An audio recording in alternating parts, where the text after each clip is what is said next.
Call of Duty fans, we're in for a good one. They ain't ready for you. They ain't ready for you. Who's better today? That is going to be the question. What other dirty tricks have you got up your sleeves? They ain't ready for you. Let's get on our feet! We are wasting no time! Cannot believe it! Battle for you, bleeds again! Oh man!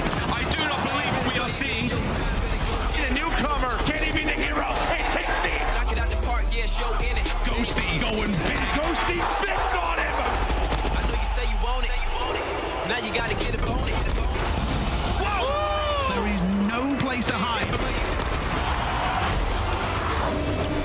They ain't ready for you. I cannot believe what I am witnessing. And that will be the game. It is over.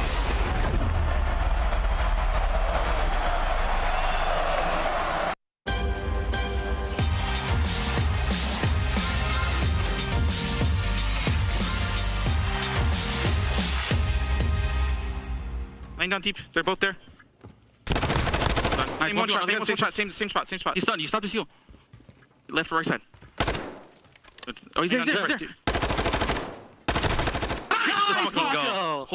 That was getting scared. Oh my god. HyDra clutching up with the 1v2. That earned his squad $10,000 as a subliner dispatch of the Røkkr 3-1 yesterday.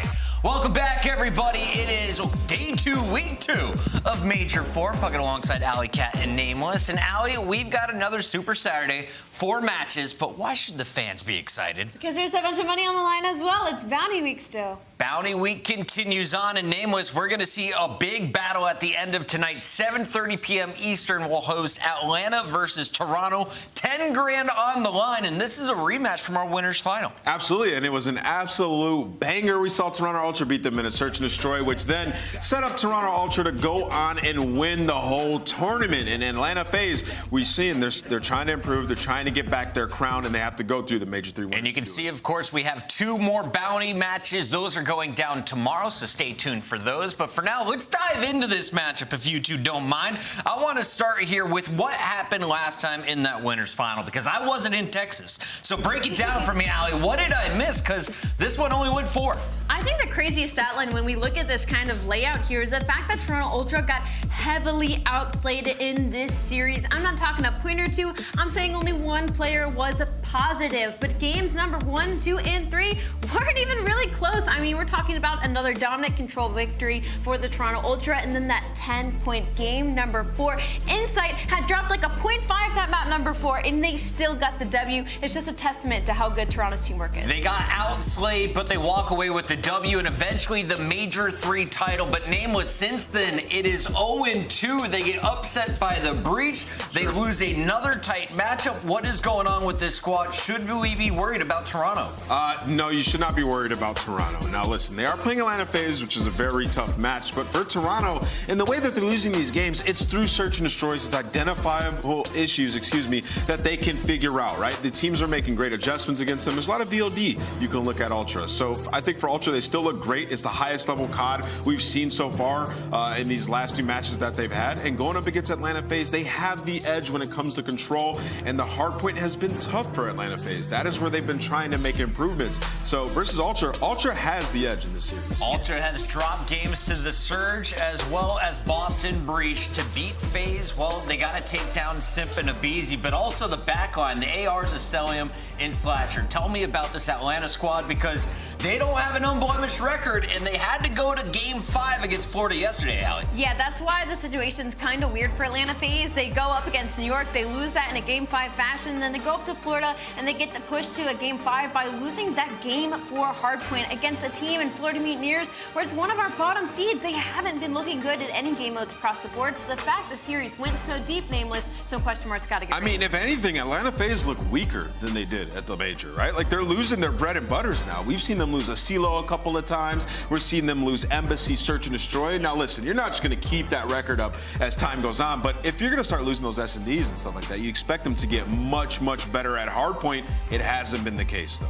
And you're not expecting those losses to come to a 10th or 11th seed either. Atlanta, they went to Game 5 against Florida, but if you're looking at the numbers, well, they got about a 150-point lead over their rivals from yesterday. Taking a look at this leaderboard, though, the big ones to dial in on, Toronto could close the gap against FaZe, and of course, Vegas Legion still in the chase for 8th, currently in 9th place with 100 points, 3 games back of Røkkr. And Legion, they have a must-win on their hands today. Allie, let's talk about this battle because Legion, I think, are the clear favorites coming in, right? Oh, absolutely. Especially with the addition of Sandy in the lineup. I think they're the clear favorites when it comes to this series, especially with how London Royal Ravens have been looking lately. Taking a look at this Vegas roster, we've noticed that they improved a bit when they added 2 real to the lineup. But the whole team has reached a new level with the addition of Sandy to the team. They all popped off, and Clayster kind of told us this man is opening up the rest of the opportunities for the squad. Yeah, you know, just having a 1-2 punch at the SMG role. Like, he can come in and he's asked to be like the star now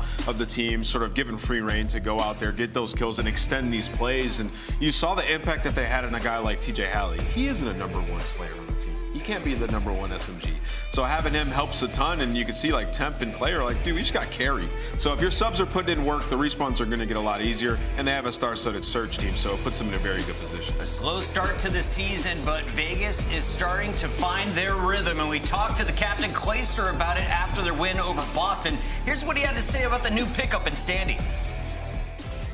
Yeah, I think it's been one of the more easier fits because Eli has such experience in the Pro League and he's so confident in himself and his slaying ability that we kind of brought him in and we're like, we don't want you doing what 2Real did. Like, we don't want you doing what Pro League did. We want you to do what you do because you do that best. And so he's really like surprisingly led the charge and like the initiative in a lot of like VOD review, like going over strategy. Like, he kind of forces the rest of us, like if we're kind of dragging our feet a bit, he's like, guys, get in the Discord, let's watch some VOD together. And I really like that about him. He's really taken charge and really came into his own. We allow him the freedom and the confidence to really do what he wants. And so what I'm trying to teach him is just that extra level stuff, the championship caliber stuff, the winning mentality stuff. And I think what he did on that Fortress where he was just in their art forever, like we've been begging for that all year to happen. And just to see it happen against a good team like Boston, it really just felt so nice. And massive props to everybody on the team. I think Temp after the match goes, that's the first time in 3 years I've been carried. Good job, guys. And so just hearing that coming out of Temp, you know, he's feeling good about the team. I'm feeling good. T just feeling great. He played phenomenal as well. Really love seeing Tej get unlocked with Eli on the other side of his sub duo. So really, team is just meshing well. We got to do well this stage. Got to make winners bracket, and this is a good start. Toronto dropped this guy for free, and Vegas has gobbled him up since adding him into the lineup. Ridiculous numbers from Standy, but this is just one match, right? He can't keep up these digits. To be fair, but I will say on the flip side of this, though, he did enable other players. Again, we saw TJ in that series as well. TJ in that map #1 dropped a 1.58 on Fortress Hardpoint, one of Boston's better maps, and then followed it up and matched Standy with a 1.8 in that game #2 Search and Destroy. So I'm hoping he can continue to enable his sub duo. That matchup is coming up here in just a little bit to open up the day at 3 o'clock, but let's talk about a matchup that's coming a little bit later. It's the battle for LA, and this always seems one side. If you're looking at the seeds, the Thieves have been the favorites almost every single battle. But if you're looking at the overall record, it belongs to the Guerrillas, and this is a clean sweep, 5-0 in the CDL era, Allie. Yeah, in the CDL era, but in this game specifically, they only have one series on them. So let's try not to get too far ahead. They own LA though, Allie. I mean, they do.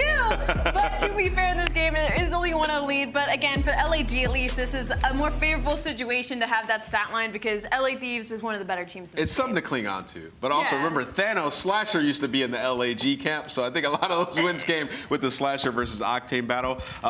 Anyway, so like with LAG, it's not all doom and gloom. They're in a very bad spot, but if you look at that last match they had versus the Minnesota Røkkr, like Joe Deceives had one of the best series I've ever seen a player have that for the lost the game. For the L, yeah. But also, like, they could have won that control. Minnesota had to clutch up like crazy at the very end of multiple rounds. So we'll see. LAG might come in a little confident. Yeah, and if you've been on Breaking Points Twitter, you may notice I went with the purple team to go 6-0. Let's see if they can keep it rolling, baby. All right, let's talk about a squad that I have no idea how they're going to perform today. New York Subliners have gone to a Game 5 round 11 against Atlanta, and then yesterday they dispatched of the Røkkr 3-1. But now you're playing OpTic Texas. Subliners, They seem to have it together, especially the frontline KiSMET. Another fantastic day yesterday. What do we think they can do against this OpTic Texas squad? How do they match up in particular against the team in green? Well, I mean, the last time we saw these two teams go at it, it's right when Ghosty had his first debut on the OpTic Texas main roster, and New York kind of made quick work of them. It was a really solid 3-0 sweep from the New York Subliners, but again, after that, OpTic Texas managed to go to their home major, make an incredible elimination bracket run, place second, so they could still be riding off of that momentum, but there is not going to be any home crowd cheering their name this time. Nameless, everyone's talking about the previous meeting. Taking a look at some of these numbers, this was a blowout. So what does OpTic need to do differently? Because I'm looking at those S&D numbers, everyone kind of got bopped. Yeah, I mean, they had a couple clutch rounds, but ended up losing it in the end. New York just pretty much had control of this series majority of the time. I think it's a new and improved OpTic, though. They're on a 10 hardpoint win streak. They've been ridiculous there. Dashy has been unbelievable, really everybody. But when you talk about this matchup in particular, it gets really, really interesting because it is a hardpoint battle. Yeah. That is where the series is going to be won and lost. And when you look at the hardpoint matchups here, New York is very comfortable taking OpTic to multiple of their better maps. Like on HyDra, you have a New York team that's 4-1 there. And when you look at aBeZy, OpTic's gonna want to get rid of that aBeZy. So it opens up all these other maps. And I think New York is fine with playing Fortress. So it's gonna be a square up. It's gonna be an SMG battle. HyDra versus Shotzzy is always a classic. I totally forgot that they started 170-20 against the Royal Ravens. OpTic has been frying recently. Allie, if you're looking at one player in this battle, who do you think is the X factor? The X factor when it comes up against New York, I feel like it's going to be Dashy. I feel like Skyz kind of gets into another level when he goes up against the OpTic Texas players, and when Skyz is frying, it makes it much easier for a player like HyDra to get loose. So I think Dashy needs to match that. Look out for Bruce today. Here's a look at the schedule. 4 matches on our Super Saturday. It all starts with Vegas Legion, Clayster and crew looking for another dub, trying to get closer to that 8th position. We've got the Battle of LA at 4:30. OpTic versus Subliners at 6 p.m. and $10,000 on the line between our #1 and #2 seeds to close out the night at 7:30. We got to head to a quick commercial break. When we come back, Royal Ravens, can aBeZy get his team a dub? Or is it going to be defeat at the hands of Vegas Legion? We find out after this.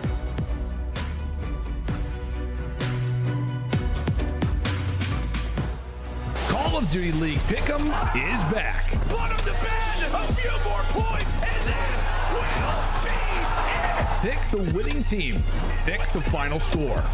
Now with 2 new features. Fan Insights are here to give you real-time intel. Feeling good about a pick? We now have double boost points and point matches. Bonus picks, extra points to rank you up on the leaderboard. So as you get hyped for the weekend, pick, watch, win. Ooh, it's getting good. The Call of Duty League is presented by the GMC Hummer EV Pickup, the world's first all-electric super truck. Upgrade your game with the Scuff, the official controller of the Call of Duty League. The Call of Duty League is brought to you by the new series Citadel, premiering on April 28th, only on Prime Video. What's up, you beautiful people? I hope you're ready to bet all of your channel points today because we have a number of matchups. Some that we think could be one-sided, like this first one. Others could be way tighter, like our last one. Let's start, though, with this battle. Vegas Legion going up against London Royal Ravens. And while it's just 9 seed versus 12 seed, you have to think it's Vegas that has the edge coming in. What does London have to look out for? Because last time these two met up, it was actually London with the W here, Allie. They were able to pull off the upset over Vegas in a 3-1. All right, guys, listen. This happened back in January. Okay, we're talking months ago. That is when ProLoot was still in the lineup for the Vegas Legion. And I will say the X factor in that matchup, and I think it's going to be the X factor coming up into this matchup, was Scrapz. He had an absolute field day when they went up against each other. He had a 1.76 overall. And even in their most recent series that they lost, it was Scrapz that came out map #1 and stole them that first hard point. So I think we're going to need to see him again today. We saw a very tough fought battle against Boston yesterday from the Royal Ravens. Scrapz had a few moments, but who else are you looking at for this squad today? If London is going to pull off the upset, trust that name was. How does it happen? Well, listen, I said Scrapz yesterday. When I'm looking at you, Lee, he's got to have a better performance. Everybody really. So there's opportunity in this series. You look at Vegas Legion, they've lost 8 straight controls. They've been the worst control team we've had all season long. We're headed into a hotel. London have to secure that map. And then also when you look at the hard points here, it's like a little bit unfamiliar territory when it comes to the Vegas Legion. They're playing HyDra on that map number 1. That is the best hard point when you look at the Royal Ravens. And last time they played them on this map, they beat them on HyDra. We've seen this Royal Ravens roster, not with Yuli, but recently play LA Thieves, and they were able to beat them on HyDra. So there's a map that they are comfortable on. There's opportunity in the series. That's how they get it done. All right, Nameless, I need visual aid. So let's bring up the maps and modes. Walk me through this one more time. So map 1? Yes. Do I need to win if I'm Royal Ravens? Yes, you need to win map 1, and you have to make sure you lock up game 3. Like I said, Vegas Legion is on an 8-map losing streak in control. I mean, they lose the controls to coaches. So, like, if Standy comes in, maybe Standy comes in and their control gets a lot better, but we saw versus Boston, even still, it wasn't good done. Let's get some predictions brewing here. How do we feel this match is going to go down? 3-0, 3-1, 3-2? I know you're both taking Legion here. Yeah, I'm going 3-2. 3-2? Going to a game 5? Yeah. 3-1, I believe Vegas can win a control. 3-1. I don't know. I think it could be a 3-0. Let's see. Let's take a look at this Vegas squad because Clayster, he's the oldest man on the lineup, but he's got some young guns who have been doing dirty work in front of him. TJ Halley aBeZy dropping some ridiculous numbers. Don't worry. Clay wishes this was it. Yo, Clay looking different these days. Here's a real look at this Vegas Legion. We got Tep, Standy, Clayster, and TJ Halley, and I think as much as we say great things about Standy, TJ's improvement was the biggest change for me looking at Major 3 to our Major 4 qualifiers. But Standy has to be our guy to watch once again because he is the one who is changing up this team's style. Because that's the whole talk of this story, right? Is the fact that Legion is not very good when it comes to these respawn game modes, the control. You can basically sign that off as a loss and bet your whole bank account on it. But the hard point now with Standy in the roster, they're able to steal away some of these maps number 1s and 4s. And that's all that Vegas Legion need. They're one of the best, if not the best, search and destroy team in the game behind Atlanta FaZe. And they have continued that, moving in with Standy plugged into the roster. So now that they have that extra aggression in those maps 1s and 4s, they can end these series in 3. They can end them in 4 without having to force that game number 5. We're closing in on 10 million channel points betted for this match. 80% of those currently in favor of Vegas Legion. Let's see if the chat's going to be happy as we kick this baby off. We got your casters for the day, Miles and Chance. Gentlemen, take it away. Thank you very much, squad. Here we go. Chance, will we see the woes of the Ravens continue or possibly the most important stretch in the Vegas Legion run here in MW2? It's going to be a big day of games. Welcome, ladies and gents, to map number 1. Party time is upon us. Hey, Chance. I'm doing great, and honestly, you bring up like the most interesting point to me. I didn't realize what this stage looked like for Vegas. I know that they're only 30 points behind Minnesota Røkkr, right on the bubble to make champs. I didn't realize they got to play the 10th, 11th, and 12th seed all in this stage. So Vegas, literally, it has been timed perfectly that the easiest stage, at least on the online portion, that they're going to have all year long comes at the exact time that they need the points to play catch up to make champs. So they are in prime position to apply that pressure to Minnesota Røkkr. But of course, you still have to actually win the matches. And make no mistake, I know London have been on sort of a poor stretch, but of their last 5 matches that they've had, 2 times they've played OpTic, 1 time they played against LA Thieves, and one of those matches was against Toronto, and they beat Toronto, and they nearly beat OpTic. So London are just, I don't know, they're a very particular team. And I know that, Nameless already talked about it quite a bit. They have some good maps and some potential in this series right off the rip for the HyDra. 4-2 record overall. One of the best maps that, London could possibly see in this series. We'll see how it goes for the Ravens. Of course, hello to everyone at the Insomnia Festival, at a bit of a Ravens watch party. We hope you're enjoying yourselves, and we wish you the best of luck for this series ahead of us. Yep, we're going to pause this one real quick. Temp's going to shake it off. Clay's going to get a yawn out on Standy, as focused as ever. I do think we've had a server drop. We'll see what happens there, but the players will get ready to dive back into this one, Chance, in just a brief moment. Team stats, though, as again, Ravens have had a tough run of things as of recent, 5-13 overall in their matches. But hey, man, today could be the day. You never know. Absolutely. And again, for a hard point record that is, average, let's say, for London, 15-16, right at that 50-50 margin, but a slight edge against Vegas Legion in that regard. Yes, indeed, though, that is looking tough, right? Vegas is one of the better teams in the game. Even the 2 maps that we have in this series, it's Vegas's 2 favorite maps that they're gonna play. So the 2-5 is gonna be a struggle, but as poor as that record is for Control for London, it's still better than Vegas. So there is so much potential in the respawns. And obviously, HyDra is literally where it has to start, because I think Nameless is pretty correct. If London lose that one, the series might just sort of spiral out of control, because obviously Sandy does bring in a very different dynamic. You expect higher slaying numbers out of that main SMG, and I know hopefully for Vegas Legion they're expecting their Control record to turn around at least a little bit and really snap that 8-loss streak that they're currently sitting on. 8 is a lot for Vegas Legion. We'll see if Stanley uses the pickup to help transform that Control game mode. That's map number 3 here in this series. For the rest of the squad though, Chance, I mean, Vegas Legion, what an unbelievable turnaround. Like, unbelievable. Everybody loves an underdog, but at the same time, Vegas Legion with Clayster at the helm have certainly changed things indeed. This is a look at the series once again for those of you just joining us. HyDra Hardpoint up first and foremost, El Cielo Search and Destroy map 2, and then Control on Hotel. That's going to be an important one. We'll see how that goes for either side. Can Ravens break the streak, or will the streak continue there for Control for Vegas Legion? Charles, any other maps here that stick out to you? Well, just to dial in, at least on like the Bance side of things, I really don't understand in the slightest why London got rid of Mercado S&D. I know the last time that they played Vegas on it, they got beat quite handily, like a 6-2 game, but that was quite literally 3 months ago. And Mercado is one of the maps that London actually have the most success on, with like a 3-4 record, and Vegas haven't been too crazy on Mercado with a 4-3 record.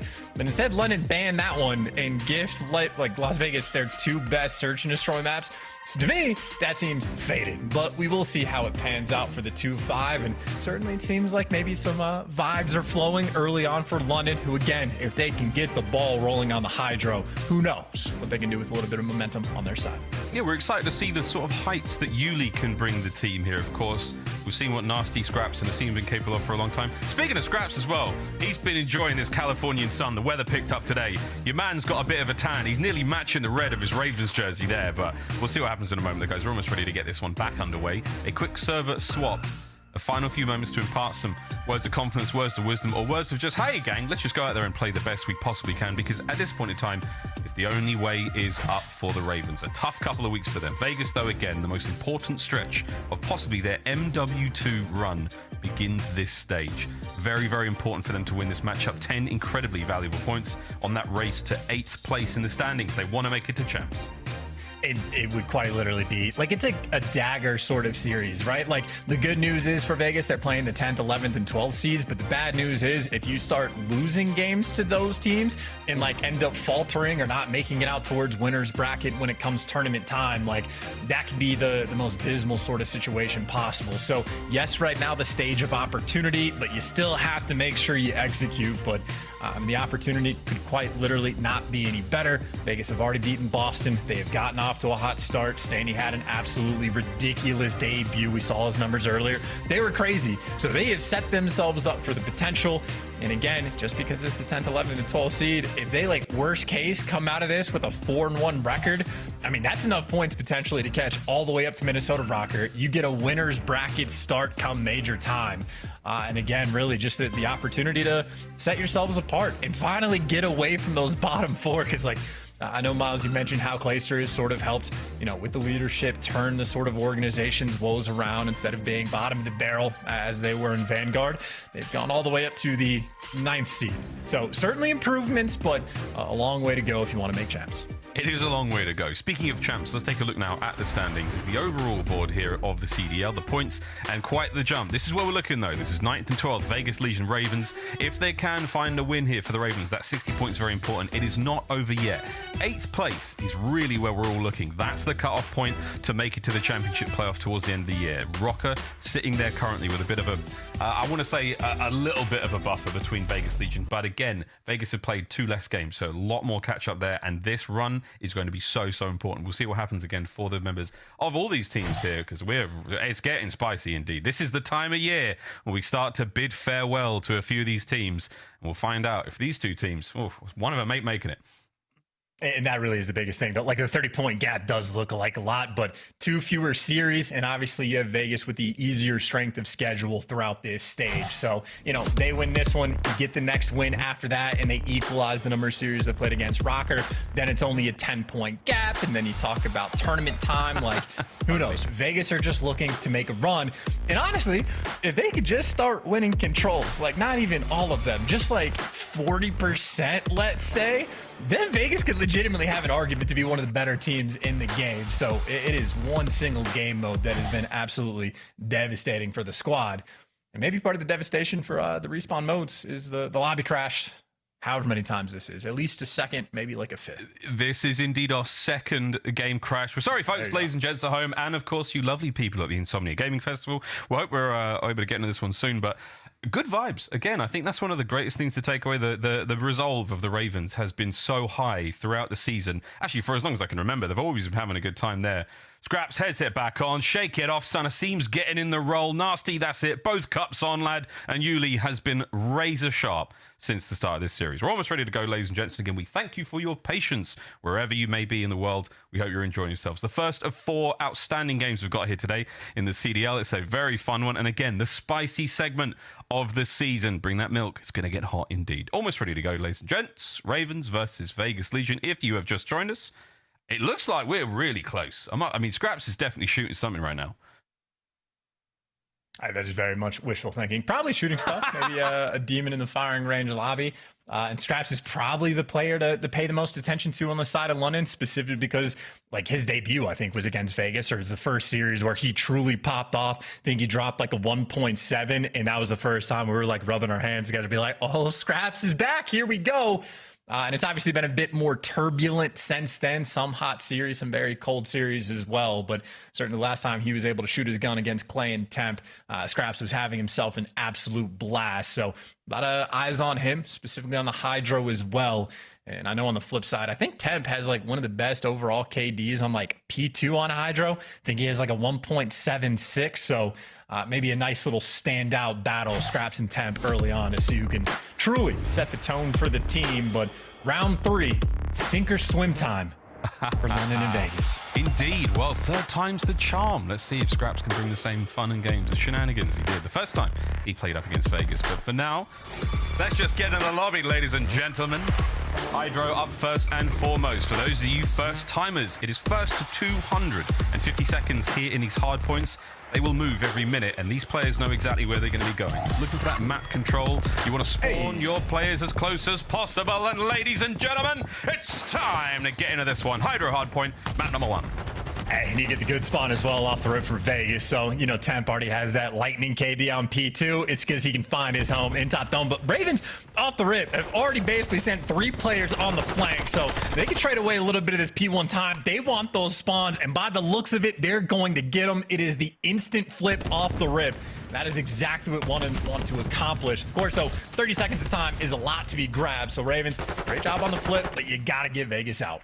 Yep, the scoreline may not reflect it, but good start here for the Ravens. See if they can get themselves into the point. Yuli, the man of the moment, into the kill feed he goes. Temp's going to be on Overwatch here. Lovely work again. Nastie now helping things out. Standy, though, has made his way into the backlines of P2. Will number 3, that's going to be Scrapz. He has a very, very important job ahead of him. His teammates are spawning on the left-hand side of the minimap. Keep an eye on that one. Over towards the new hard point we go. And Scrapz, he will be the thorn in the back of Vegas. Win this fight. Great work. Now pressure on through the front. Just one of those awkward moments where like the, you know, Standy gets through and then as the split spawns, but Scrapz wins the big gunfight in the back, playing nice and patient, has reinforcements from Yuli to come here and help him out. But these are the key gunfights to win. Yuli going to be that first man in, and at least for the contest time, nice little 50-50 standoff as everybody just looking for that extra edge. And by the looks of it, Yuli is going to take it, waits patiently for Clayster to chow, and London, at least the patience pays off to attempt to get this hill time, but still that square up battle. Square up battle. It's slow, it's steady, it's done. Temp finds himself 2. That's going to be another chunk of time going towards the Vegas Legion. 46 and climbing here as we come towards our 3rd hard point of HyDra so far. TJ, he's in the back. He's looking to secure this position, make sure his boys spawn up. Scrapz, once again, he's the anchor right now, looking to clean them up also. If he can find these kills, get the Ravens into a much better spot. They're cleaning house, though. TJ taken care of. Next problem, hard point, and here we go. Ravens, it's a clean field. It's an opportunity for a comeback. Oh, they did botch the old P2 even when they got the spawn, so you have to make sure that you execute this time around. They did a great job of sniffing out TJ, clear out the back of their base, and now you can afford to push forward and try to get that P1 control. So almost as good as it gets for the setup for Ravens, except for the fact that they don't watch water. Standy jumps right up and turns it into a 5 spree.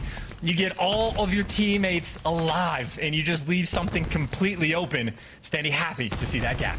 It's a perfect opening from Standy, and that's why you bring him onto the roster. Wonderful work out of him. 7-3 overall. TJ up top, taken care of there. Yulian Nastie, they're in the feed. The Ravens right back into it. A bit more time to be had. Temp, though, keeps his flippers on. He's going to win that gunfight, and for now, that's a lot of space that the Ravens aren't able to work with. Rotation down again. We oscillate from one side of the map to the other for the next hard point. Backside of Ruins, Asim versus Standy. Asim, no! Standy wins a big one. That's the back line, all good for Vegas. Yeah, I mean, look, though, on both P2 and P3, Ravens had the rotation. They won the big gunfights to actually secure that early time, and they've got completely throttled anyway. So there's a lot of gunfights that the Ravens need to be winning right now, including when they get the setup. But maybe things will be better if they have to break instead of holding, and not a fun situation to be in, but they'll give it the old college try. 3 players right now stacked up inside of Ruins. Scrapz looking for his first kill. He's moving well.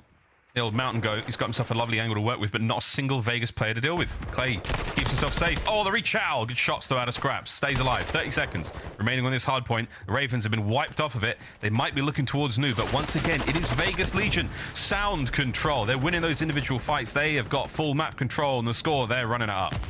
And this is a super comfortable game as well right now for Vegas. You see they leave those back spawns open, so players like Yuli already going to be spawning out. And, I mean, that's great for the contest time if Yuli can get it. It may be great long-term, because actually now you're starting to win those gunfights on rotation.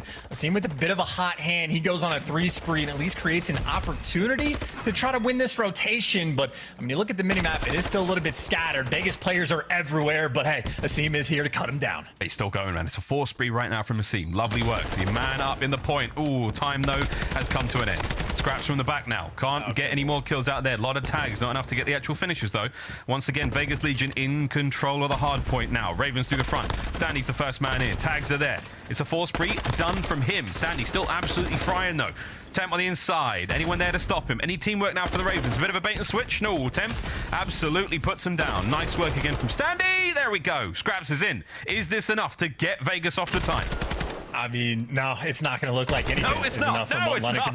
I mean, look, Miles, Asim goes on like a 5 spree on this hill, and they still can't secure the rotation. They won the rotation of P2 and P3, couldn't lock that down, and then the first time Vegas really cleanly won a rotation over towards this, or the P4 rather. They held it for a substantial amount of time. Quite literally, even off the rip, Ravens did have like a perfect opening break and got basically nothing off of it. So I think Legion have basically been able to do whatever they want, including Standy, new man on the team, 15-6. Having a great time. Back over to our first hard point. We've finished the full rotation, now the second set, and with that, let's go for a listening with Vegas Legion.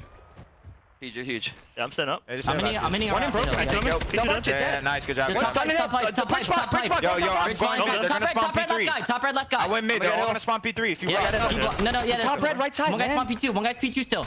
I spawned out. Back P2. Watch Back out. P2. Make sure we try and rotate, guys. Just go right. Go right. Let's Go right together, yo. Play together. Oh, dead. One more hill. Yuli. And one's mid dub arch. Close. Mid dub arch, shot me. Asim's dub arch. Asim's dub arch broken. Still dub arch. Broken. Still dub arch. Let's hit him. Might have went broken. He's in broken, I think, guys. Top broken, yeah. Scrapz. We only got one. Make sure we send 2 right, one guys. shot Nasty. After we kill these kids, actually we go top right. Dude, he's top red. Teach some are close red on us. Alright, I'll come right. I'm going right. One guy's close red somewhere. Hill, top broken. It could be Scav. Yeah. Alright. T1, dome, and hill. I'm gonna look Scav. Yo, double arch, curve, Nasty. Back curve. I'll spawn low right. Top broken. Red, Take our time, guys. Take our time. I'm top red. Top broken weak. Top broken weak Scrapz. I'm looking elbow. Top broken backing up. And curve and top broken. Naded hill. Top broken, Scrapz top broken. Only one guy hill right now. Broken dead out of hill, yo. Double arch. Top broken weak. Top broken dead. 3, go. Stay P3. I blocked the back. You should have came curve, man. Blocked the back spawn? Lane on hill. 2. They're spawning on you guys. One more P1. We're gonna spawn P5 now. We're gonna spawn P5. Go. We gotta bang that dome. Yeah, he's dome. One elbow, Teach. One P5. 2 on us. Teach. P5 weak. I'm going to the back on. Front dead. I gotta go top. They can hit water hop. I heard you. They can hit water hop.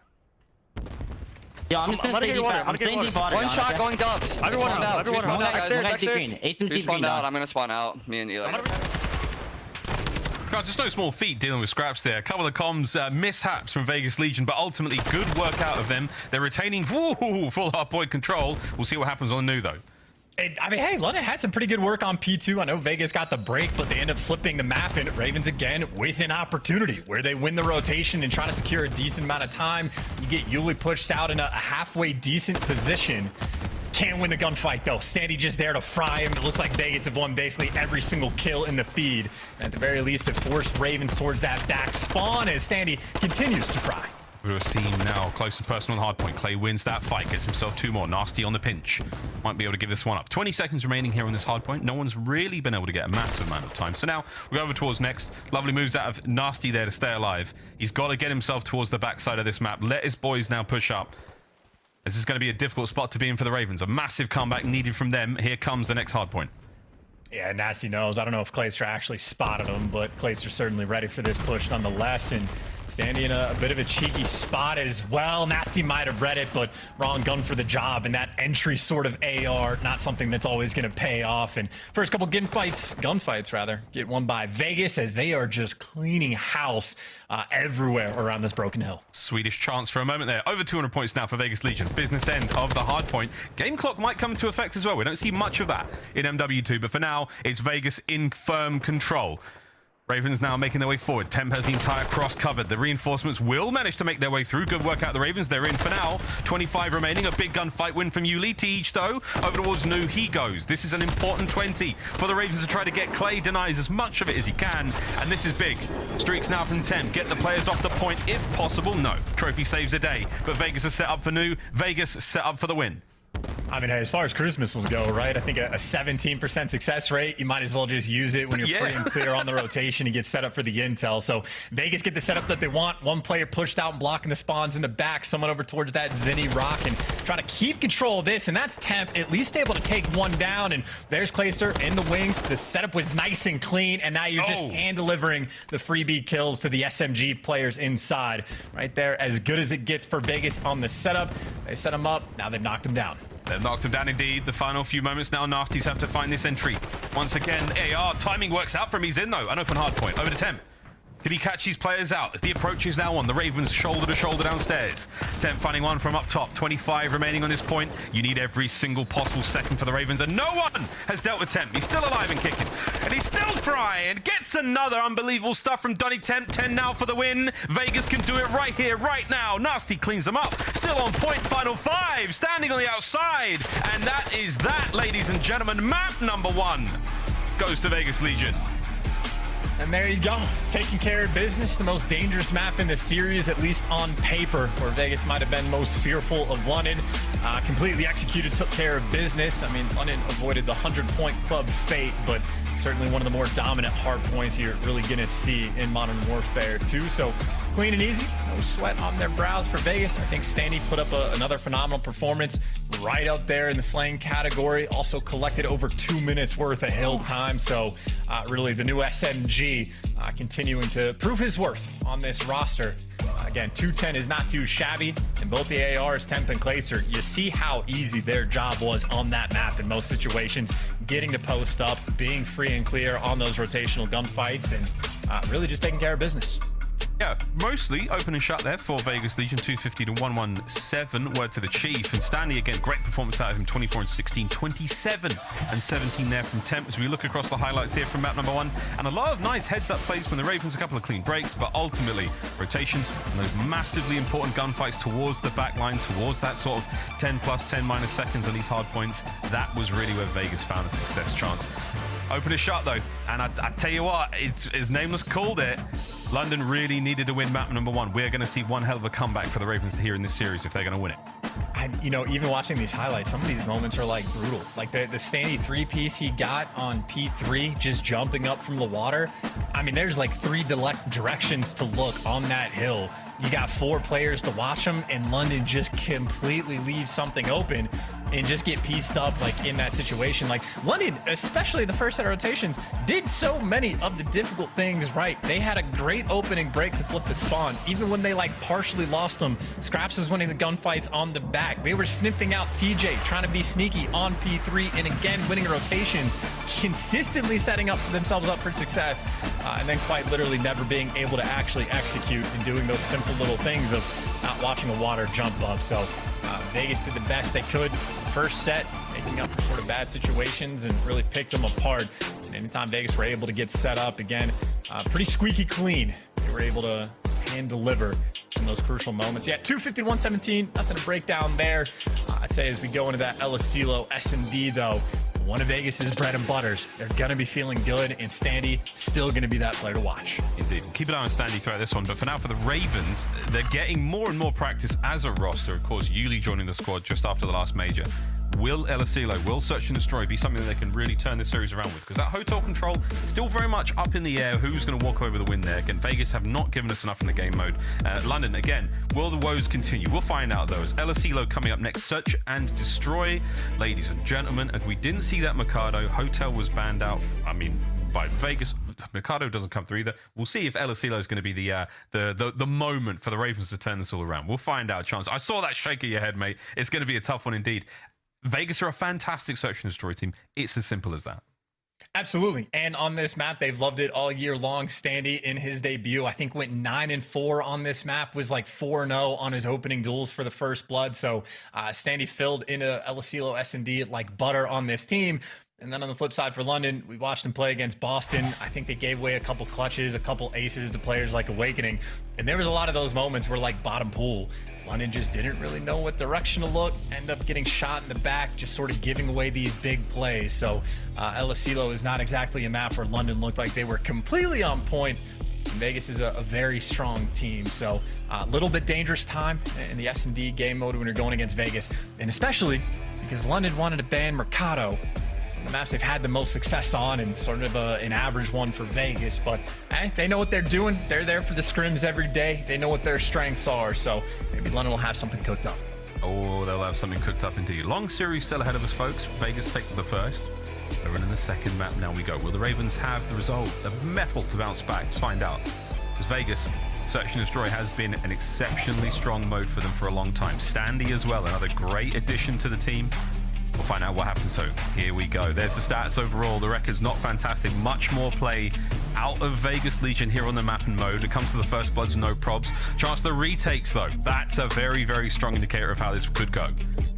That is almost operation like we need to be aggressive as a team and just not give up these bomb plants. And I mean, keep in mind on a silo, if you're getting picked apart and like losing the First Blood battle on defense and then they just go for the bomb plant, it's going to be a tough, situation no matter which way you look at it. But 19%, if that's not worse than the league, I would be very surprised. So, yep, don't let the bomb go down. Play aggressive. Maybe somewhat of a key for London. I know certainly in their match against Boston, quite a few of those rounds where everybody was just sort of turtled up in and around like the pool area of the map and like trying to play corners and whatnot, which like structurally makes sense, but they ended up getting picked apart. So maybe the extra bit of experience they've had, they can talk things over. Obviously, Yuli, the new man on the squad, try to get him a little bit more comfortable on the map. So opportunities to be sure, but no lack of comfort, I would say, for Vegas. Again, Standy, who had a ridiculous debut and seemingly has not slowed down. Not at all. We're almost ready to roll back into this one, folks. A slight lobby drop there, but here we go. Vegas raring to get into this one. We'll see if Standy can put up another brilliant performance, as everyone has been shaking it off today. Tay Swift must have been on the playlist. We'll see if the same energy is brought in game. For Nastie, I want to see him go wild here. Elasilo, a small map. Tight corridors on the inside, looking for those long lines of sights. AR's still having a good time. We see snipers used here quite regularly. And on the outside, don't forget, snips are plenty. There's that B-bomb site in that little building with the AC unit on top of it. We will see that bomb go down. It will not be a great look for the Ravens, but we'll see if they can up those retake stats. Here we go. Ladies and gents, map number 2. Let's get it. Did you say Tate? I had no idea you were a Swiftie. I'm a Swiftie. Something new every day. Yeah, man. I'm a fan. What can I say? Big fan of Clayster as well. Sniper in hand. Let's see if you can catch a player out. As things are about to get very, very ugly over by the bomb site. Oh, Scrapz is here too, and he's dancing with death. Clay has given up that line of sight. He's backed on over a bomb site. Here comes the plant. Ravens, time to retake. And I know the retake rate for London wasn't particularly great. It wasn't fantastic for Vegas either, but at least you get that intro kill. Clay with the snipe, one of the most impactful of all time, and this year especially.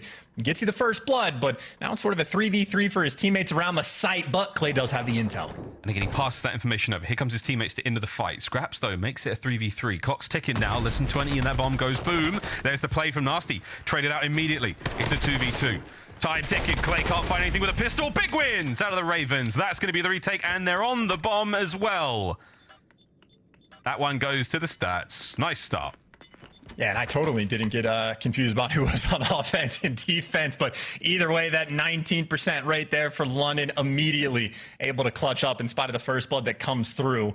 I know what Standy loses a gunfight down low. Scrapz started with the sniper, ends up picking up 2 in the round with the Vastnev in hand, and I know if he loses that gunfight to Temp, I believe Yuli is still very weak from the previous gunfight, so could have been an opportunity for Temp to clutch, but London, they shut that door and defused that bomb.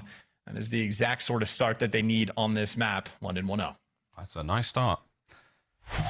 Recency bias is one thing, but again, it was a very, very difficult showing against Boston, albeit yesterday.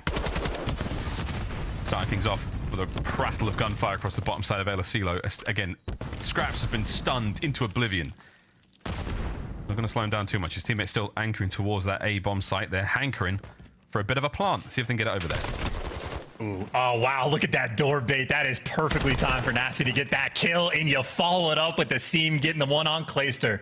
Already a 4 versus 2 for London, and now you're just sort of hiding behind a tree. Temp can see him, but it is a ridiculously difficult gunfight to win.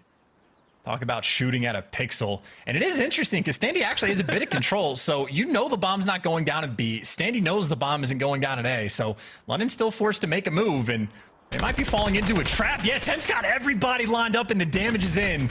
Hasn't gotten a kill yet, though. Backed up. Here comes Standy. Oh, this could be the moment. There's one. Standy, can he get a second as well? Can't get it. Asim wins a big fight. All down to Temp. Oh, man, he's still down and hurt. Cleaned up with the Ravens. A slightly unorthodox round, but that is 2 in a row. You'll take him. Yeah, shout out to Asim as well, because if he loses that gunfight to Standy there, you leave that in a 2 versus 2. That could have been incredibly problematic, but they don't choke the 4 versus 2. They had fantastic work just to get the first blood and the follow-up as well. Again, the cheeky little door opened up to set up Nastie to actually get the kill. So the strat was there for London. 2-0 in round count. The kills have been flowing as well. Things are looking good for Ravens. So far, so good. 2-0 to the Ravens against a team that we were coming into this one banging the drum saying they're absolutely brilliant at search and destroy. Far from over though yet. Scrapz, what do you got with the snipe? Lovely concussive work there from Clay. Backs him up. Doesn't know how many players are over here, so we'll see. The Ravens can play the advantage here. No one's got eyes on the flank just yet. Asim could go big here. He's got to get his move on though. Dead silence is running out. I think this problem though is Vegas, they're just like prowling. They got bodies everywhere, and yeah, easy to watch that flank. Doesn't matter if you go halfway around or all the way around. Everything is covered. TJ gets in prime position, and that is the bounce back round Vegas are looking for. Bar some insanity for Scrapz, but no, they're not even flying at him, giving him literally nothing to work with. That is a perfectly executed round out of Vegas. Yeah, they can all hear him as well. Scrapz moving very, very loudly in this 1v4. I don't think anyone's going to try and give any kills to him because he's on a 3 spree and he's open for it. Oh, here we go. Let's see that player. Clay stay safe. I mean, this is deadly. There we go. The round done. Vegas, though, don't want to keep feeding him those kills. Streaks on El Asilo. That cruise missile, incredibly useful. He was halfway there at 3. Vegas, though, they get themselves around on the board. An important one. No streaks. The spree comes to an end. And mixing things up as well. I know that first round, Clay looking for the snipe on sort of the radio tower side of the map. Scrapz actually had sort of the perfect counter, picking the angle just to look through the crack of that door, but Glacier knows they weren't having too much success, pulls out the tack, gets down low, a lot closer to his teammates, and Vegas simply just bully their way through on the site. So little adjustments always going to be made, and now for London, it's their turn maybe to switch things up. A lot of success on the sort of outer A hit last time. This time, Scrapz chows again down low.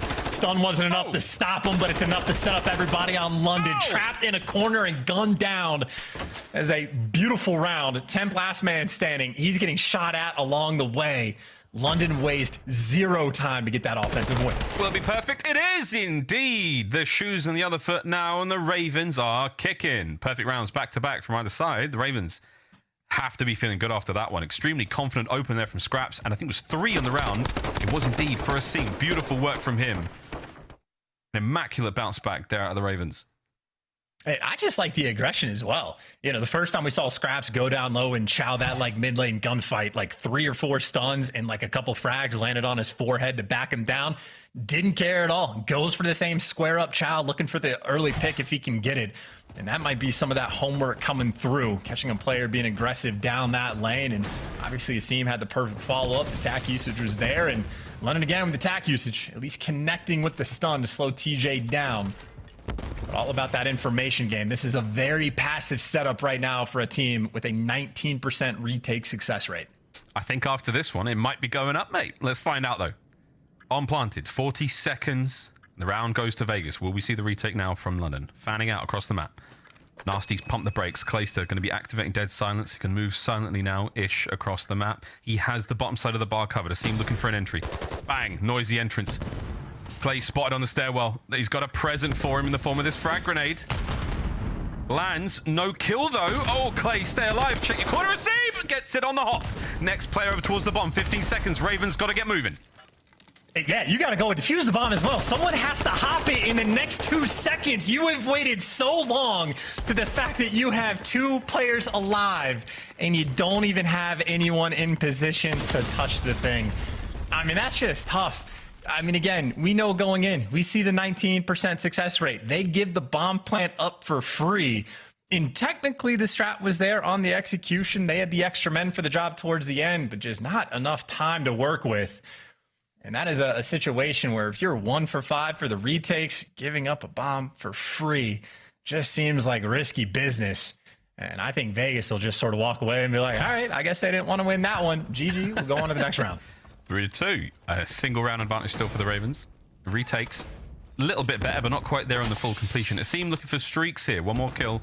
Nets himself a cruise missile. Clay once again going for the pixel perfect moment. He has to catch those players on the hop. Incredibly difficult shot to hit. We'll see if he can get one in this series alone. Oh, he's going for the reposition. I know it's a little dance back and forth. The players popping out of pool. And Asim's got the dead silence. He is making moves. Clayster potentially going to get shot in the back here in a moment, or maybe Asim just picking a new angle, but he is in a great position to find a first blood if his teammates can dish him up any information. But right now it's a very scattered map, and I think a couple of these arrows are ready for the flank. They have an idea that Asim might be behind him, but that doesn't mean the timing's going to go your way. Oh no. Good opportunity though to get that kill. If he can catch Temp unaware, Scrapz is keeping him pinned down. Here we go. Send Asim in, get the streaks. Lovely work. Bomb down, making its way over towards B immediately, and Clay cracks a door. Pistol doesn't help out. Seam on a 7. That bomb should go down, and this is a wonderful bounce back from the Ravens. Ah, that is beautiful. Literally how you write it down. Get Asim in position. I think it was Nastie making a little bit of noise to draw the attention for Temp, just to send his boy in for the kill. And even for the aggressive follow-up. Doesn't matter if you can shoot a Vastnev that well, you're not clutching that situation. In London, on the game plan front, it's kind of similar to the HyDra, where like they're doing some of the more difficult things correctly. They are putting themselves in a good spot. HyDra, they just failed to execute.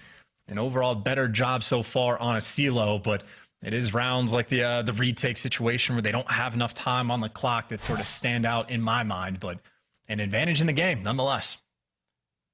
Marching forward to a search and destroy upset as far as we're all concerned.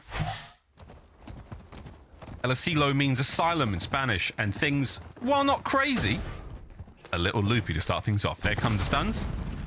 Ravens once again, good tactical usage. A lot of information gained there, and they've got 2 players there on the bomb site instead of a Clay though, with a wall bang, catches 1 out completely unaware. TJ finds a second.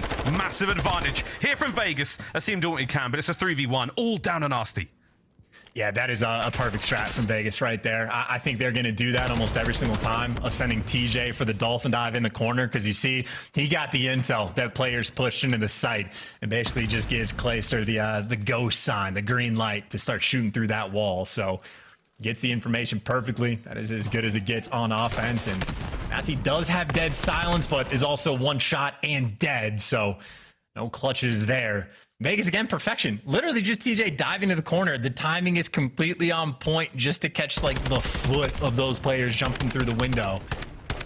So I sort of like that opening strat. We got to do that in rank play, Miles. I was just about to say, if I cross and I see those players, I'm like, all right, start lighting that wall up. That little paper thin wall on the inside of the A-bomb site is not going to survive that TAC 56. Good stuff out of Vegas. Teaching everyone here. I played one game of rank this morning with Jeremy Stud. Did not go well. Did not go well. I love you, Jay, but we'll talk about this later. Here we go. Another round up for Vegas. 4-3 as aBeZy has pumped the brakes. Yeah, definitely waiting on the timing here. Maybe for the tax and nades to roll through as you see Scrapz again at the start of the round. Seems to be the homing missile for everything. Is aBeZy is using the missile of his own. Clayster's going to be down low, but you back him out of the sight. That's the opportunity for Yuli to get in the mix, and Clayster trying to get back out for the positioning. He gets picked off, and London now a very strong advantage in this round. Yeah, the bomb plant's going to come through immediately. That's going to land. However, number 8, TJ, as silent as you like, finds one kill and a Nastie. He's going to have to back on now, but he has the opportunity to chow here. Yuli, hold it! No! Wow. TJ wins the fight! He's going to dive straight onto the bomb.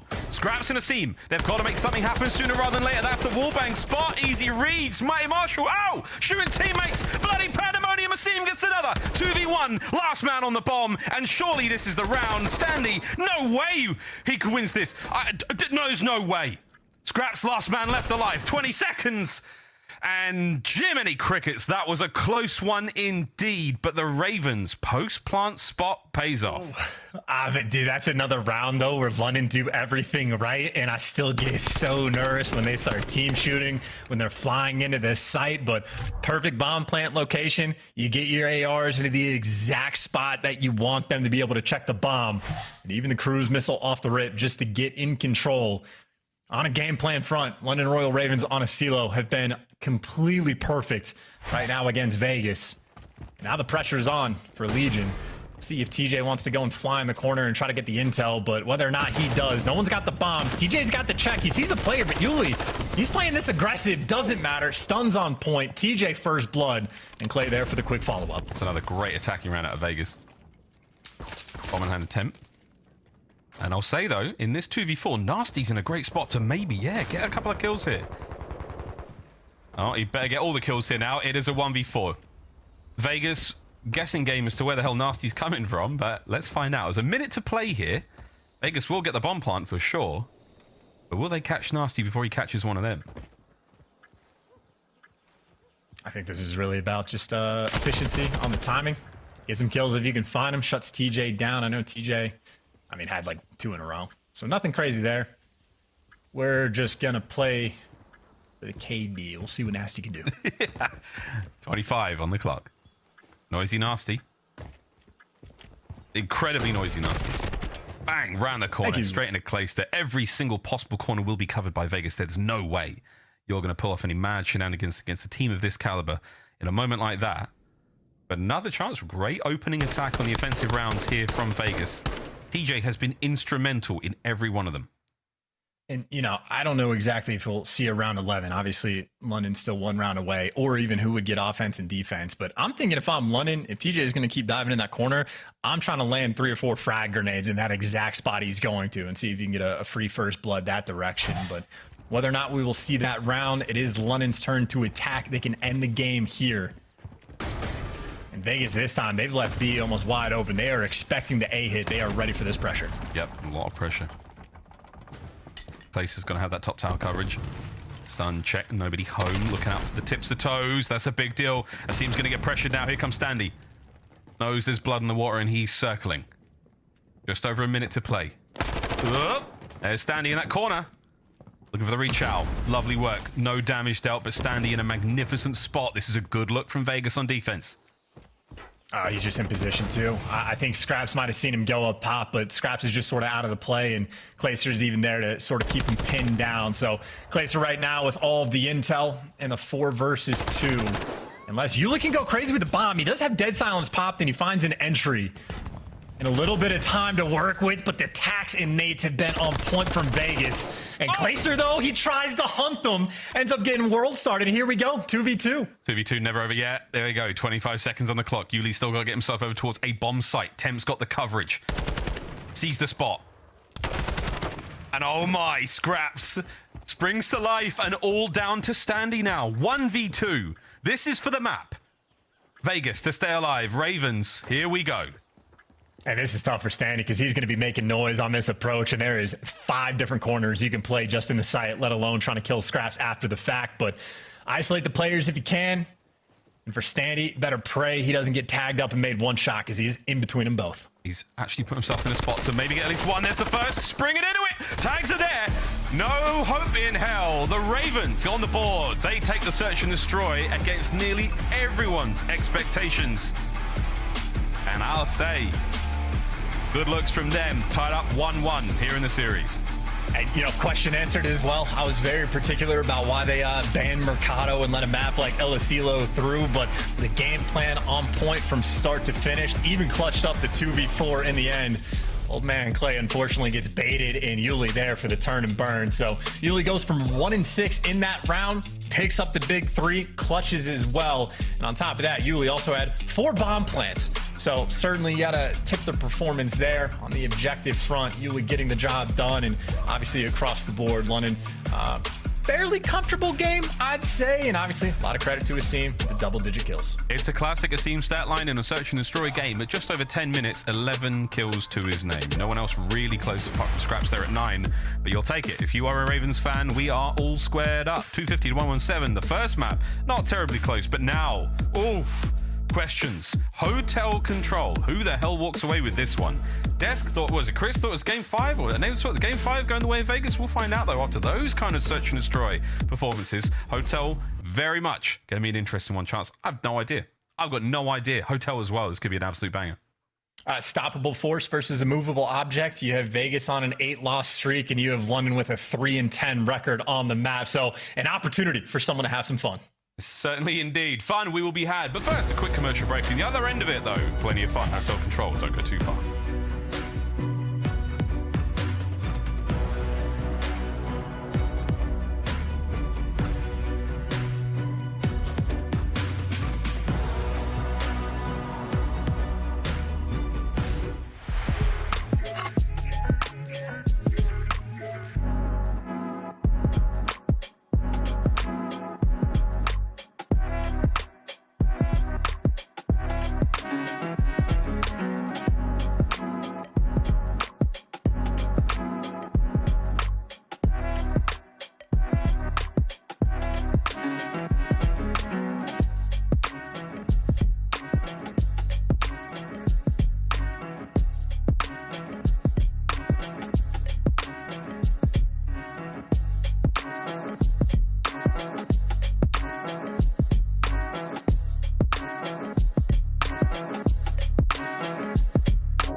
The Call of Duty League is presented by the GMC Hummer EV Pickup, the world's first all-electric super truck. Upgrade your game with the Scuff, the official controller of the Call of Duty League. The Call of Duty League is brought to you by the new series Citadel, premiering on April 28th, only on Prime Video. An electrifying finish there on Elasilo sees the Search and Destroy go the way of the Ravens, and now we're all squared up 1-1. Vegas now, will they be able to win a control? That's the question. They're not going to be able to do much without TJ at his seat, but that chance is a tough look for both squads in the mode. Yeah, well, absolutely abysmal. I thought it was 5-19 earlier from Vegas. So whatever happened there, obviously not great. And this kind of correlates to London's success on hotels specifically as well. 5-13 record overall. They're 3-10 on hotel. So the offense and defensive win rates are basically what it is on the map that we're going to. And a defense rate right at 50%, not too shabby. And offense being at 40% is about middle of the pack of the league. So statistically, in terms of like round win percentage, London are kind of average, a little bit below average, but not as bad as the record sounds. They're 0-6 in the round 5s. They've just had no ice on this map. And again, for a 3-10 record, if you just reverse, and I know this is a made-up imagination thing to do, but if you reverse those round 5s record, they'd be like 9-4 on this map. So it's literally like an ice situation on London, because on offense and defense, they can get the job done on hotel. And none of that sort of limelight for Vegas. They've just been bad straight across the board on this map. It has not been a good look. That being said, though, Standy is the new dynamic. He is sort of that, main entry, picking up more kills. We need the Slayer on our team to deliver for us. And maybe Hotel can be his home. Maybe he'll, I don't know, book a stay. There's a lot of jokes here. But. I was going to say, like, where's he going with this one? That's right, we're all going hotel. There we have it. Game 3 on its way. Neither team honestly loving it, but a lot more reps, I think, for the Ravens. But again, a very different roster. Defensive win rate, slight advantage there. We'll see if Standy is the man to turn it all around for Vegas. But the Ravens, a little bit of a hotter hand coming onto that Search and Destroy. Let's see how we go. Game of control. You don't want to go to the final round 5 if you are London. You want to get this done ASAP. Let's get into it. And keep in mind for Vegas, with like that hunt to try to get top 8 for champs, they're down by a bit. And if you lose to London, you are going to be shook. Like, this could be devastating to lose to the 12th seed. So London an opportunity to play spoiler, and cheeky little start, letting him spread the map. Certainly more pressure over towards A, as I see him getting tagged up, stunned, naded, everything but child. Lovely dance from both teams to start things off over here. Asim not on the A zone. Again, it takes a fair minute to capture both zones, A and B. You've got 30 lives to throw at each other depending on the round or how it goes. But for now, it could be a 2-man stack out of the Ravens. One player on B as well. Yuli's over by B, so you've spread the map. Will this pay off for London? Well, at the very least, you see Yuli just dragged 4 of those arrows down towards that B zone. So they're just playing aggressive and playing for the kills if they can get them. You see Nastie picking up a kill in the feed. You got the exact same. Nastie's picking up 2. And maybe if London were able to sort of pierce that setup and get past TJ, an opportunity to fly through and go towards B. But it's just the continuation of the very slow capture. As London again working the double flank, and honestly, Temp might just be the next man in line. They're taking their time for the teamwork to show up right now, and Temp and TJ gonna chow. There's so many T's in the mix. A lot of T's in the mix. All A's gone. The rest of the alphabet's still at play. With A being captured, we add a minute to the game clock. Temp's taken care of now. Nastie, 1 kill off of a cruise missile. That's going to be handy as well here on Hotel. Lots of open angles to play with it. TJ on the cross. Gunned. That's going to be the cruise in the back pocket for the Ravens. 2-life lead as well. I like it from Nastie taking his time as well. Knows that eventually someone from Vegas likely going to chow, but he is getting in position. And now that Nastie's here, he's going to be blocking those spawns and forcing these players out. And every single player on Vegas just died. Now you spawn out across the map, and London might end up having the perfect round 1 on offense. Oh, it's outstanding so far. 2-man stack as they are soaking it up. Big kills out of Nastie. 7 spree from him. The second segment on its way out. Ravens looking to take round number 1. There's the second gone. Dive onto the point, lads. Stack it up. Standy's up next, taking care of Nastie on a tear. Nastie on a tear. Looking to find any more, or will the round come to a close? The man has done it all. What a start from the Ravens. Yeah, as easy as you want it is as easy as London is going to get it. I mean, literally off the break, super patient, taking their time. They're always there to like trade the kills. And as soon as they got that pressure on the map, I mean, Nastie just never died. That was like a 10 spree. He goes out towards Shandy and is just super patient, waiting for all the kills to fall into his lap, knows exactly when he needs to actually jump on the map and make moves over towards Spa. And I mean, simply every single kill just went London's way. That is a clinical round one. And hey, I mean, Nastie's got the cruise missile in the back pocket. Still yet to die a second time. I know. 9-1 overall. Ravens on defense now. Seeing what can you do against the entirety of the Vegas roster? And I tell you what, if you held that line, you might have taken two more. Two members over towards A. Spawns over there as well. So now Vegas, a wonderful opportunity for them to capture the A zone. The Ravens are not giving up on this, though. They will commit to a hit. Big win from Yuli. That's massive. Still, that A zone is falling real quick. Second segment gone. We're looking at an extra minute, unless anyone can get there quick.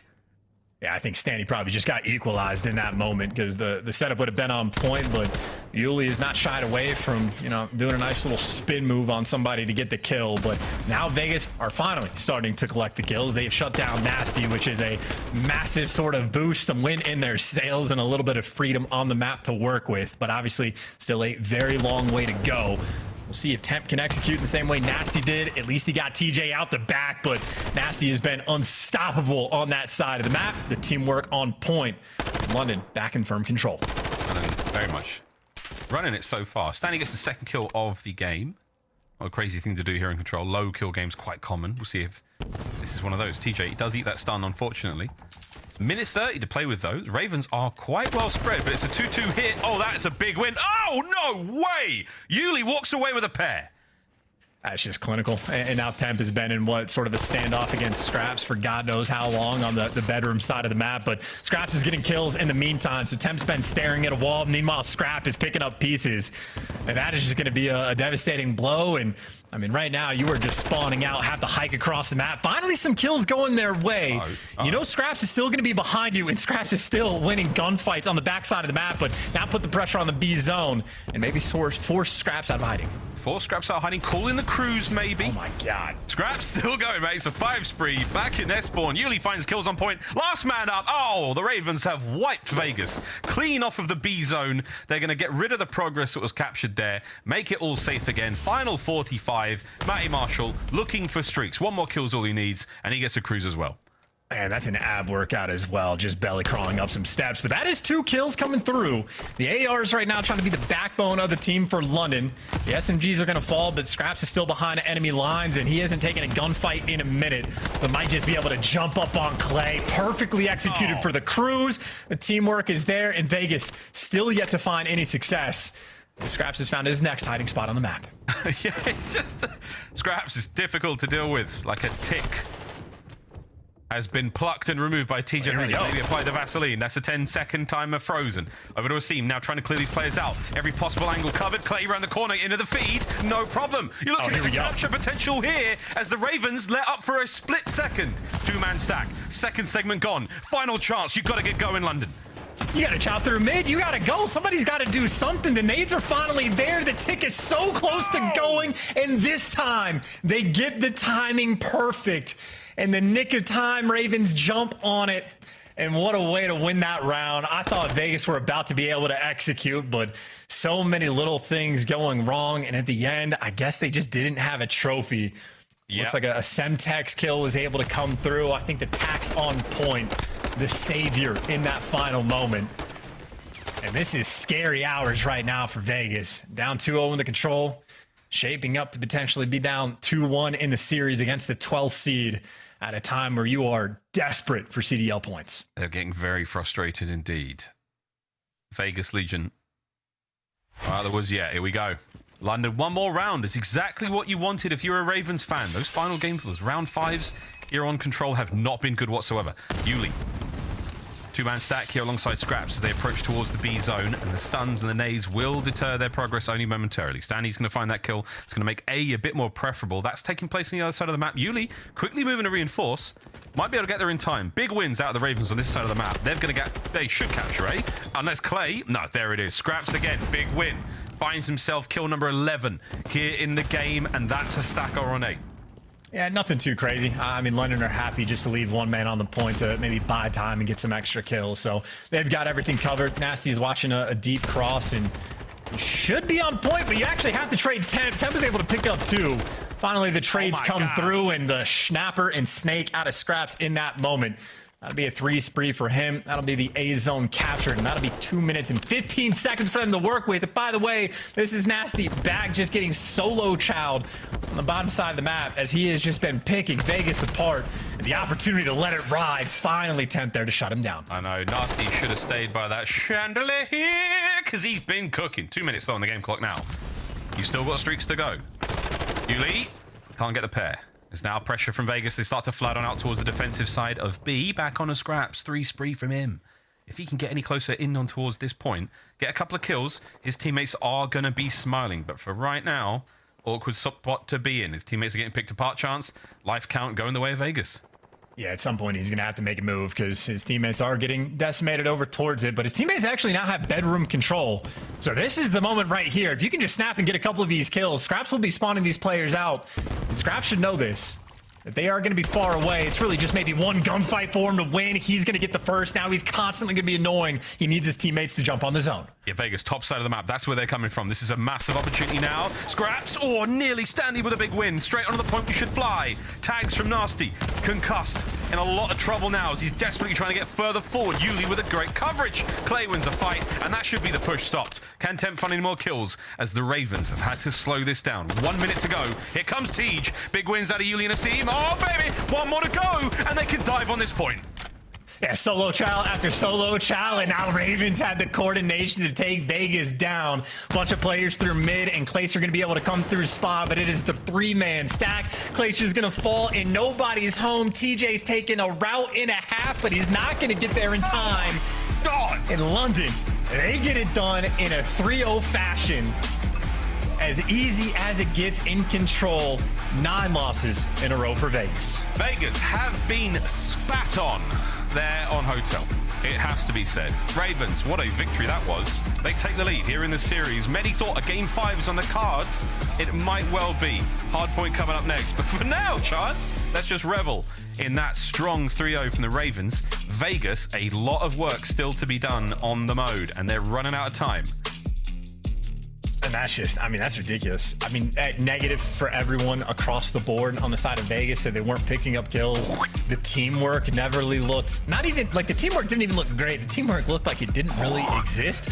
Even in situations where like Scrapz is back bedroom, like Scrapz goes on like a 5 or 6 spree on that side of the map. And there was never like coordination. It felt like to try to take him down.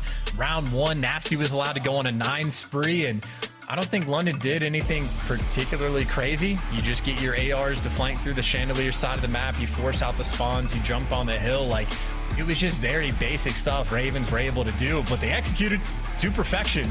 And it wasn't like a crazy performances necessarily, just a game like clockwork. They're happy to take away that 3-0 win. Ravens followed the game plan very happily indeed. Here are the highlights. Mostly the Ravens. They had the run of things here, in particular Nastie. I think it was a 9 spree before he was finally brought down. Beautiful stuff from him. And again, it's a lot of map control. It's not just running around, you know, chasing red dots that don't exist. Very much playing the spawns of Hotel here. Nastie again, that was the 9. Beautiful way to get things going. They started the round off strong as well. Great work indeed. That 2-piece from Yuli as well. Glorious. We had streaks from Scrapz in case you needed them, Chance. It was all Ravens all day here on Hotel.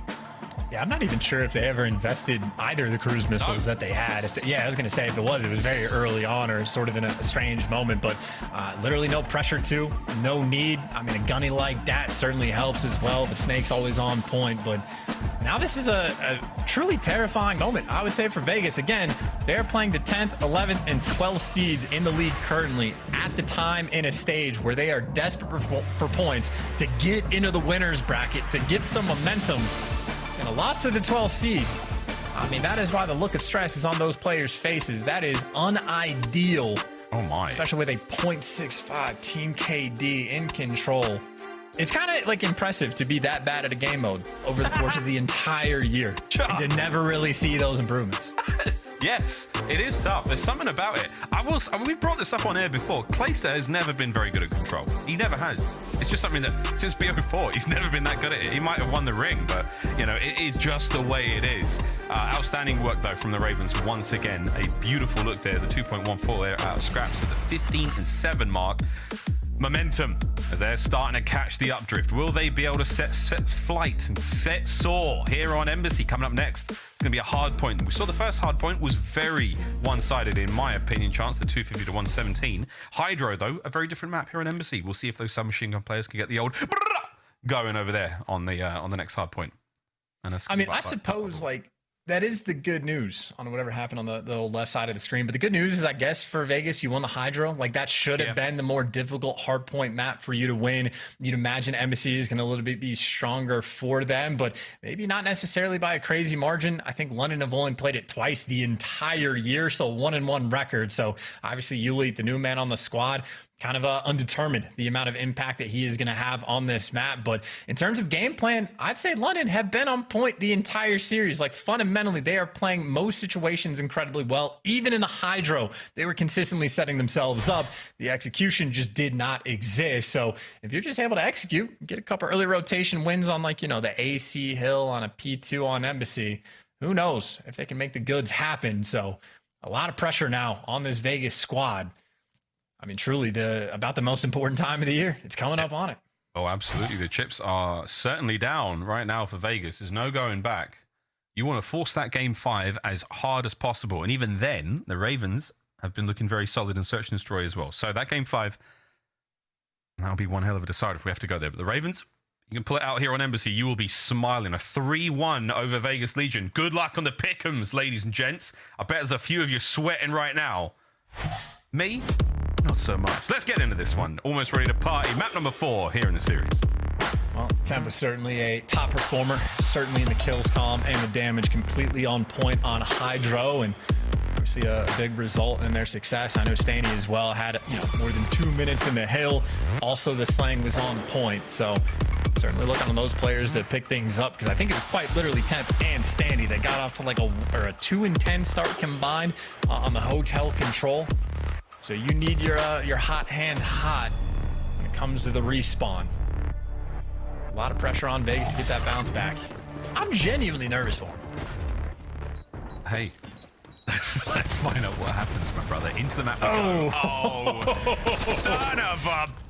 That's not a great start. It's a lot of map presence lost, but you haven't lost P2. So aBeZy, folks, again, for those who are just joining us the first time in the Insomnia Gaming Festival, folks, we're having a fantastic time.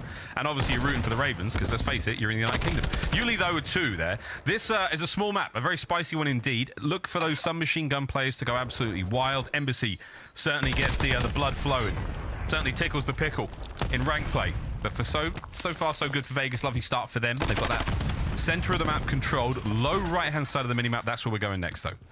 Yeah, very interesting moment of the game, right? Just because those P2 spawns are going to have them, at least for the initial, but you are trading away a decent chunk of time on P1, and TJ wins the gunfight in the hills, so it'll be a small lead for Vegas, and now on the approach to P2, it looks like they're getting quite a few of these kills. You see Yuli gets traded, and Nastie, that last man standing, and Nastie, big responsibility, hold off the entire team. Good luck with that one. Yeah, he's doing what he can. From that back line, these trucks, once they blow up, a happy place to be for an assault rifle player. Stanley with the big tags. That's going to be pressure now. Uli makes his way forward. Scrapz on the pinch. Oh, it's all coming together for the Ravens. Stanley, though, into the point he will now fly. Contests. No score for anyone until you clean him up. Beautiful shots there from Standy as well. Reinforcements arrive, but Seaman, Nastie right back at it. Somehow, still alive! Yo! Oh, Nastie! Mr. Plumridge in the feed. What a kill. Yeah, he had a big job to do, hold off the entire team, and that is exactly what he did, unmovable from that back truck until eventually TJ goes and shoots him in the side. So looks like Vegas going to sort of chalk it up and get that scrap time. But on that rotation, the team right now trying to fly and fry. I think Temp going to be up top as well, but Temp is lonesome for a minute. A lot of Ravens in position, and if Temp falls off, well, there you go. That's all the control you want of the up top section where the actual hard point's going to be. So London maybe going to get there first. It has been a scrappy battle. You got arrows all over the place. No one inside time. It's a bloody mess, isn't it? Here comes the next one for Yuli. Will Standy check this? I'll be amazed. not a hope in hell. 6 and 4 out of Yuli. Over to the hard point we now go. This hard point, a tough one. On the highest of high ground here on aBeZy. Not a lot of ways up there. So look for the nades to land. Trophy system now in place from Temp. That's going to eat anything thrown at the hard point, and the double trophy certainly make things there a bit easier. But for now, Ravens got to get close. They've got to get a man on the point. Standy holding it down. He's finally been killed. So again, an open hard point chance. No one's really able to get near the bloody thing. Yeah, this has been like the least grabbed hill I think we might have ever seen on AC. Finally, Vegas are there to get the final 20 seconds, but that was probably one of the more awkward situations where neither team able to get full control. But at least as far as the rotation game sort of goes, you know, Ravens in a bit more control, get a couple more bodies, but no one actually over towards the back. And you see Vegas get those back spawns. Number 3, Scrapz spawns out, so I know you got a body inside of the hill, but it's going to be Yuli by himself, and he's got, again, a big responsibility to try to kill everybody. He gets 2, but it's not enough. Vegas are going to get that time. Getting there, they get that time, and they break early on, so there's a lot of time to be had here. Let's see if they can soak it on up, because they need it. Ravens still nipping at the heels. Standy oscillating from one hallway to the other. Perfect check, lovely shots, good moves. Snake's on point, however, not from behind. TJ's up next. Will Scrapz check this possible corner? He should be in position to get it, maybe. Good crossfire. Vegas hold it down. Another out of TJ. Lovely work from him. 5 in a row. Looking for streaks. Yeah, he would love to get that cruise missile as well and keep this streak going. Simple stuff there for Vegas after they get the break. They just get to set up, and now Standy, an opportunity. He is by himself on the map. He's waiting for Clayster for the support, but he gets a little bit of that support. Question is do you hear the guy behind you? That is not the case, so nothing equalized there in that moment. And now Clayster just needs to stay alive, live up top, wait for his teammates to get nearby, because it is very distant, a far run the rest of the Legion have to do. Yeah, really tough. Huge lead now from Vegas, continuing to develop. Ravens, they managed to get into the kitchen. It's a tiny little box, and they're in. The doors are shut. Clay's not going to have much effect. He's going to have to get closer in onto it. Here we fly. Open for a sec, and he's in. Teammates with a perfect pinch. Shots are in. This should be the hold from Vegas. Clay's got the time. TJ clears out laundry only, but for one. Nasty in on it. You should be able to get some more pressure out of this if you're the Ravens. Oh, that was a good reaction from Clayster. As soon as he opens the door, he's like, oh, they hopped out of the hill. I could just freely push forward. And in spite of that, when everything shakes up on this hill, London eventually just win the gunfights in and around the point. So they get back inside potentially for those final 20 seconds. The nade's going to force him down, and that nade smoke, too tough to see through. I seem happy for it, as he is still collecting this time, and as you still have Vegas players just throwing their lives to try to get away for those extra few seconds. Obviously, we're going into a P1, so nothing too crazy there. You just want to get those power positions, but hey, first set of rotations in, similar-ish to what we saw on the HyDra. Vegas with a comfortable lead. Very comfortable indeed. Kills theirs as well. Back to the center of the map we fly. Standy plays Yuli like a fiddle up top.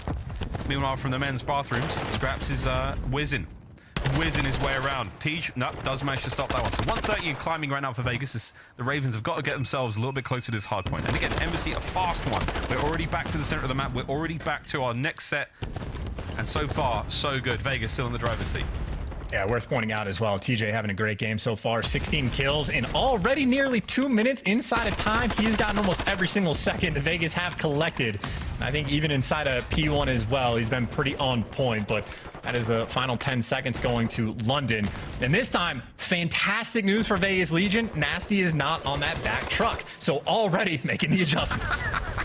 This should be good for him. Let's find out. Yeah, there we go. That's the back truck, and it's Clay and Temp, the ARs of Vegas. They're letting it rip. Although, look, who's that? It's Nastie in the distance. He feels the call towards that backside of the map, the yearning for it. Temp, though, will not relinquish the spot. He's going to keep a hold of this one. Yuli in the back line as well. What a power position this really is. In through the front door comes the seam. He does catch the one out. Over to Clay now, as Vegas is still swarming. Still keeping this time ticking. Chance 35 remaining. Yeah, finally the contest coming through for the 50-50 gunfights. Clay does some damage, but that is just the wipe. So that is 30 seconds of time that, honestly, London are going to be incredibly happy to collect. So that's a substantial amount to actually be able to get to try to work your way back into this game on rotation, though. Standy picking up a couple extra kills to get the trophies out in towards the new hardpoint zone once it pops. But you have 3 of those airs for London. They are storming down. The opportunity to break is absolutely here. Very different look here on the AC hill. Nice coverage there from Scrapz. Will be able to get the second. Yuli's got his stairwell covered. Some aggression out of the Ravens is needed now. They are slowly closing the gap. Time to buckle up, Vegas. You're all in. at this moment in time. Standy can't get the second. Scrapz is there. The trades are complete, and it's Ravens. They're in the point. It's an early break. Lots of time to be had. Oh, this is a beautiful break. This is the one that gets you right back in the game. So if you can stay alive in that corner for Vegas, nobody home. Number 4, Simp actually spawns out behind you as well. So maybe a small opportunity to jump, but you see the way Simp is playing it. He's playing distant, and now he's up top PD for Vegas. This is desperation time. Because right now, all this time to go away, Standy the only player that can really make something happen. And he is doing such a good job of staying alive, and him and TJ actually break out. So that is not all of the scrap time being collected. So instead of a nearly tied up game, Vegas on that break in that moment did a good enough job to try to keep a little bit of distance on it. But obviously Simp is trying to set up his boys long term. They're here on the rotation. They're going to get this initial time. This is huge. This is a huge turnaround. Ravens managed to make it to the embassy first. So we'll see if they can hold it. How will the setup fare? Scrapz has got himself a corner by vending machines, and he's not looking for snacks. It's all about that scrap time. It's all about the kills. Trophies are in. Yuli's going to be the first line of defense on the inside of the hard point. Clay on the outside catches himself one. Starting to soften up these defenders. There's the contest. You've got Mans on the point. Clay trying to make something happen here as the Ravens are itching to take the lead for the first time here in the map. Let's go for a quick listen to London. Cheater The doorway. door there. Nice, Almost done, I think. Cheater on me. I'm coming. Nice. All right, let's start playing. There's one, guys. All right, you listen. There's Tennis. One in court, yeah. 20. Everyone reset. Everyone reset, okay? I have a good break on this. We're together, guys. The kill is big here. I'm going Let's top. go gas. I've gone top PD. Let's try to work top gas here, son. I hear him in the eye. I don't see anything. On the side. Yeah, no, I can help you, guys. There's 2. Let's work top. I'm going to get a scrap. Someone here with you? Top really weak, Standy. On the side, weak. Corner, but he's pretty I'm leaving, I'm going paper. Actually, no, I can help you, You guys work right, On the side, weak, Matt. Stay weak on the side. Yo, hit left here. If we hit gas, that guy's spawn out. That guy's gonna spawn out. I'm gonna go laundry then if you want. Need it for laundry. Got him. You go for me, watch out. That kid's spawning out. On hill, dead. Yo, miss that hill. Left corner. One for laundry guy. Let's do that. He went into time, they're both in gas. I'm blocking gas. He's gonna go I'm gonna cup you on here. Watch out, bomb gas. Yo, P1 one shot. One more Let's have bomb gas. Yo, orange weak. Right side time. Orange and hill. Weak in time in this corner. Back on the dead. Nothing orange. Get a pinch laundry. I got the pinch. It's running up P2, right? Pinch your laundry weak. Time, just Mid alley, one shot. P1 dead. There's three. Nice. Alright, hold this side. He's just being annoying. I'm playing paper. Bomb orange, you're pulling an AR back out. Orange dead. Yo, make them do stuff here, yeah? We don't need to. Massive lead change late now for the Ravens, and it is not over yet. Chance Vegas have got to go big. Yeah, I mean, they are set up right now to play spoiler. They are still getting all the kills in the feed. Yuli and Scrapz have been frying. Another 2-piece. Get in that hill and collect the time. You even got Nastie up top in the power position, so Yuli knows he just has to look down low. London, this is as good as it gets. Clean, 4-man wipe. Can you read these spawns? Read the spawns. Soak the time. It's not over yet. Asim eyes on many of them. You should be able to get a kill or two, at least cut them off, and they approach the hard point. 25 for the win. It can get done right here, right now, on P1. Ravens have got to hold it perfectly. Now, Standy and TJ and Clay in the feed. They buy themselves a second or two. They buy themselves a new hard point at the very least. Here we go. And look, this is keep Nastie and Scrapz away from that back truck. And you see Scrapz already picking up the kills. He wins it on temp. And London, they are going to have the backside control on this P2 hill, on top of the fact that they have that 14-point lead. Maybe make it 15. And they got the initial. London in prime position to win it. Standing with 2, though. Can get the third. Does some damage. But London's still inside the point. Nastie can't stay alive for much longer. The point is now open. Scrapz cannot give up the back line control. Standing now on the flank as well. It's all down to the rest of the Ravens to hold this one. Can TGS find an opening Standing with 2? God. The break is on, but Nastie still alive and kicking, holding it down for the squad.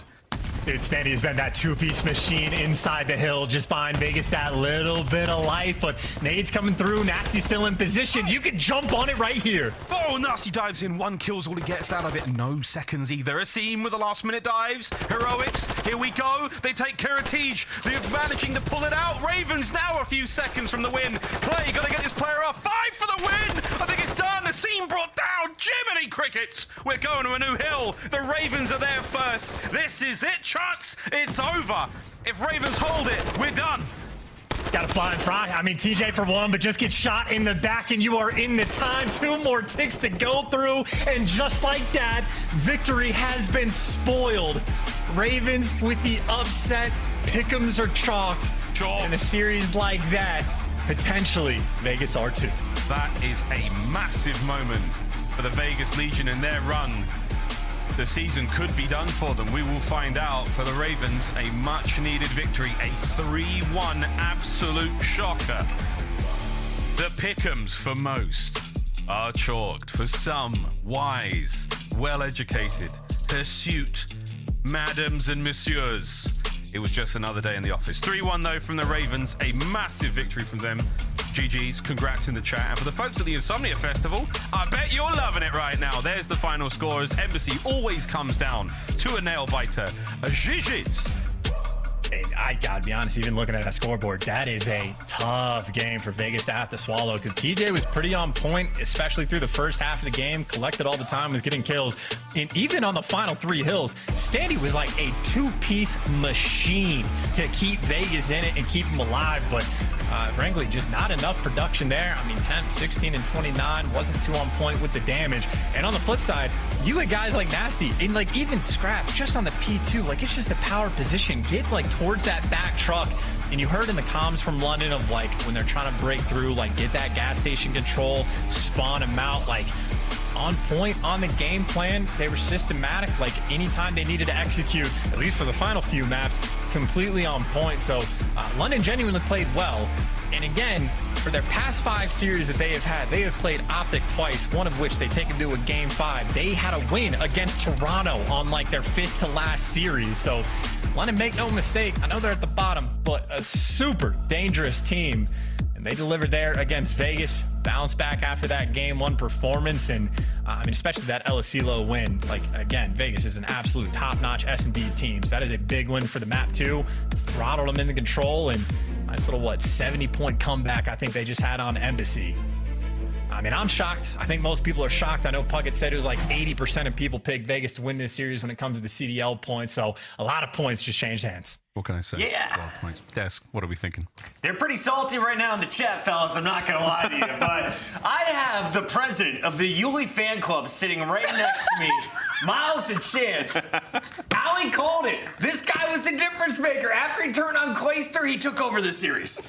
Yeah, I mean, yeah, Yuli. I mean, I do have to tip my hat to them at number 4. Obviously, a lot of question marks were raised with Yuli put into this lineup when London were just about there, and then obviously their first debut was a little bit lackluster. So I felt like Yuli, at least on map number 4, definitely slowed down a bit and played to his own pace, and I hope he continues to do that moving forward. Let's talk about this series, Nameless. London picks up just their 6th victory since starting the league back in December. They get it done in another 4-game fashion. It was 3-1 last time they played Vegas. They get back-to-back dubs against this squad. You know, Kristen, when we were talking about this series before, you were looking at chat, everybody's picking, Vegas. I picked Vegas to win, but in a 3-2 fashion is because of kind of what we just saw. The control is so bad for Vegas, and you saw Royal Ravens, not a great control team by any means, but they know what they want to do. They have identified goals on that map. We've seen the offenses were absolutely wonderful. Yes. Also, when we talk about the search and destroy, it was one of those games where aSim just did what aSim does. Gets to your side and wreaks absolute havoc. That being said, it's still massive opportunity for Vegas Legion in that game. There was a 2 versus 4 clutch that just should never happen to a pro team. We saw that happen to Vegas Legion, and it spirals out of control from then on out. aBeZy, we get to this game 4, and I'm like, okay, this series has game 5 written all over it. Yep. Well, Yuli decided to show up. He decided to show up finally to the league. My man Ulysses had himself a hell of a map. Some huge rotations, playing his life from P3 to P4. I think that was the biggest play, finding those 2 kills to ensure the rotation into bottom P4. And for anyone outside of our inside joke, we were all really excited for Yuli in his first matchup. He got crapped on. Yeah. Second matchup, whole team gets crapped on again. Today, the whole team looks clean in the victory over Vegas, and you can tell the Royal Ravens getting rowdy. Meanwhile, frustrations are brewing out there in Vegas. Taking a look at the numbers, TJ shut down, Temp shut down as well, were my big takeaways. Yeah, no, big takeaway as well as the fact that I said it before we headed into this series. The last time these teams matched up, even though it was back in January, they found success because Scrapz dropped a 1.7 overall. He does not exactly 1.7, but something incredibly similar. I mean, the search and destroy and the control over a 2.0 KD. He turned up for the squad in this series. Listen, and these things are going to happen. Like, if you cannot win controls, you're going to lose to teams that are at the bottom of the leaderboard, right? So for Vegas, it's at the point in the season where it's like, if they don't figure out control, they're probably not qualifying for champs. Like, that was a massive game. They're in 9th place by 30 points. Yep. You cannot be losing to teams that are in the bottom 4. It just cannot happen. There's only 7 qualifier matches remaining before champs for Vegas. This was one of their few opportunities to score 10 points. Instead, it's going to the Ravens, baby, as is our scuff play of the game. Let's take a look at aSim and what he was doing in search and destroy. Definitely the star player of this squad, but the whole team supported him. But you mentioned it, Nameless. When this guy starts frying, there's no stopping him. Yeah, I mean, there were a couple rounds, like, you know, they went up 2-0, and then it just seemed like, okay, we're up 2-0, aSim, do whatever you want. Yeah. He hit their side. He died to Clay watching flank, and I'm like, maybe he's going to slow down the rest of this game. No, he does not. He keeps on going. It's every single time. It's either bottom lockers or it's bottom pool. He's making plays, getting kills. He does not let off the gas pedal. 7 streak from aSim, and the search and destroy was the start of a 3-game sweep from the Royal Ravens after dropping that first hard point. Right now, we're joined by their new face, Yuli, coming up from Challengers, has made it all the way to the top of the CDL. And I gotta ask you, how's it feel to walk away with your first dub? Feels good. It took a little bit, but finally got our first dub, so I'm really proud of how we played today for sure. And Yuli, I'm so glad we now get a chance to talk to you. I want to know kind of what your role is on the team and kind of what that conversation was like to bring you into the squad. Well, originally the reason they wanted me was because they looked at how I played in Challengers. They watched me on the minimap, and then they would like pause the screen, be like, okay, you should go here, and then they'd play it, and pretty much every single time, like, I went where they wanted me to go. You know what I mean? That's cool. So they just felt like I'd be a really good fit for this roster. Yuli, I want to ask you, you know, sort of about the situation that you're in. So you come from Challengers. Obviously, it's a struggling roster on the Royal Ravens. How do you guys keep the morale up after these games? Because I feel like it'd be really easy to come in here and just be like, oh, let's just try our best, see if we get the win. How do you keep the morale up and improve and get better each day? Well, the biggest thing for us, I feel like our matches haven't really showed how good we can be. In scrims, like usually, like everyone says this, but like we've showed that we can compete with top teams in scrims. So whenever like the matches like that we've lost, we're like, okay guys, it sucks. We just got to go back to the lab and then finally show what we can do in the actual matches. What's been the biggest challenge for you? You know, coming from Challengers, going into the pro scene, what's been the biggest challenge you'd say? The biggest thing for me is, and I spoke to the guys about this too, there's no freebies in the league. Yeah. Like, you have to work super, super hard for every single kill. And if you're not, then you're not going to do well. Simple as that. Yuli, final question for you. You're starting to gain some fans here in the chat, definitely here on the desk. Looking at you, Alec. What do fans need to know about you? What do we not know about a guy who's going to be on our screen on a regular basis? Biggest thing about me is that I am always composed. So if you see me in a tough situation, if you see the roster in a tough situation like that 2v4, for example, I'm going to do my best to win it. And a lot of times I think I will. Calm under pressure. That is Yuli. Thank you for joining us. We'll let you go celebrate with the team. All right. Thank you, guys.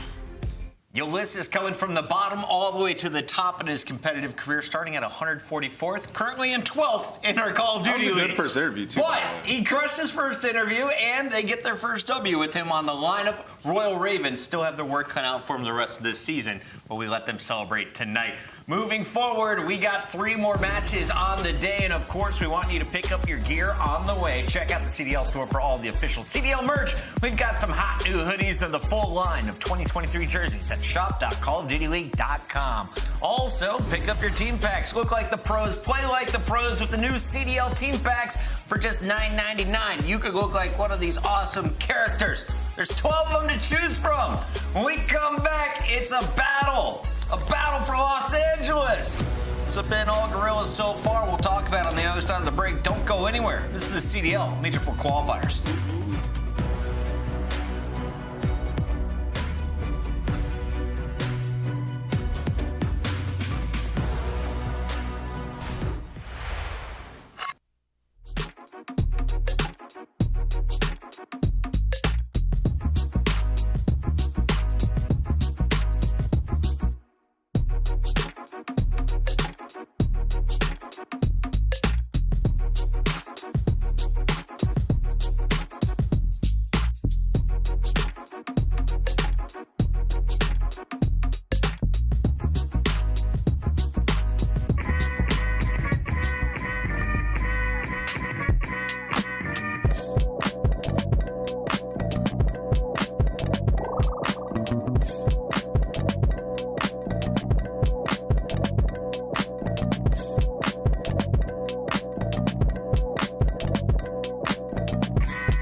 Opposition, out there crushing any competition.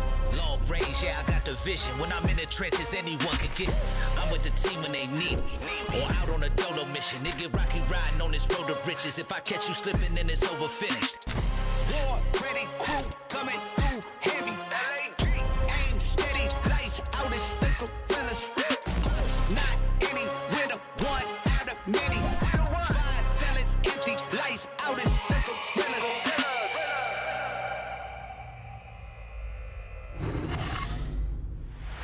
So what's the plan? Same crew, but this time, we take everything. And Dylan Adams has picked up 3 in a row, looking to take care of the entire squad, and he's done it. Oh, this is a big moment. LaRue is cooking.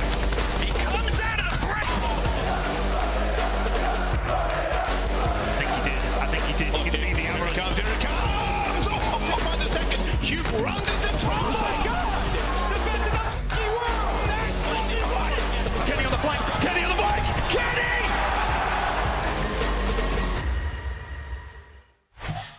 How you feeling after the dub? Feeling great. Some dominant COD out of us, so That feels good, especially like when you're practicing and everything that you worked on in practice kind of just goes the way it's supposed to be in matches. That's something I've been working on, so pretty proud of the squad. And I went 0-5 in an S&D and won 6-0. That's a good teammate. That's just good teammate, right? That's what I'm talking about. Come on, bro. Come on, bro.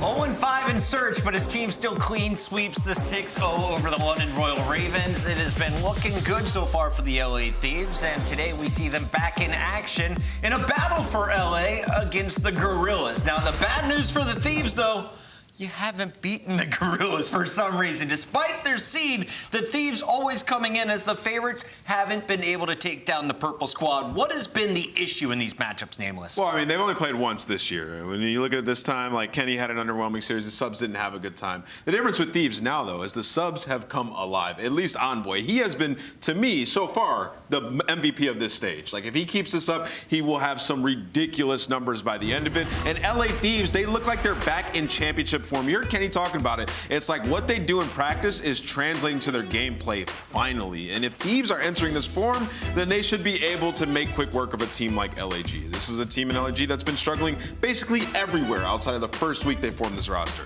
3-0 over London, 3-1 over Seattle is even more impressive. And you highlighted Envoy. For me today, I'm keeping my eyes on Drazah. I want to see what this guy is bringing to the table. On the other side of the matchup, Guerrillas are definitely the underdog, but in this matchup, they've seemed to be able to get the better hand. Arcades is going to be a key feature to the team across these 5 maps. Allie, tell me, where can this LAG squad steal some maps today from LA Thieves? If they're gonna steal a map, maybe in the search and destroys. I mean, both these teams are extremely average across the board. The biggest problem, though, is we look at our maps and modes that LA Thieves got their hotel hardpoint, which is one of their better hardpoints, as well as that embassy. We're talking about the #2 hardpoint team in the game versus an LAG squad who came out strong at the beginning of this season when it came to hardpoints, but it's been nothing but a decline since then. Yeah, I would say LAG had opportunity in the S&Ds, but when you look at the embassy, Thieves have won their last 2 embassy searches, so that's back in the fold if it goes game 5. And then when you look at game 2 on that Fortress, LAG allow plants more than anyone else in the league on their defenses. We know what happens when you get plants down on that map. You typically win the round. So it's going to be a world of pain for LAG. They need another Joe Deceive Superstar series. All right, quick picks, fam. In the chat right now, we have 5 million channel points to 1.6 for the Guerrillas. That's 75% of the fans in favor of LA Thieves in this one. Take Nameless, that. where are you going? LA Thieves 3-0. 3-0? Yeah. LA Thieves. 3 what? 3-0. Gorillas in a game 5, baby. Let's get this one going. Super Saturday continues right now with your casters. We got Lando and Study for this one.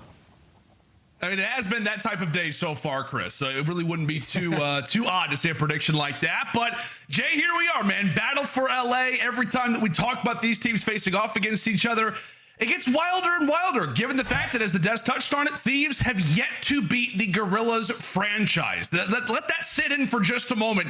The Thieves, who literally won back-to-back championships last year, who are literally world champions, have still yet to beat the guys on the other side.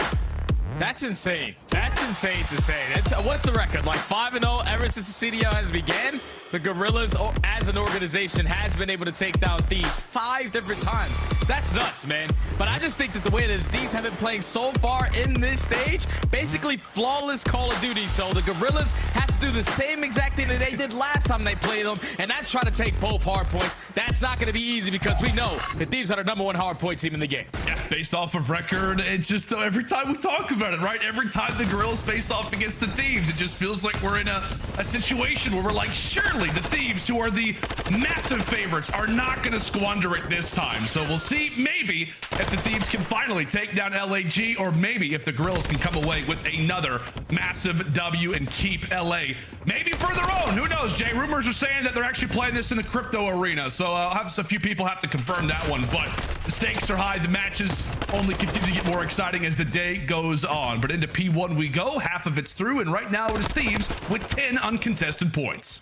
And both of these teams, they recently did match up, and they did play this map. The reason why LAG was able to beat the Thieves on this one, because they were the best breaking team at that time. That was all the way back in stage 2, where they came in with the entire new roster, and they were just having so much success in hardpoint. But ever since they were the #1 breaking team, now you fast forward all the way to stage 4, where they dropped all the way to 7. So they just have to get back into that form, because those are the issues that caused Thieves problems last time around. It's kind of funny, right? Like LAG, as you said, at one point with the #1 breaking team, right now that title belongs to the Thieves. So we'll see if that continues to be somewhat of a factor into the success for the Thieves, or maybe if LAG can start to replicate some of that success. It just feels like right now, Jay, for the Guerrilla side, it's kind of hard to find their identity when we talk about different game modes. Early on, it was their hard point, and then it feels like maybe as of late, it's been more of their search, destroy, and control. But in that last series versus Minnesota, they weren't able to win a search, destroy, or a control. It's definitely a tough task early on here for LAG, as they have quickly, Jay, got to get their head on straight. They are down massively going into ACs.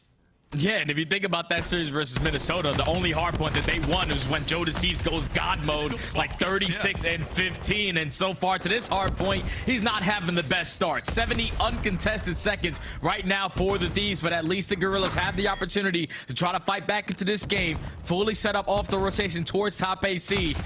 But you see number 5 on your minimap in Octane. He's the player that's slowly working to pinch. The cruise missile's also going to get invested. It's time to spam those tacks.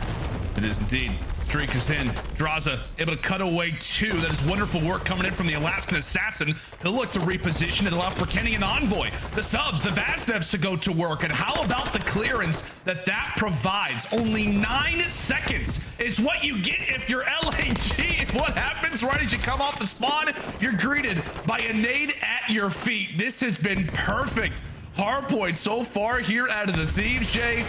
As we said, another rotation for Guerrillas, where it feels like confidence-wise, score-wise, they got to get a few points on the board, for God's sake.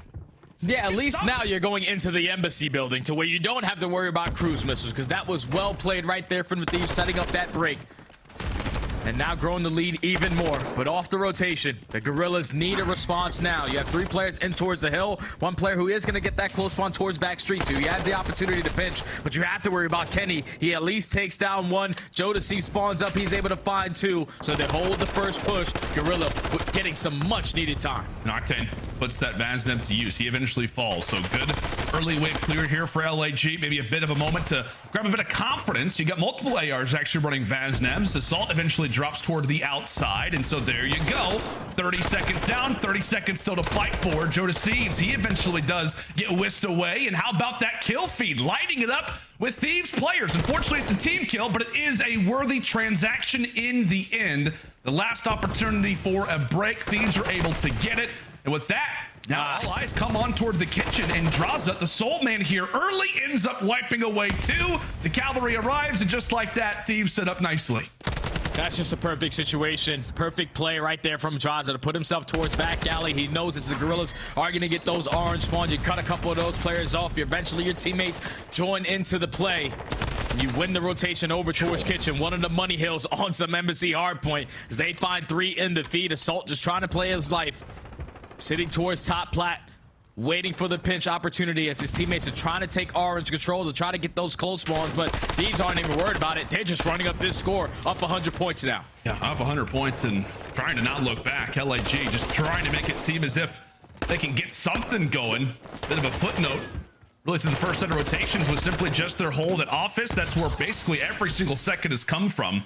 A bit of daylight here in the kitchen, but those doors will be closed again. That just feels like how this hardpoint has gone so far, Jay. Every time that LAG tries to make a play happen, door slams right in their face. So as we head into the second set of rotations, feels like we've said it multiple times. We're probably going to say it many times again. It has got to be a quick changeup here for LAG, down 100.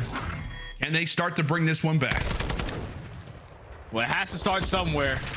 And already in the kill feed, it's not starting there. That's a clean 4 dead. All of the Guerrillas spawning out towards embassy. Octane going to be the first line of defense, holding this side position.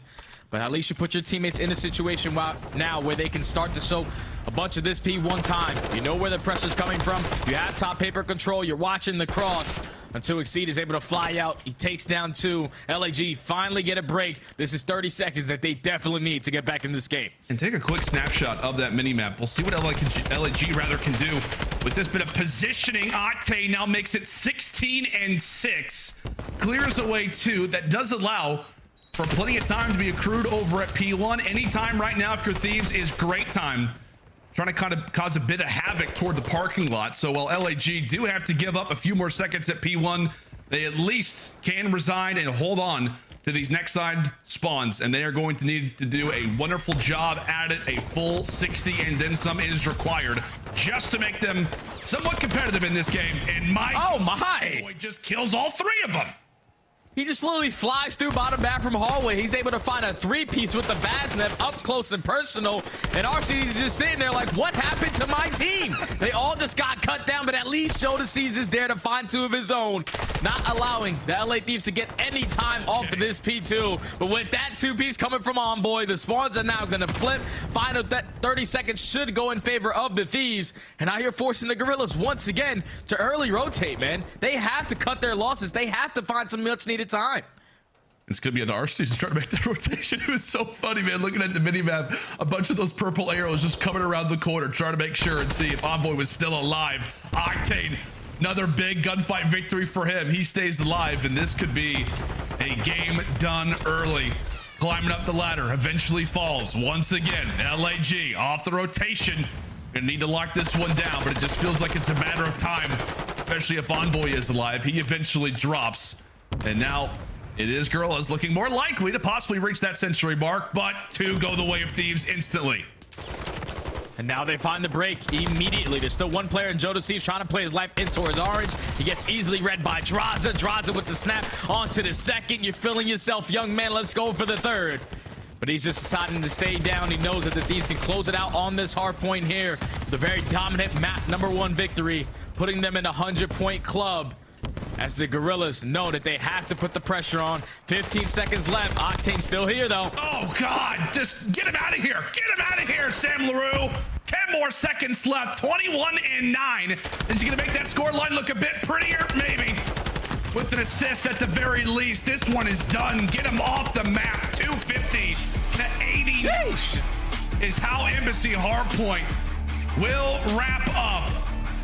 Impressive work there from Thieves, and it just never felt close, Jay. I mean, even from the beginning, it just felt like Thieves were off to a different level of pace. I don't know about you, Lando, but I feel like I've seen this story before.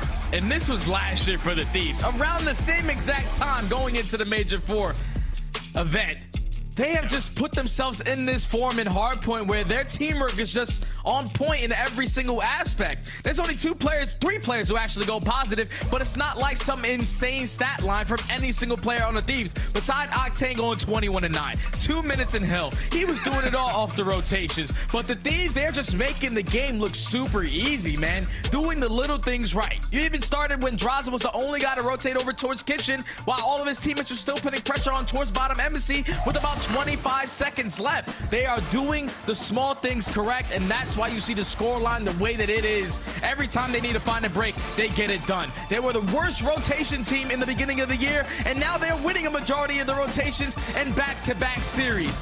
LA Thieves, they are just looking in a completely different form as of lately. And if they continue to play like this, man, they are definitely one of these teams you gotta be on the lookout for. Yeah, I mean, the funniest thing about the scoreboard at the end of the map, Jay, was that, as you pointed out, Octane, 21 kills. 20 of them were non-traded. So, like, the guy... Yeah, like, he's just holding out his angles. He was having a blast, but that's the things that you talk about, right? Toward the end of the season. Little mistakes, little issues that you've suffered as a team that you're trying to work on. We obviously knew it. Thieves, an unbelievably talented hardpoint team. If they just clean up the rotations and still remain solid at breaks, I mean, you're going to see score lines like this. I mean, so far throughout Major IV, the enemy score lines have read 89 points, 180, 160, and 100. These have not been close games by any stretch. As you can mark it up, 4-0 in Hardpoint here for the Thieves and Guerrillas. Desperately needing an answer and maybe a bit of life coming into this next search and destroy. But as we said, man, the the nice little score line there across the board, pretty much from everybody. But if there was an award to give, it would go to the human turret. And now if you are the LA Thieves, that's job well done in that map number 1. Now you're going into this map number 2 where neither one of these squads have played it a lot. You have an overall record for the Thieves sitting at 2-3, then on the opposite side for the Guerrillas sitting at 2-2. But one thing that the Thieves like to do great on this map is find that first blood. Whenever they find the first blood, it's the second best in the league. They usually find success in winning a majority of these rounds. The only thing that scares me, though, is on their defensive side. If they end up getting first blooded on that side of the map, they only have an 8% win rate in 3v4 situations on defense. So I think if you are the Guerrillas, definitely play for your first bloods on your attacking rounds, but also play for your post plants as well. Get that bomb down towards A, force LA Thieves to retake where they're about 50%. Alrighty, man. Well, you've set the stage quite nicely when it comes down to that search and destroy, and it's going to be fun. It's going to be interesting to see exactly how that one plays. I know we were looking at the stats, looking at the numbers really for both these teams. Fortress, not one that they've really played all that often, but it's a mixed bag, and you're really hoping that for the Guerrillas, maybe it's a map that they have been practicing, maybe in the wings, throughout scrimmages, whatever it may be. Hopefully it is a map that they can start to improve on because they are going to need it. In the meantime, though, we actually do have a very interesting video that we want to go ahead and throw this one over to. It is a nice little analytical breakdown with Nameless talking over LAT's hardpoint. All right, we have a clip here on HyDra Hardpoint. This is a beautiful rotation out of the LA Thieves. They had a 2-0 week last week, so let's see how LA Thieves get this rotation. So what you're gonna see here, this is P2 on HyDra. We all know about this rotation. If you play ranked, it's very tough. So you can see LA Thieves here, they're set up. They have their 2 AR players, Octane and Drazah, playing for their first blood. On rotation here, you're gonna be at a disadvantage. So you wanna be ironed up with your ARs, and you have to have your SMG either make a play through the water or in front of one of your ARs. So that's gonna be Kenny. He's right here getting ready to take a water route so they can get some kills potentially front and flip them out. Now what happens here, and this is the key component of this play, is the player that is soaking the hill time at old, he has to immediately leave so you can spawn them out on rotation. If you get kills on rotation, the opposing squad will spawn out back P2 and you have a way better time controlling the new hard point. So let's see how this plays out. Notice how they're ironed up and you'll see how LA Thieves secure this rotation. I'm still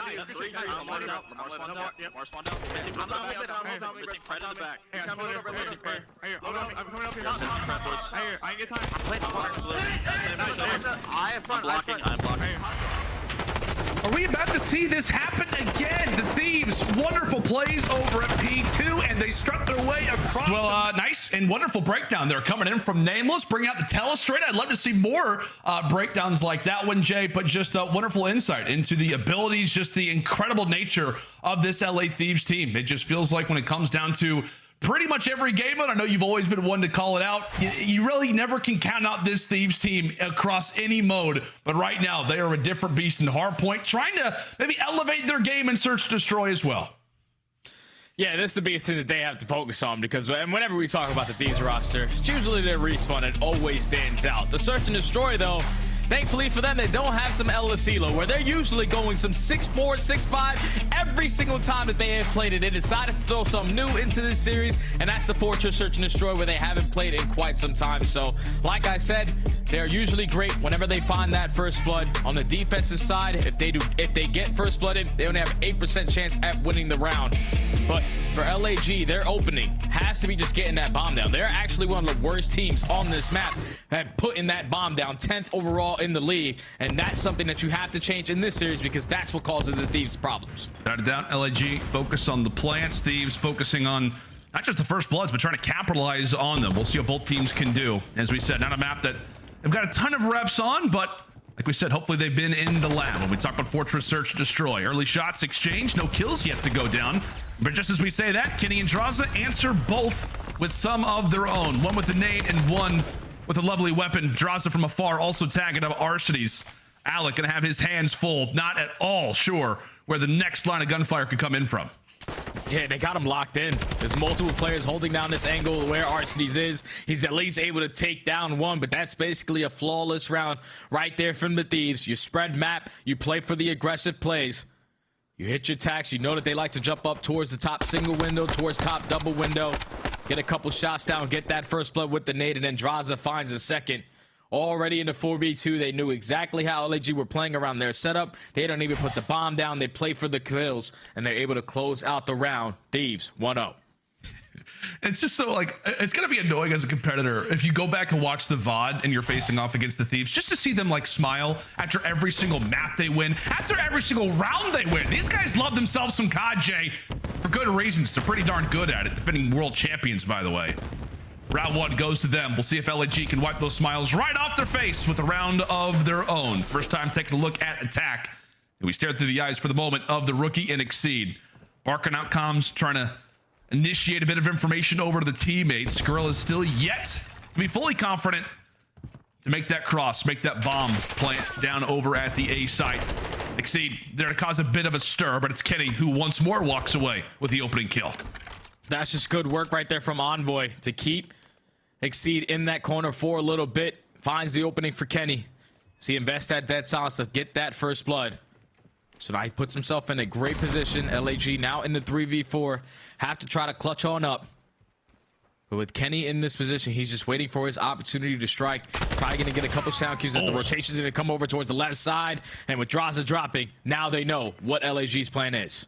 With 20 seconds left, now's the time to get going. If you are the Guerrillas, Envoy spotted on the cross, pops that dead silence, just wants to make sure that A site is clear, and boy is it. Assault once more, have to be solid with the AR, puts in the work again. Finding Octane, finding Drazah. Does he have one for Envoy? Potentially.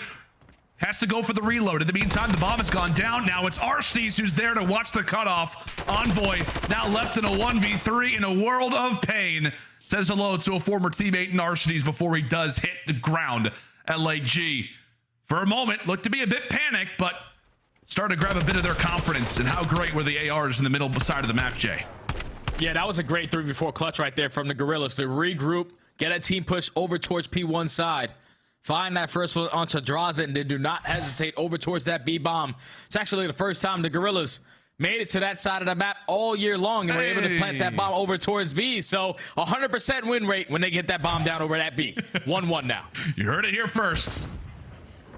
See if they can maybe do it again. Regardless of it, though, sides will flip. And how about Joe Deceives? Fiery as ever. Always a player that we love to talk about when it comes down to the Guerrillas' end. Answers for the first, but it is Arstes who ends up dropping just shortly after. So into the 3v3 we go. And really all 6 of those arrows that are left on the minimap. Not a ton of movement right now. Yeah, they're just waiting. Neither one of these squads caught off guard by some COD timing. As they know, Joe Deceives was that player who's playing in towards bottom art. But now the rotation for the Thieves. Gonna come over towards this A site. Kenny still holding down top double windows. Keeping players at bay. So he's slowly working up towards P1 side. He's getting a lot of info for his team right now. Trophies begin to fall by the wayside. Free pick'ems. And from there, also escape with his life, or maybe finds the timing. Oh, can't finish it off. A massive one there for Joe. And from there, time continues to tick. That bomb needs to get planted. Drazah, in the meantime, laying down some shots, laying down some bullets. Is it going to be a bomb rotation now here for the Thieves? And it appears as though they're going to have a free lane to get here. Oh, this is good rotation coming in from LA. Both squads are LA, but that's going to be the Thieves able to get this bomb down over towards B. It's their turn. Try to clutch up. 45 seconds, 2v2 situation. Neither one of the Guerrillas players have dead silence yet. This is just holding strong on their setup. Drazah's holding the push from both angles. Talk so often about how unlikely B bomb plants are, but how difficult it is to try and retake, especially if you're the defensive team. Let's see what Guerrillas have cooked up. They are wasting a lot of time. One will drop, and now it is all on to Assault, and he gets evaporated. Excellent work there from the Thieves. The midst of that 2 versus 2, reading pretty much exactly what the Guerrillas were up to. They get out of dodge, get that bomb down, and pretty much force LAG to come to them. Excellent work there in the mid round. Yeah, that's just a great rotation with only 15 seconds left to push through open arch, get that bomb down towards B. Just, you see it on the minimap, it caught the Guerrillas completely off guard as they were working their way back over towards A site. By the time they got over towards B, there was only 25 seconds left, so they had to be aggressive on it, and it plays right into the hands of the Thieves setup to now allow them to go up 2-1 on the map. Back on the defensive side. This time it's a 4-stack over towards A. So LAG looked to handle it. Exceed, who's yet to get on the board. Well, it could be another round before he does. 0-3, brought down to 20 HP. Positive, though, is that for Guerrillas, his body stack at least helps allow for the plant to go down. Thieves, who have pretty much been in this exact area for the entire part of this round, now have to get a move on. All 8 players still alive. Exceed, nothing's going to be there. Same thing for Joe Deceives. Watching a flank that has still not occurred. Drazah just jumps right on the bomb. Thieves run right on into the bomb site. However, they are getting taken down by Exceed. By Assault. Octane jumps forward. The nice and tricky play the Thieves tried to pull off. Looked like it had a bit of hope there. But LAG end up locking it down. It's Exceed and Assault who come away with all 4. Oh man, that's such a big round because it looked like the Guerrillas were moments away from throwing that one away. If Exceed does not be the aggressor towards backsteps, wins the first gunfight, and then is able to take Drazah off of that site. LA Thieves, they started off with that first blood. Kenny with the nade. I thought he was going to keep Assault in that corner, but like I said, Exceed makes the play happen to tie it up at 2 now. Into round 5 we go. Thieves still yet to grab that bomb. No worries, Kenny. It's still there. Still waiting for you. Not a big deal. Instant check over at P1. And we know where this bomb is going. That's the thing about Fortress Search Destroy, Jay. I know we've seen a few B bomb plants already, but rarely does it occur. What really is going to be the strategy from LAG. No presence felt when it comes down to either of those doorways. So that being the case, Drazah, wonderful toss. Hello! That's going to be 3. Make it all 4. LAG lead positioning at the doors. They head over toward P1 and right into the jaws of Thieves they go. You can mark it 3-2 now. Yeah, Kenny gets all the information right there. Once he's that bomb planner, he knows that there's no one watching across from close arch. There's no one inside open as well. So the pressure has to be coming in through bottom art or through the flank. Drazah with his positioning towards Cage side. He's able to get the first player on the hop up, stick the second player towards benches. And then that's when he allows Envoy to set up that crossfire to find the final 2. Guerrillas so far have not had an answer on their defense. Fiery plays again from Joe Deceives toward the bottom. Tacticals exchanged pretty much all throughout here on Fortress as they will continue to ring in the ears of all of our players. Dead silence established here from Joe. And take a look at those arrows right now from LAG toward the bottom side of the map. As we've said, quite a few bit of rounds that have gone over toward that B site, but Envoy is there to try to read it. A nice crossfire established between he and Drazah, and now with that, it brings it into the 2v3. But they're trapped, Jay. They are trapped. Yeah, they are trapped. All of these players know exactly where they need to pre-aim. Because you have Octane who's holding that backside push out. They have every single door cut off. And Envoy, the playmaker, who jumps in towards top double windows, gets all the information from his teammates that the pressure is coming towards B. He times his flank beautifully. He's able to find one, forces it to a 4v2, and then finds the final 2 to close out the round. Thieves finally take the very first defense of the map. About time. There's a lovely one at that, man. Just at the end, it was like I realized on the map, it was like, oh, Octane's toward the backside. Oh, okay, they know exactly where LAG are hiding. They gave it a heroic effort at the end, but now we find ourselves in the swing round. A huge map here for the Guerrillas, one that they desperately need to take. Kenny actually nearly took a grenade to the foot while in the middle of a dolphin dive. Sniper gets brought up from Exceed. He'll take one in the meantime for Kenny. He has found himself in a lovely first blood position as well, but the same thing can be said here from Arcitys. One man from LAG that has made it behind enemy lines is going to be him. Arrows scattered all throughout Fortress. We'll see where the next pick comes in from. And you see that these players right now, they're just thinking that someone had to have made the opportunity to push through that A site. So they're just slowly trying to work it. So Arcitys has wrapped his way back towards Dubs. He's going to get a freebie onto Envoy, shuts down the cruise, but Kenny should be here for the trade. Now it's a 2v2 situation. Kenny tagged up, but not dropped. feel like in that situation for Arcides, understandably so, wants to escape with his life, but just runs out in the middle of no man's land. Bond does get grabbed. Drazah and Kenny, father and son, still left up alive. And they should surely have that free plant over at A. Well, it's Drazah on the cross. So information found for Thieves. Let's see what they can do with it. He's got all the info that he needs. He watches both players cross over towards P1, so Kenny's going to be able to get this bomb down for free. 2v2 situation. You got a trophy down. Thought you had dead silence. You were trying to make a play, but Kenny does on the other hand. Assault is able to take down Drazah, though. Now it's all up to Kenny. 1v2. And he has that dead silence. He has that dead silence. Oh my God. He nearly doesn't finish his food. Eventually drops Joe to Thieves, and now we enter into the 1v1. Kenny versus Assault, potentially for the game. Kenny doesn't check his right, and from there, Assault will drop him, winning the 1v1. Kenny cannot believe the one corner that he doesn't check. Assault will win it and keep LAG's hopes alive. My God, what that does to the score, 4-3. Yeah, the Assault knew right there in that situation. I do not have dead silence. I cannot run around for free, but I know Kenny is nowhere near this bomb site. The only opportunity he had was to wrap all the way through that P1 street side and try to get an angle to look at bomb from that way, but Assault plays that 1v1 beautifully, camps the corner towards bottom middle box, knows that Kenny eventually has to hit that rotation, and is able to clutch up in the 1v1 situation to now put the Guerrillas down by 1.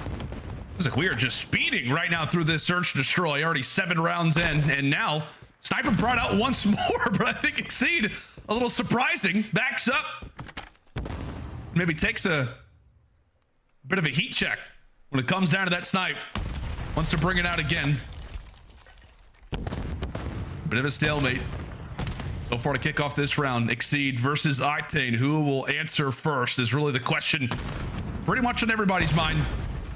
And that bomb will actually get tossed over to Exceed. So he'll not just be the man to hopefully find the first blood, but now his position gets turned into maybe being the objective man.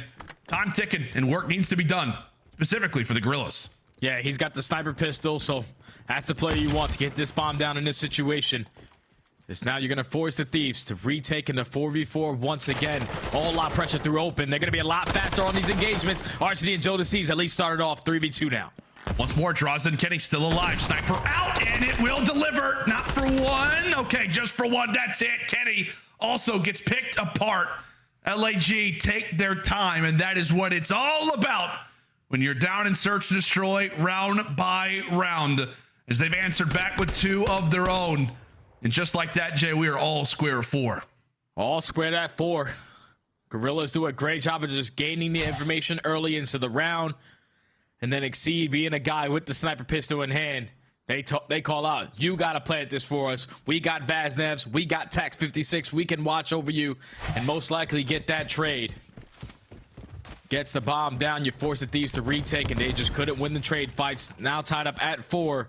Back on the attack for LAT. Talk so often about momentum, man.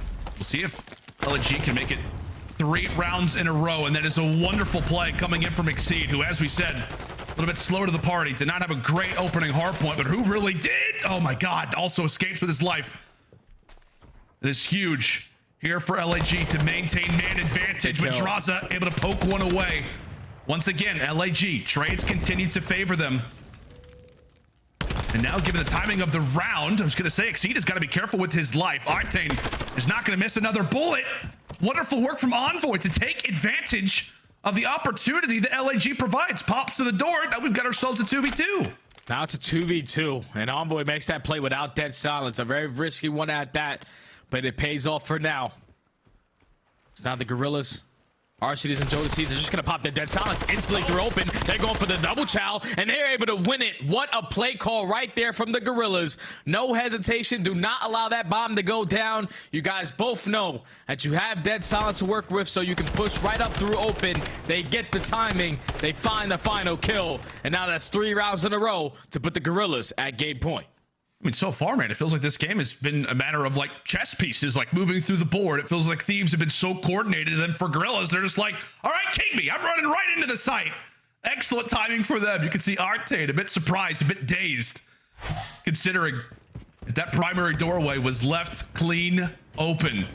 3 rounds in a row. Can LAG make it 4 and get this game done? That is an excellent snipe there from Sam LaRue. Finally, gonna give it a retribution from the early plays that have taken place.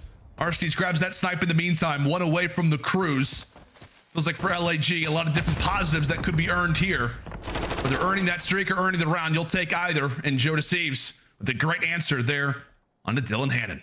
It's a big kill to take down Envoy. Now you put yourself in a 3v3 situation, and Arstees is still 1 kill off of earning that cruise missile. As the play call is going to be to wrap this bomb over back towards A.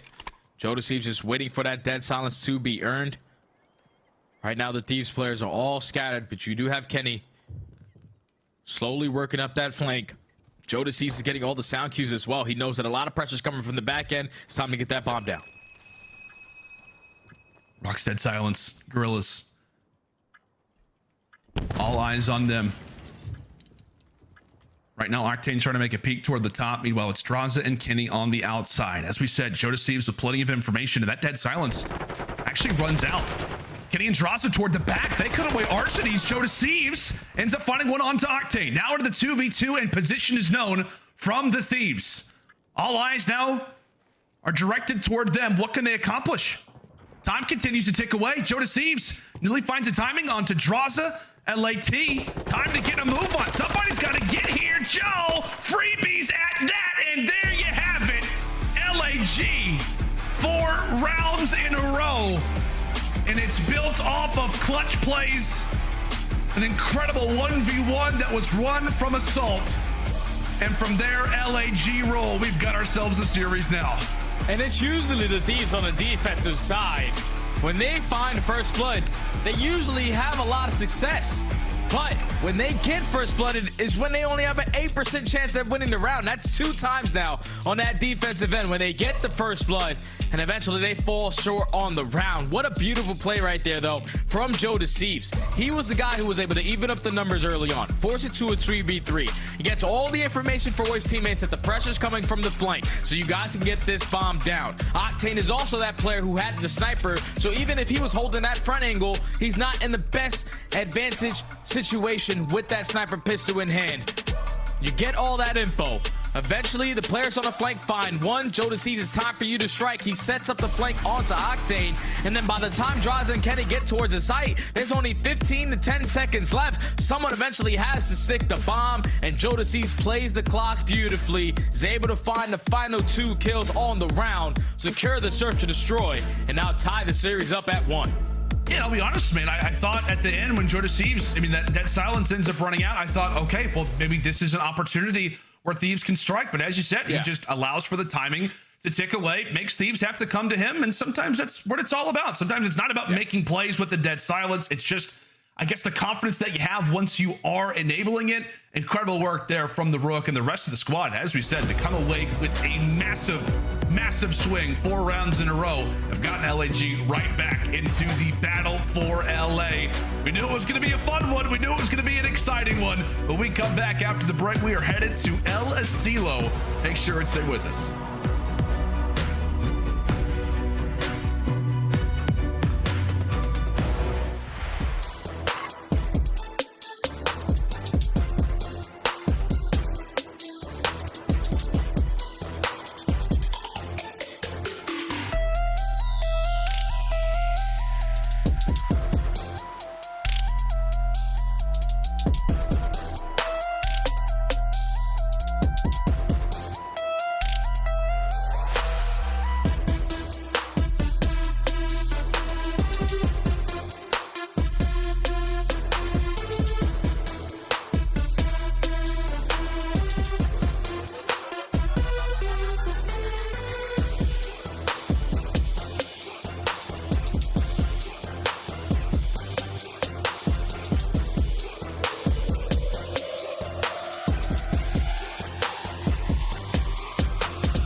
fans, and welcome back to the Call of Duty League. It is match number 2 on this lovely little Saturday that we've got going. A quick little break in the action. We have got some interesting things that we've got to tend to. We've got to do our Spylights. You know it, you love it. Yes, that pro Spylights presented by Citadel on Amazon Prime Video. Jay, there was a shocker yesterday. Let's see if we can get it today.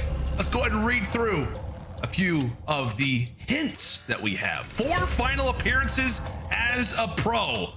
Okay. 2nd place at first champs appearance. Interesting.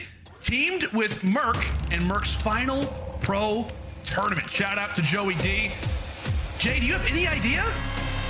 I think it's me. Is it really? I think it might be me. Yeah, that's me. Yeah, that's definitely me. The hairline's not good, but yeah, that was me. My stats are awful. Jesus. No, 4 final appearances. Jay, that's good. Look at that. Yeah, I know, but I was the Silver Surfer, brother. Like, that sucks. That literally sucks. Stop roasting yourself. This is not how this segment was supposed to go. It's supposed to be exciting. Loved it. Well, it definitely was exciting. I'm a little sad that I didn't get it. I'll be honest. I'm a little disappointed in myself. Although the Merc thing did kind of make me think that you could be a finalist. Regardless, we absolutely love that. We definitely need to do more of those. Shout out to the production team trying to make it more difficult, going with a bit of the talent team as of late. Love that. Let's jump into game 3 now. To El Asilo we go. Jay, what do you got for us as we jump into the swing mode? This map is a map for both of these teams that they haven't really played quite a lot. The LA Thieves, they just recently started to play it a little bit more. They had it in the last matchup versus Seattle. They ended up losing it, but at least in my opinion, the Thieves were in the driver's seat a majority of that map. They should have been able to close that one out. And then on the opposite side for the Guerrillas, they also just played it in their most recent matchup versus Minnesota, and they also fell short all the way in round number 5. And they did a great job at slaying. That's the biggest thing that you have to take away from it. Joe Deceives went like 39 and 30. He was the main guy for the Guerrillas. Everyone went positive, but they still fell short. So it's all about finding the kills at the right moments. And versus a team like the Thieves, if you don't do that, they will put you in that early spawn trap. Yeah, I mean, right now for the Thieves, they're the #1 hardpoint team based off of Røkkr. I believe they're the #2 control team in the game, just behind Toronto. So respawn kings indeed, and really just trying to make sure that map pool is looking as solid as possible toward the end of the year. Same thing can be said for LAG. However, in a different spot when we talk about the standings, every dub means everything really for them when it comes down to their bottom 4 position for the moment. Now we're going to start off this stage 0-2, that is for sure. But into the early stages here of round number 1, it's Thieves who got that early ticket A, then began to make the reposition over toward that B zone. In the meantime, it is Octane pretty much in prime territory with TAC 56 out. Now finds himself on the 3 spree, trying to make it 4 in hopes of the cruise. Oh, it's a big kill from Envoy, though, to shut down that player in Arcides, who was the guy that was going on that deep flank. You have full map control over towards B. You only have 1 person on it, as everyone else is playing for the kills. Slowly starting to work up the progression. The double stack is now in. First segment already done to get cut down. The Guerrillas have 1 more chance at trying to break on in, but with that being 3 dead, it's look like they're just going to chalk this one up and play a minute 45 defense over towards A. I mean, unless Xyz just tosses the greatest nade that we've ever seen. Yeah, not going to happen. I think he actually did toss a nade, but it doesn't actually land. A lot of trophies over toward the top side of the map. So wonderful work, really, for the Thieves. When we talk about, positioning, when we talk about lives, everything, already 4 ticks to their name. They've already captured the more difficult zone of the 2. And now they've got maybe a player who could be earning a streak. Octane now on 4. Beams Arcides. That's going to be a quick 5. Eventually tagged up from behind. So LAG trying to stabilize as they'll be able to wipe away 2. Envoy, easy pickings, wave cleared, but a lot more work to be done as Kenny's in the back of the base. Kenny's in the back of the base. He was the guy that was influencing that spawn for Arcides all the way towards Cliff. While he was causing so many problems in the back of the base, his teammates are able to find a couple kills. Now they're able to push right on forward through the courtyard. The stack is in. That's going to be 3 players on it. It's going to start to go really quick. Only 1 segment left. The Guerrillas have to get a push on it. Yeah, they got to get a move on. Xyz could be the player to do so. However, everybody's getting red. That is 3 down. Last player's Joe, and he can't jump in. Excellent work there from LAT. And Jay, it just feels like on the map, like everybody from Thieves is leaving an impression off of every life. You talked about it perfectly there. When Kenny jumps on forward, he's trying to mimic the spawns, trying to make LAG spawn out as far as possible. Even if he dies, he, at least as he visits the respawn screen, is making things easier for the teammates. Just a very well-structured round there for Thieves off the rip. Yeah, I think they, like you said, my friend, they just set up that play beautifully. With Kenny blocking that back left spawn, you know that if you win the close gunfights up front, you can definitely push right on forward and get on that point. And I think the biggest kill of that round was when Octane was able to beam RCDs off of that top radio tower, because that's usually the power position to try to hold down that A point. Back on the attack we go, this time for the Guerrillas. All out pressure over towards B. The Thieves are ready for the push. That's already 2. Make it 3 dead in the feed. Farthest player pushed up now. The only player pushed up is Assault. Has to try to make a play for his team. Try to make an opening. Say, take a look at Drazah in the meantime as well. He's also behind enemy line, so he eventually does get found out. Definitely making a few players of the Guerrillas quite frustrated, but now is the time maybe for a bit of elation. Assault over the top eventually does fall, but LAG currently with a bit of numbers, with a bit of semblance here now over toward that A zone. That's one that is already down. Envoy, meanwhile, toward the top, now makes it 5 in a row. One away from the cruise. It's got to be careful. Trying to set up his teammates for success. He's going to be the guy that gets the kill, but he's Mr. Assist right now. Stockton, it would appear, here on El Asilo. LAG do a decent job, but it is currently only 1 out of 6 so far for the game. Yeah, the Thieves just put a lot of pressure on. They win the trade battle. They're able to not allow that second segment over towards A. So time is still ticking. Only 35 seconds left. The Guerrillas have to figure out what's their play. Where are we trying to attack from? It's looking like the pressure's going to be through bottom middle. They're going to run right into Envoy's play. He's laying down towards bottom mid steps. He's able to at least find one, but Joe Deceives is now going to be hurt. You can't go for the chow as the rest of his teammates are just ready for that push over towards A. And this is not going to be an easy final fight either here for LAG. Yep, Kenny, why push out? Why try and move? Make you come to me. Come to Papa. Oh, and Quavo's also going to rock out Dead Silence. Thank you very much. That's 3. Oh. Nearly makes it 4. LAG, one member that could maybe make something happen was Assault. I got to say, man, you just look at the top side of your screen. A frustrated LAG right now, as they are down 2-0, and these have been very well-controlled rounds in both for the Thieves. Yeah, the Thieves are just doing exactly what they need to do. Every time someone needs to fill a gap, they're doing it at the right time. Every time a trade needs to happen, they are coming out on top in those battles.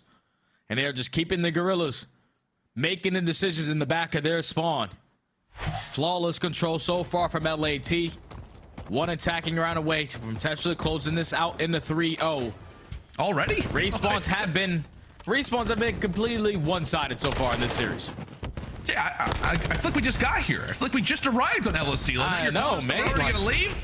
I was just looking at my crooked hairline, and now we're already here, up 2-0. Godly just got the tweet out. We're already nearly through here on El Asilo. LAG, what can you do for us? The crooked hairline thing got me, man.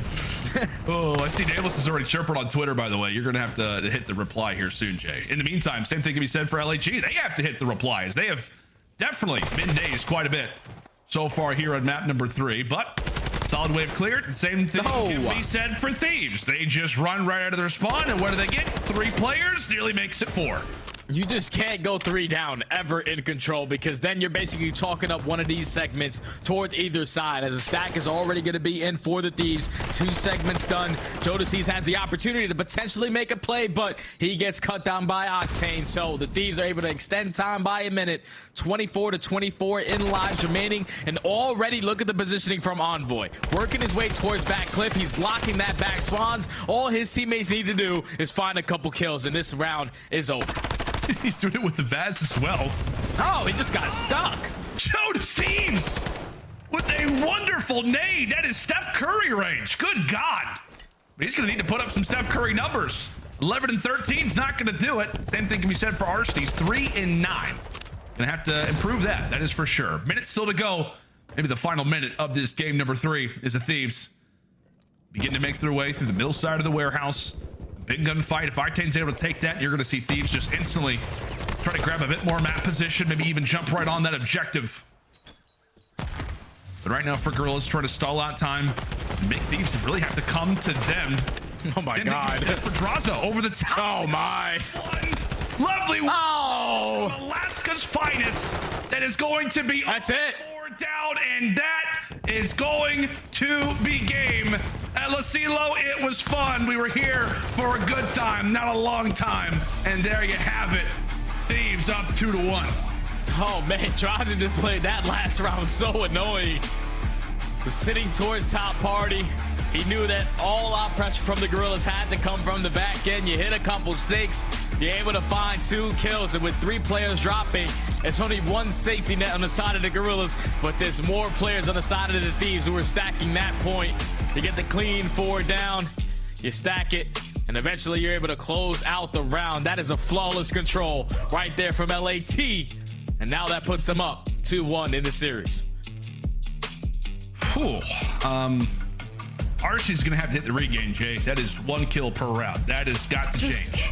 Like, look at the numbers though. Look at the numbers, Lando. Like, the damage, no one goes over 2K. Like, this is the things for the Thieves. It's like, Kenny goes -7 and 10, but Kenny had a lot of impactful plays, just blocking spawns for his teammates, making the game a lot easier. I don't know what the Thieves have been eating as of recent all throughout Major 4, but if they're going to continue to play respawns like this, it's going to be really tough to take these guys down. Simple as that.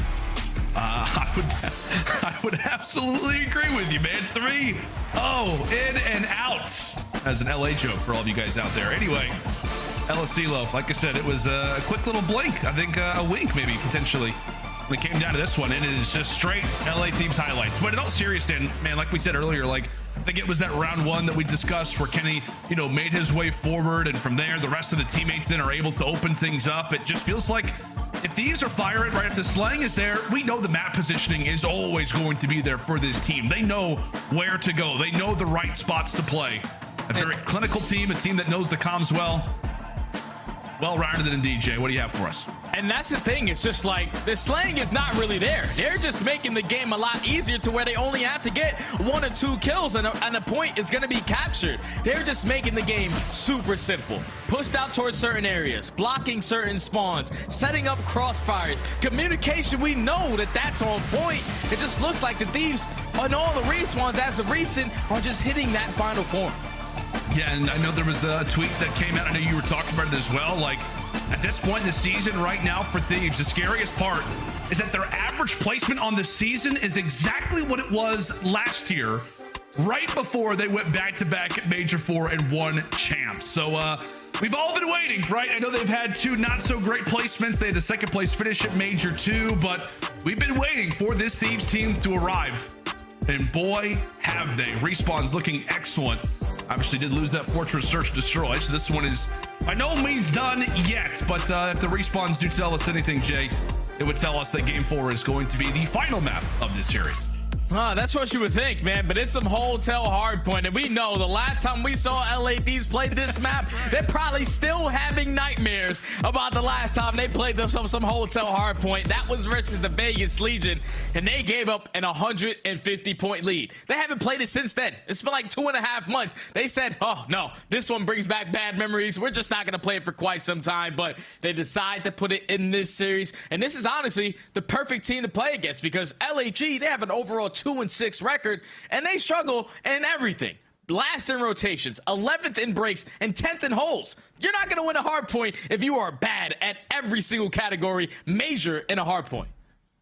Yeah, and it's weird, right? Because it feels like for this Guerrillas team, like the way that they started off, I know this was a long time ago, but when this team originally formed, they were elite at hardpoint. Like, this team was winning them, not effortlessly, but I mean, you talked about it, like they were breaking hardpoints like it was nothing. The spawn awareness was at, I mean, what, 10 out of 10?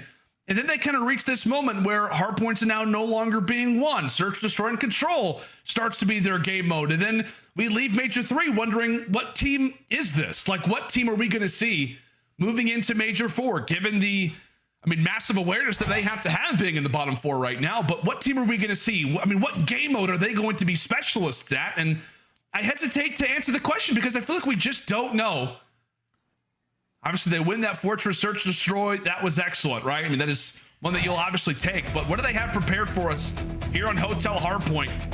Massive opportunity here for the Guerrillas, but a loss here would absolutely have to shake their confidence a bit. But you can see the record so far throughout this season, much more favorable for the right side of the screen. And Jay, I gotta say it too, man. We are one map away from the Thieves finally reclaiming Los Angeles. Does it happen here, buddy? I think so. I just think the way that they have been playing, especially in that map number 1, they weren't winning a couple of those rotations, but they were finding the breaks instantly. So for LAG, you got to put it all together in this map number 4 to try to force that game 5. And biggest thing for me is that they have to at least win those rotations, because that's the thing that the Thieves do struggle with on this map. 10th overall in the entire league. Gotta try to make him pay for it. And well, all right, lovely little break here off the start. LAG 9 uncontested seconds, and Thieves say, well, the reason why there was 9 uncontested seconds is because we just waited to try and attack for it.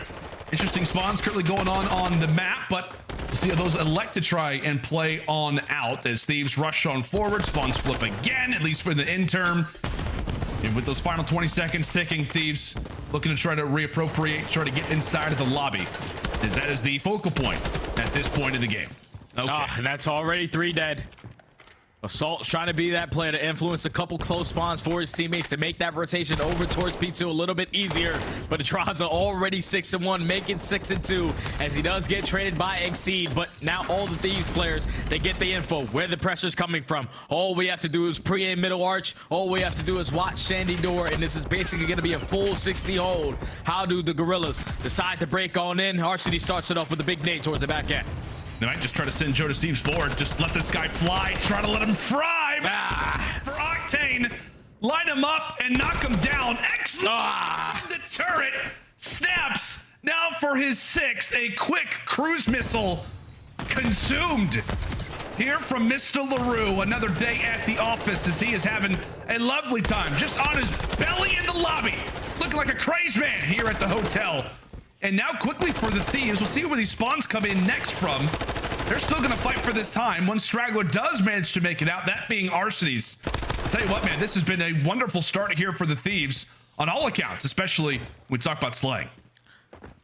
And if this is anything like map number 1, LAG found themselves winning a rotation over towards P3, but were instantly broken due to a streak that Octane had last time. But now you're in the kitchen, one of the money hills, on some hotel hard point. Just got to hit a couple of snakes, hit a little bit of the salsa dance in towards this kitchen area. As they are just trading back and forth, the Guerrillas still coming out on top, getting a majority of these time. They find a final couple of kills, and they're able to flip those spawns. Good first hold on that push. I like seeing Assault actually, and at times having that Vaznev out. We actually saw him do it decent amount on aBeZy. I know it didn't lead to a whole lot of success when we talk about the map, but you can just tell trying to reposition, trying to be prepared for the fights. The Thieves are going to present them. Lovely stun at the feet as it makes quick work there from Arcedy's. But as we said for LAG, all focus is out toward the kitchen. They managed to hold that pretty much for a full 60. And now just like that, they are back in this game. They've actually taken the lead. Now we head in toward bar. And the Thieves are fully set up off the rotation. Octane is able to play his life towards bottom bedroom. That's going to cause a couple problems for the Guerrillas players, because now you have to focus on him while you're putting pressure on from the front end. As they take care of him, Jodeci's also finds a second. This is the opportunity that the Guerrillas were looking for. All out pressure through the front. Just got to win the trade battle. Envoy at least comes out on top for now, but it's still a couple Guerrillas players here to contest. Nolan Arcedy's and the lovely little 5 spree himself, 40 a minute inside of the hill. He's trying to do everything right now for the squad. Does eventually fall, but he very well could be the player to look out for as this game continues, Jay. Last time these teams faced off against each other, it was Arcedy's having a wonderful performance back in Major 2. They're gonna need him to definitely be a factor here in this hotel. Ends up putting a bit of work in LAG. Do leave the bar, a little bit sad, but they can be happy about the fact that now they hold that rotation in toward Diner. Can it be a hold, or can it be the best team at breaking currently in the game, the Thieves, doing what they do best? A big spot really for either squad, but let's go ahead and step aside and see how the comms are sounding. The LA Guerrillas. On me. Where do you? I think it's couch. I'm playing flowers. Our side hole. They're barring their hole. Stay alive. Workman. I'm fucked. The connector killed me. Connector. He's weak. Connector. I'm one shot. Nice. Double. Make sure. Yo, double. I'm one shot. That's two. That's both subs. You have their hole. One shot. I spawned kitchen. They're all actually. Oh, I got one. Oh, I got two. Nice, Sam. I'm one shot. I'm gonna get pick a block. Pick up mid. I spawned out. We take her out. Give me mid. Sam's peeking my side. I'll go with mid. I don't know where he went. Yeah, I'm getting. I spawned. We're still spawning. I spawned out. What's going to be kitchen? Listen, what's your V3 better? Kitchen. Okay, kitchen on me. Sam's still no. Mistake me weak. There's two on. Oh, there's you. I got 80. We're spawned out. Good job. One shot out. Stay on me or something. I'm trying to help you. I spawned out. You guys are blocking right. There's one front of me. Yo, he's back waterfall. What the fuck? Someone's in Sam. Sam, push your kitchen. Waterfall. I stuck him. He's dead. Sam's through kitchen. Deep on me. Back kitchen. Yeah, Sam. He's on the back truck. He's on the brown truck. Alright, still not spawn. He went waterfall. Go side door. Side door. Waterfall dead. I spawned. Back time. I'm dead. Nice. That's two. I played every time. Nice little check in there with the Guerrillas, down but not out as we head in toward the final rotation here on the first side. Let's go ahead and now go to the other side of the screen. A check-in now with the Thieves. In bed weak. Nice. Mid spawn for Yeah, it's hot up already. Zach, go to hop. I can't kill him. Hop. I can't tell. I got dead on it. One shot. I have you. Spawning Zig too. Hot's up dead. Sick. I get you right. Oh, so back hitch shot time. Back hitch. I got you. Yo, listen. One is dub. One is dub. Back hitch shot time. Play through bed, bro. We have that side of the map. Play through bed. Back hitch. No, lights, Zach, pre-fire. He's another one, Zach. We dubbed the one. Caution. Joe, I don't know where he's going. They spawn away. It's my A control. They spawn to me. I'm going counter. We can play. I spawn it. White. Gunned. Yo, he's going chandelier. No, what solo again? Solo to solo heady, maybe? I'm double what you do. Should be on you, hot tub though. Hot tub, laying down. One check in. I'll get him. Hot tub. Secret. Where am I? Hot tub. Wants to be dub. Hot tub on me. I have your lobby in a second. Hot tub. Yeah. Absolute hot tub, bro. Hot tub. Secret dead. Maybe contest? I have dub. Give my secret. Cat weak. I got no ammo, bro. Dub and couches. Dub? I spawned left. I shot dub, bro. Don't take in lobby. I got a lip, bro. Let me chandelier too. I popped Grab time. He was lobby. I'm coming lobby. There's 20 catch. Yep. I can help you. I'll go 6 players. Cat the new. Well, 100-point advantage fully intact once more here from the Thieves. Jay, we got a chance to listen in with both of our squads, but what would you say was the biggest difference in communication you noticed between Guerrillas and Thieves?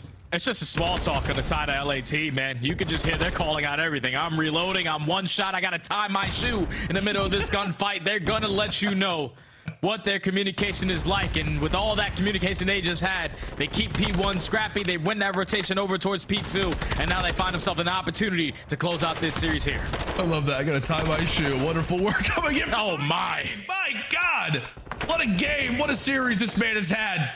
Tell you what, I've said far too less human turret references for a performance like this. 28 and 10, a cruise missile, and he's a missile himself. Homie. Oh my. Buddy. Right now on LAG, Drazah picking up from where Octane leaves off. Thieves 10 points away from calling game, and they can win it here. Is this the chance? Is this the moment where Thieves finally get to call LA theirs? Yes, indeed. There it is. It took them many years, but now they have finally claimed the title. LA belongs to the Thieves for the first time in CDL history. That's just some flawless Call of Duty, man. That's just some flawless Call of Duty from start to finish. Besides that search and destroy and every single respawn, it was an absolute smoke show. First map, 100-point club. Second map, 5 minutes long. Third map, fourth map, the Guerrillas were able to avoid that 100-point club by 2 points. But just the way that the Thieves have been playing, and more specifically, Octane had himself one of the best series I've seen him have in quite some time. It's probably because, you know, he's playing up against another LA squad, so the server, everything is great in this series for both of these squads. But Octane, he looked like he was playing on land. He definitely sounded like he was playing on land. And I'm pretty sure he ends the series with a 2.0 KD. The Thieves finally win the Battle of LA. They do, and as you said, it was just, I mean, look at that. Look at those numbers in the respawns.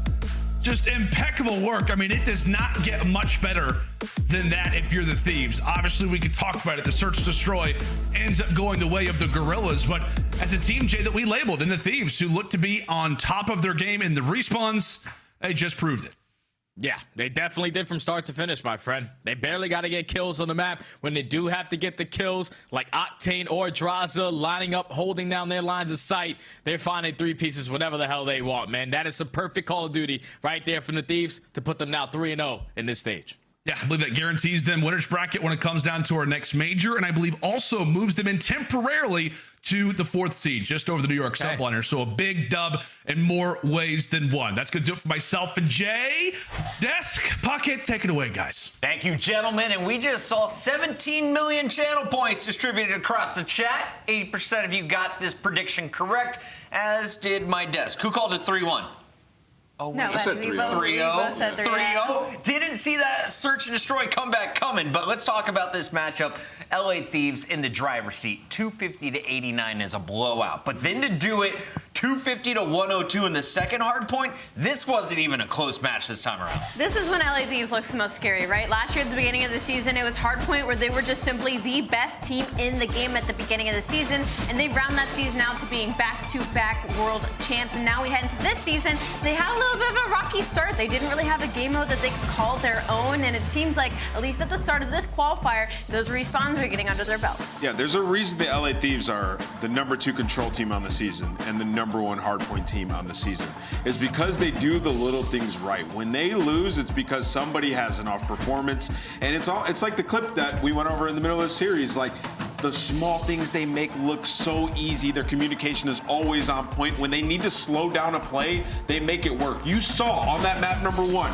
If you didn't watch it, go back and check it out. There's a situation P2 to P3. They're up like 100 points, right? And this easily LAG could have came back into the game. What do? They slow down, throw all their attacks, then the streak comes in, right? Never jumping the gun, always taking their time when they need to. And that's how bad they're gonna beat some of the teams that are strategically just not on par. All right, taking a look at their one weakness. They went up 4-2 in Search and Destroy, then gave up 4 straight rounds. Allie, anything that you want to see them fix, or are you good with the way this series played out? I'm pretty good with the way this series played out. The LA Thieves, obviously, they were in an advantageous situation when it came to that map #2, and it's just about making those in-game adjustments. They were getting the first bloods, and they weren't capitalizing on their numbers. I also think Fortress Search Destroy just isn't really a map that fits them. So, to be honest, I don't have too many notes. It's not a consistent map in general.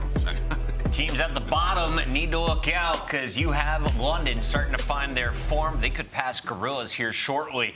LA Thieves, they'll pick up another 10 points, and also our scuff play of the game. This one coming from the end of control and the whole green room. We lost it when Drazah pulled off this snake fest, turned into a 3K. Yeah, this was beautiful. I mean, he's sitting here, he's pushed all the way up to bricks, just playing for information. They spot him, he gets down, and right here, just making the right play. They're wrapping back, but what do you do when Drazah's doing that? Buys enough time for Octane to find the kill, and then you pounce for the chow. Good awareness, communication. They close it out with the team stack. I mean, that was flawed. The team stack for a perfect 3-0. LA cruising to a victory there on control. And I will say, right before these qualifiers started, I love seeing Drazah play his life there. There was another instance as well in the respawns where I saw Kenny playing his life a lot more, and that was kind of the conversation. It was like some of the players in LA Thieves just jump the gun a little bit and go for the 2 or 3 piece instead of just allowing their team to help them. And I think that's an adjustment they've made so far in Major IV Qualifiers. 6 meetings against the Guerrillas, and this is the first time the Thieves still win in the title of Best in LA. And right now we're joined by Drazah to talk about the victory. First off, Drazah, how'd you feel matching up against Seed again once today?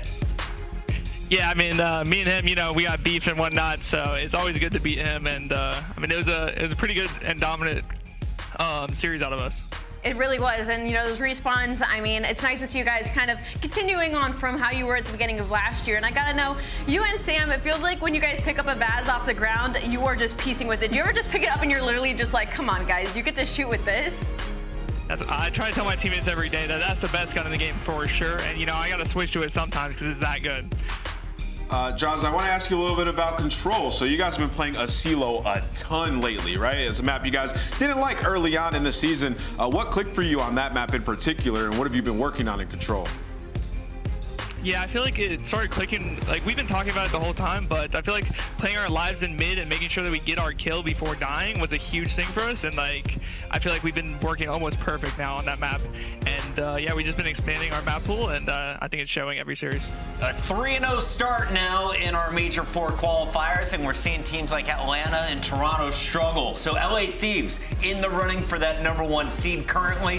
What's it gonna take for this team to eventually not only lock up a top seed, but win the next major? Yeah, I think we've been working on our S&D. Obviously, it didn't show, like, we lost that series, or that map, sorry. But we've been working on our S&D. I think if our S&D, you know, gets up to, you know, closer to FaZe's level, I think that our respawns are always pretty good. And if we can get some S&Ds and our controls have been going really well, I think we can win almost any series against anyone. Drazah, it's been rough on the chat the last 2 weeks here. Lots of upsets, but today the big dogs pull through. You hooked up my man Z Shadow with 250,000 channel points. Anything you want to say to the fans who have been supporting you in the chat? 80% of them predicted you to win today. Yeah, I mean, shout out to the fans, of course. You know, we're trying to win every tournament, and I think we've started kicking ourselves into gear. And I think you guys should be happy and look forward to the rest of the season. LA Thieves gearing up for the end of this season. The world champs going for back-to-back titles. We'll let you go, Drazah. Thank you so much. Drazah is the man for LA Thieves, but no one beat the numbers from Octane today. This team is rolling right now in the show. Well, it's rolling. We got 2 more matches still to go, featuring OpTic Texas and the Subliners next. Before we get to that, quick reminder, you got to pick up the flow state, right, guys? Absolutely. You guys have this yet? No, I don't got the flow state yet. Well, it's been a while since I've been in the flow state, to be honest. Yeah, it's pretty dumb. You know, I've been told you can get in the groove of the flow state bundle right now, and after the show, complete with 2 weapon blueprints and accessories available right now. And while you're buying things on the game, you might as well pick up some new team packs. Look good, play good. Oh, I have my phone this time. I'm gonna scan and see what this actually. What does this actually take? That QR code, get the zoom on there, click the little linky. Wait, bro, hold on, keep it on production, keep it on screen. Come back.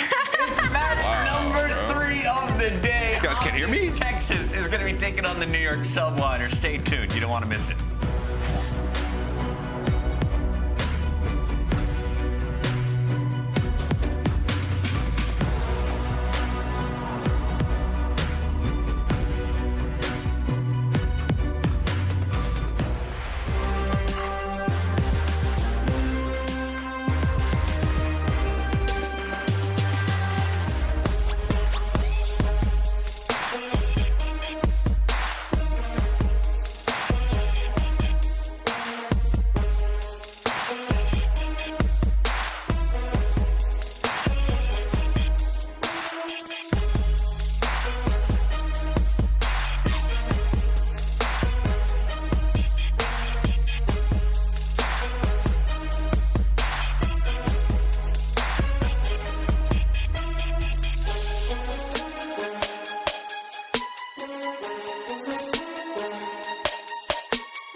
everybody.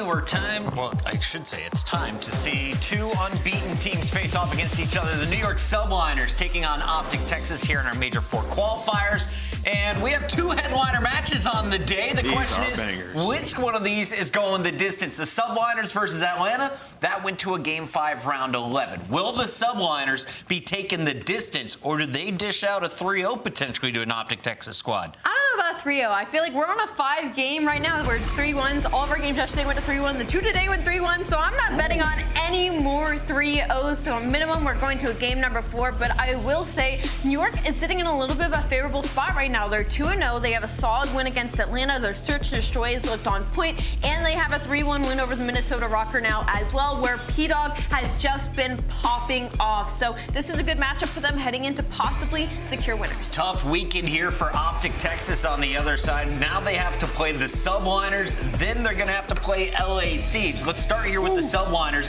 Who do OpTic need to focus on? If there's any individual that you can shut down, how do you do it, and who is that player? I mean, I think if you're OpTic, you're more so focusing on yourself. But, you know, what's Ali talked about earlier on top of shows, like it seems like when Skyz starts to pop off, they pose a big threat to all the top teams, and they're taking over in the respawns. My biggest point in this series is the hard points, man. Like, it's such a gauntlet when you go into predictions here. It's so tough on either side. OpTic has been ridiculous with 10 straight hardpoint wins. But then with New York, this is a team that seems like now they're clutching up in the final moments of their hardpoints. And in some of these maps, so in this series in particular, like it is a square up on either side. You got Shotzzy versus HyDra. You got the ARs on New York, who've been like a crazy duo pack-a-punch all season long.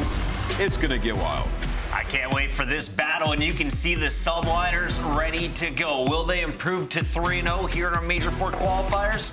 Or is it OpTic jumping out to a 2-0 start? Let's talk about the squad wearing green, because this is a team that looked like they were going to go out 9th through 12th at their own major. They go to a round 11 against London and then knock out 5 more teams on their way to a second place finish at major number 3. We've only seen them once since then, and it was a 3-0 over London. Yeah, and it was London, and we can say that, but to be fair, since the Major III qualifiers, OpTic Texas is a top 2 hardpoint team in the game right now. You could argue the best hardpoint team in the game right now. Now, at some point in time, New York Subliners was also in that conversation, so we can't count it out just yet, but just know that this will be a battle of 2 very big dogs when it comes to those maps, number 1s and number 4s. They are both 28-19 and 25-15 respectively in those game modes. So the biggest question mark right now is if OpTic can continue that momentum in the search and destroys in this series. Twitch chat's going crazy right now. Everyone asking for predictions, and I think this could be pretty evenly split. We talked about Skyz maybe being a player to watch for the Subliners. How about Dan Ghosty for OpTic Texas? This has been the man with a lot of pressure on his shoulders.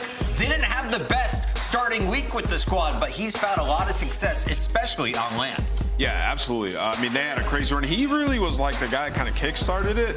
You think back to the situation they were in against London, it was on that Fortress S&D. My man's is in a 1v2. He finds both the kills, and that's what, like, they clung on to that moment. He got confident. They started to fry after that series, and, you know, now this is a team, you know, and this is a team that some people could argue we're in a honeymoon stage, or they rolled that out. Well, this will be the true test. They come in here, and if they dispose of New York like they did everybody in that losers bracket run, man, that's scary for the rest of the league. Chat, my mods have been looking out for you because they didn't want you to predict without seeing the maps and modes. Is Skyz going to get 3 more nights in the hotel, or what is OpTic going to allow them to play? Let's take a look at the 5-game set. It starts Mercado, no hotel to open things up. We do go to search on hotel for game 2. El Asilo is our control. HyDra for game number 4 could be the best game of the series, and we'll close things out on Fortress Search and Destroy. Game's ready, so quick predictions, starting with Ant. Where do we go? How many games? I'm going with OpTic, I think 3-1 fashion. The hardpoints are so good for them. OpTic 3-1. New York 3-1.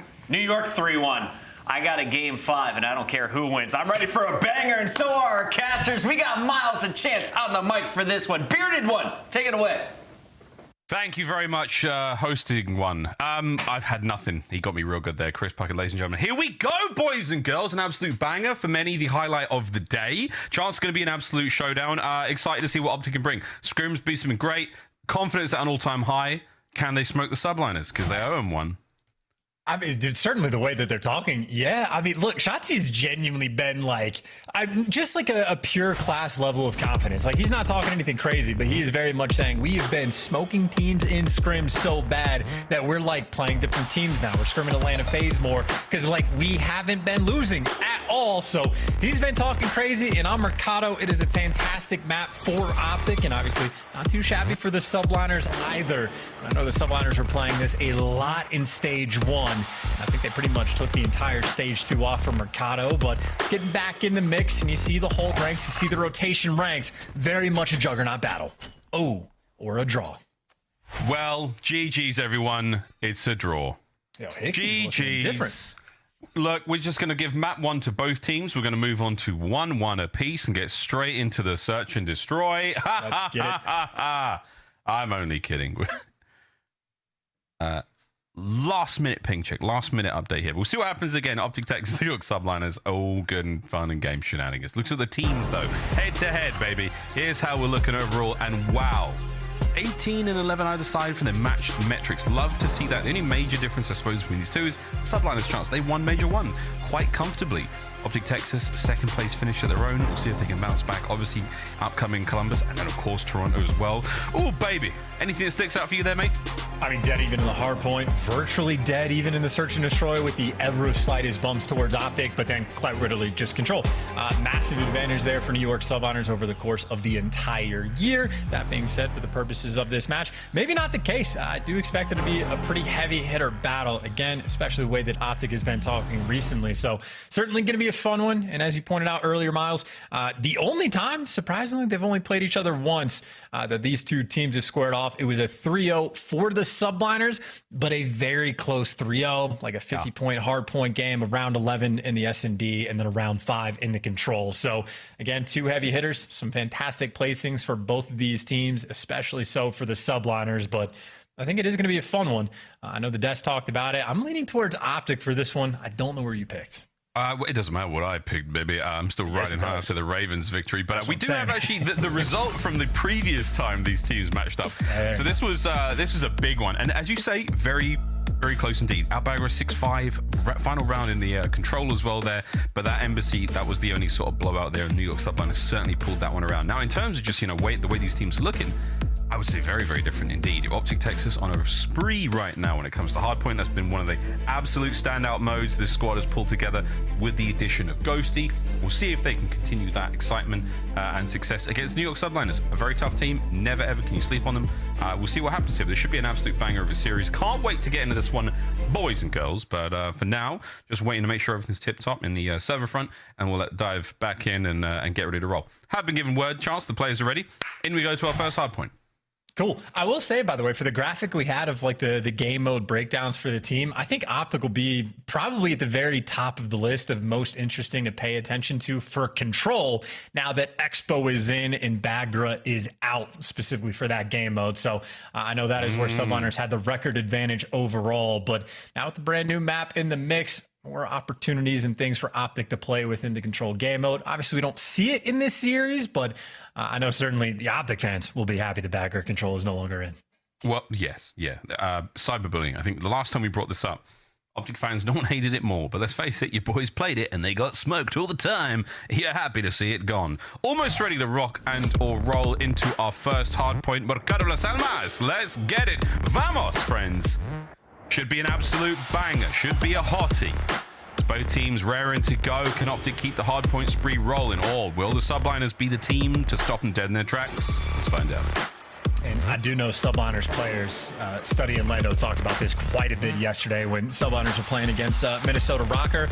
Everyone but KiSMET on the side of New York is like in the top 5 for KD. They've had some ridiculous lights out performances on it. Obviously, the most of that was back in stage 1, so hence teams banning it against them quite a bit throughout stage 2. But we do make it back, but make no mistake, Priestahh, Skyz, and HyDra to be feared. It's really just about the fact that OpTic are, either on an 8 or a 10 hardpoint win spree. They've been absolutely godlike, and obviously the confidence to back it up. Actually, well, we have had another player issue. We'll get through this one as fast as we possibly can. For those with the more eagle eye, the keen sight, would notice that if we go back to the Subliners POVs, was it Skyz? When he takes a drink, Skyz has the pinky out, even if it's just a bottle of water. He is one classy individual, ladies and gents. Also, man that watched SpongeBob as a kid.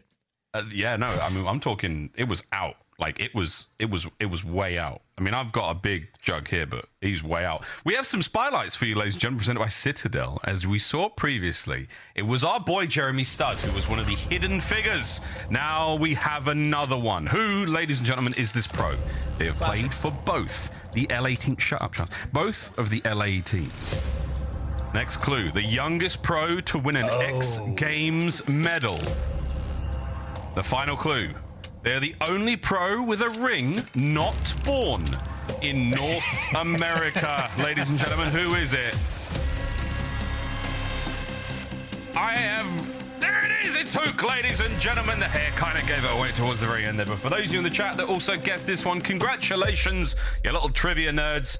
We love you. That was a wonderful little highlight. And again, thanks to our friends at Citadel, available now on Prime. Take a peek, ladies and gents. Very fun indeed. But there we go. We didn't have time to think about it or guess or anything, but yeah, Huke was born in Saudi Arabia. Just throwing that out there. He was indeed. He was indeed. See that on a couple of jerseys he's worn as well. Very, very exciting stuff.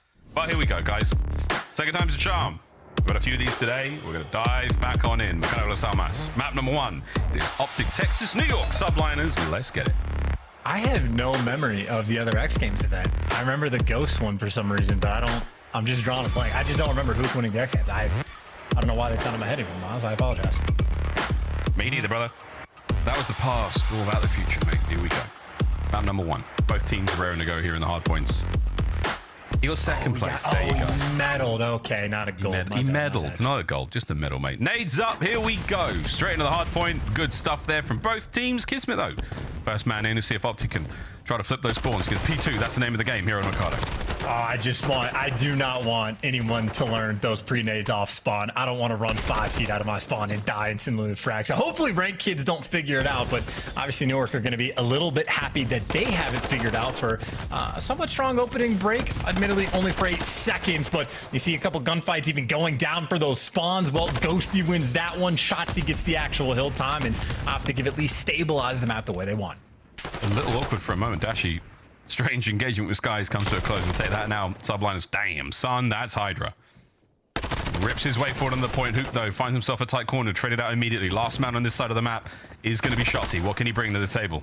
Going to find himself at least one here, and the player over by Hedges, Priestahh, is going to make life very hard for him. Spawns are all over the place right now. This is going to be a foot race and an absolute melee in the middle of the map. OpTic, though, nice bit of time. Can they set up now for the push? Yeah, this is an opportunity for like a near full 60. You get the exact players you want inside of the hill. You get both cuts pushed out, and you got a player roaming back just to pick up the middle of the map. So New York going to be having a lot of problems, and Dashy might fall, but it's still all guns the right direction. But looks like OpTic lose enough that New York brought the pressure just to get inside the hill, and they check their corners too. HyDra able to find Huke. Deadly change in just a moment. Nice opener here. P2 halfway through it. Shotzzy somehow winning that one against KiSMET. No hops. Skyz takes care of business. HyDra's there to help out as well. 4 spree right now for the young Frenchman. Can he get himself streaks? Very handy deed here on Mercado. Skyz, no help towards the front line. Once again, it's OpTic on the rotation fight, and they are winning battle after battle on the approach towards P3. Now it's HyDra's turn maybe to look for the cruise if he can find this next kill, and talk about the little standoff between him and Shotzzy. But Shotzzy gets the better of him, has to move into the drop shot, but an important kill to get. No cruise missile there. You shut down HyDra, the guy that had the hot hand, and certainly set yourselves up here on this garage. But you see the New York hit from every single angle, but it doesn't matter because everyone falls except for HyDra. But he can only pick up one.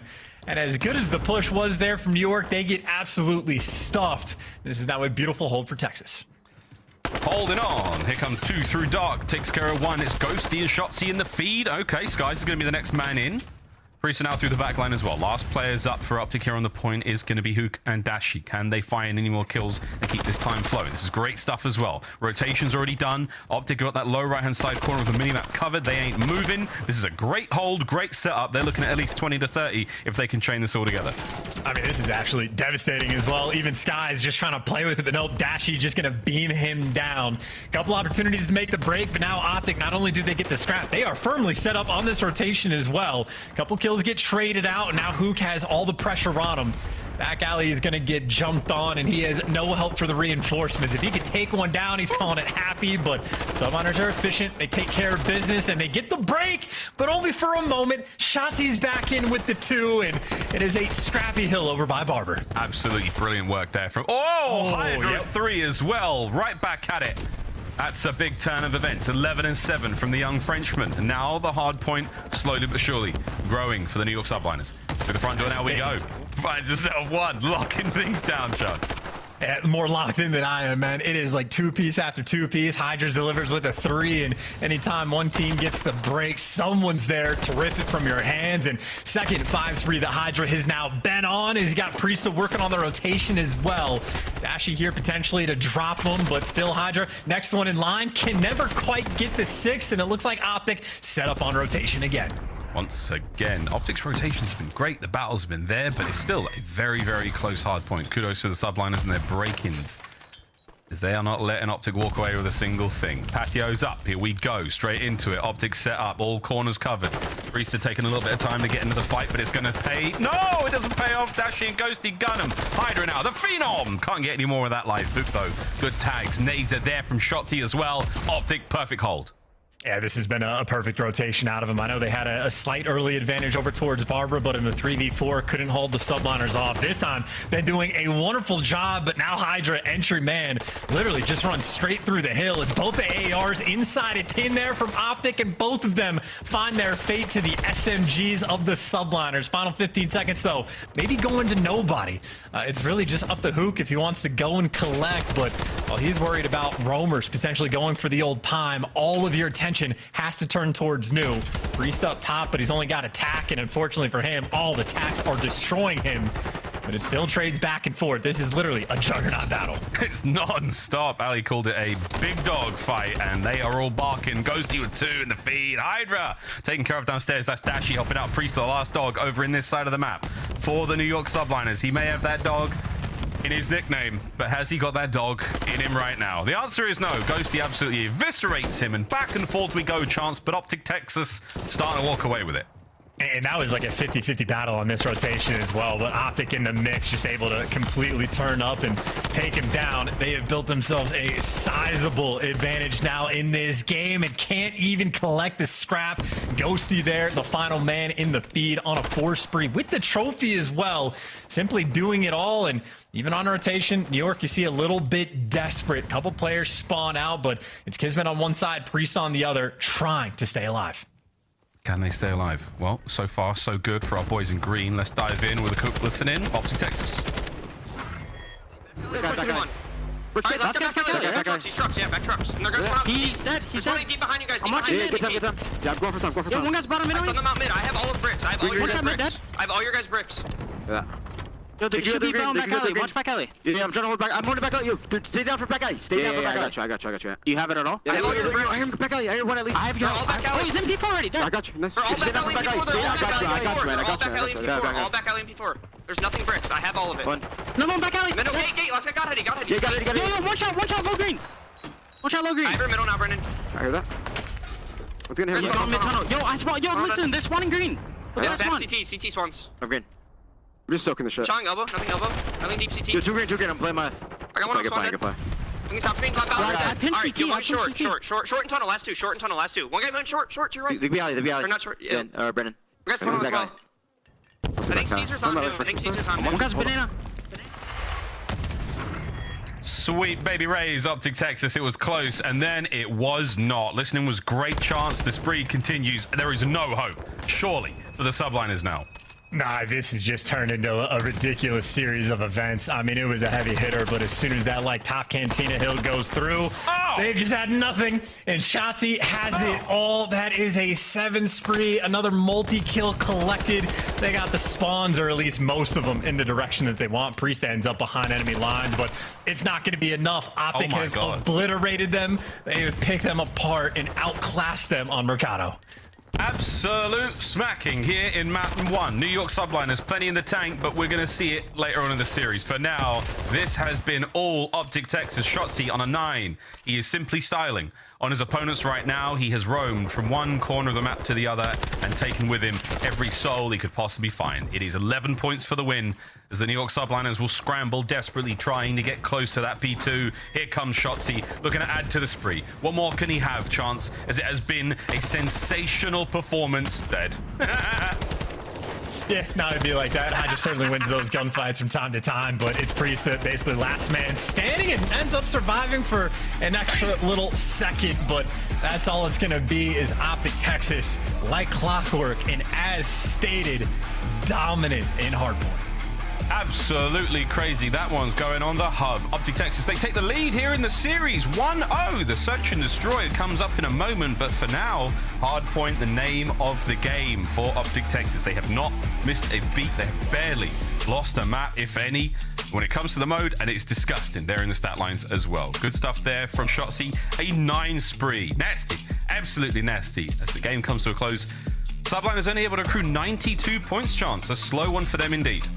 Yeah, new addition to the old 100-point club. I mean, that's one of those games for like Dashy where least kills, least deaths in the lobby by a noticeable margin. That's because he was literally just stuck in the hill with nothing to actually kill. So that is as good as it gets for OpTic. And again, that is sort of what they've been gassing up. Their hard point. It is apparently a rare sight for these guys to lose. And New York, one of the best teams in the game on Mercado, did not look like it there.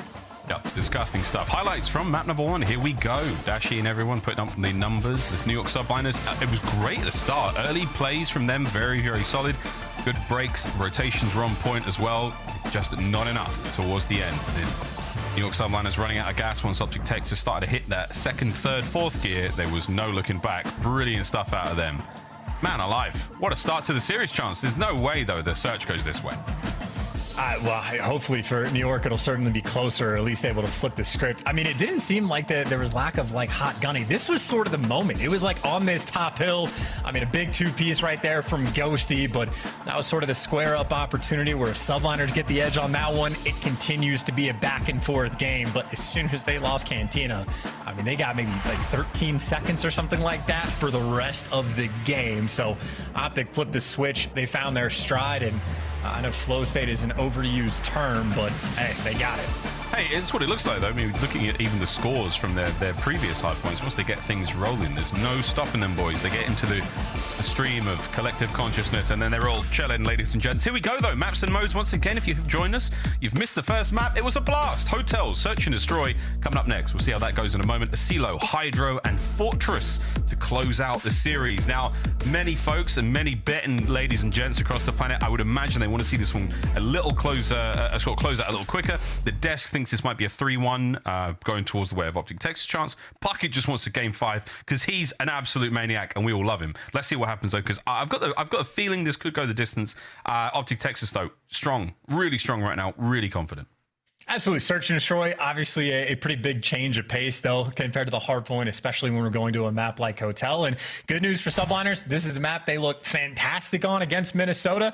I know it got a little bit dicier as the rounds continued on, but got the 6-3 win towards the end. And I think it is certainly a map that the Subliners have a pretty good understanding of. And on the flip side for OpTic, it's not their most commonly played search, though they have been picking it up lately. I know some of the setups they have towards the middle of the map, they are just stacking up and almost allowing some of these A-bomb plants to go off. So that might be the name of the game, your bomb plant win percentage and how good the retakes are for both of these teams. Retakes. Let's see how they go. Subliners, very strong search and destroy team. That was wins championships, already got 1 this year. Intermittent sort of drop off there after that first major, I must admit. Let's see how they go. OpTic Texas came close enough to getting 1 at their own homestand. That would have been an incredible scene for those folks that were there. It was a wonderful week of Call of Duty. We'll see what happens with the upcoming major, and of course Toronto, and then champs later on this year as well. What a season MW2 has been so far. Let's see if OpTic can get themselves on the board as well with a big major win. I'm sure their trophy cabinet has got a little space reserved already, but until then, let's get into the search. Fist bumps should be out, ready to roll. Just to refresh everybody's memory, last time these two teams played, or the only time they've played this year, it was a Bagra Search and Destroy that we played.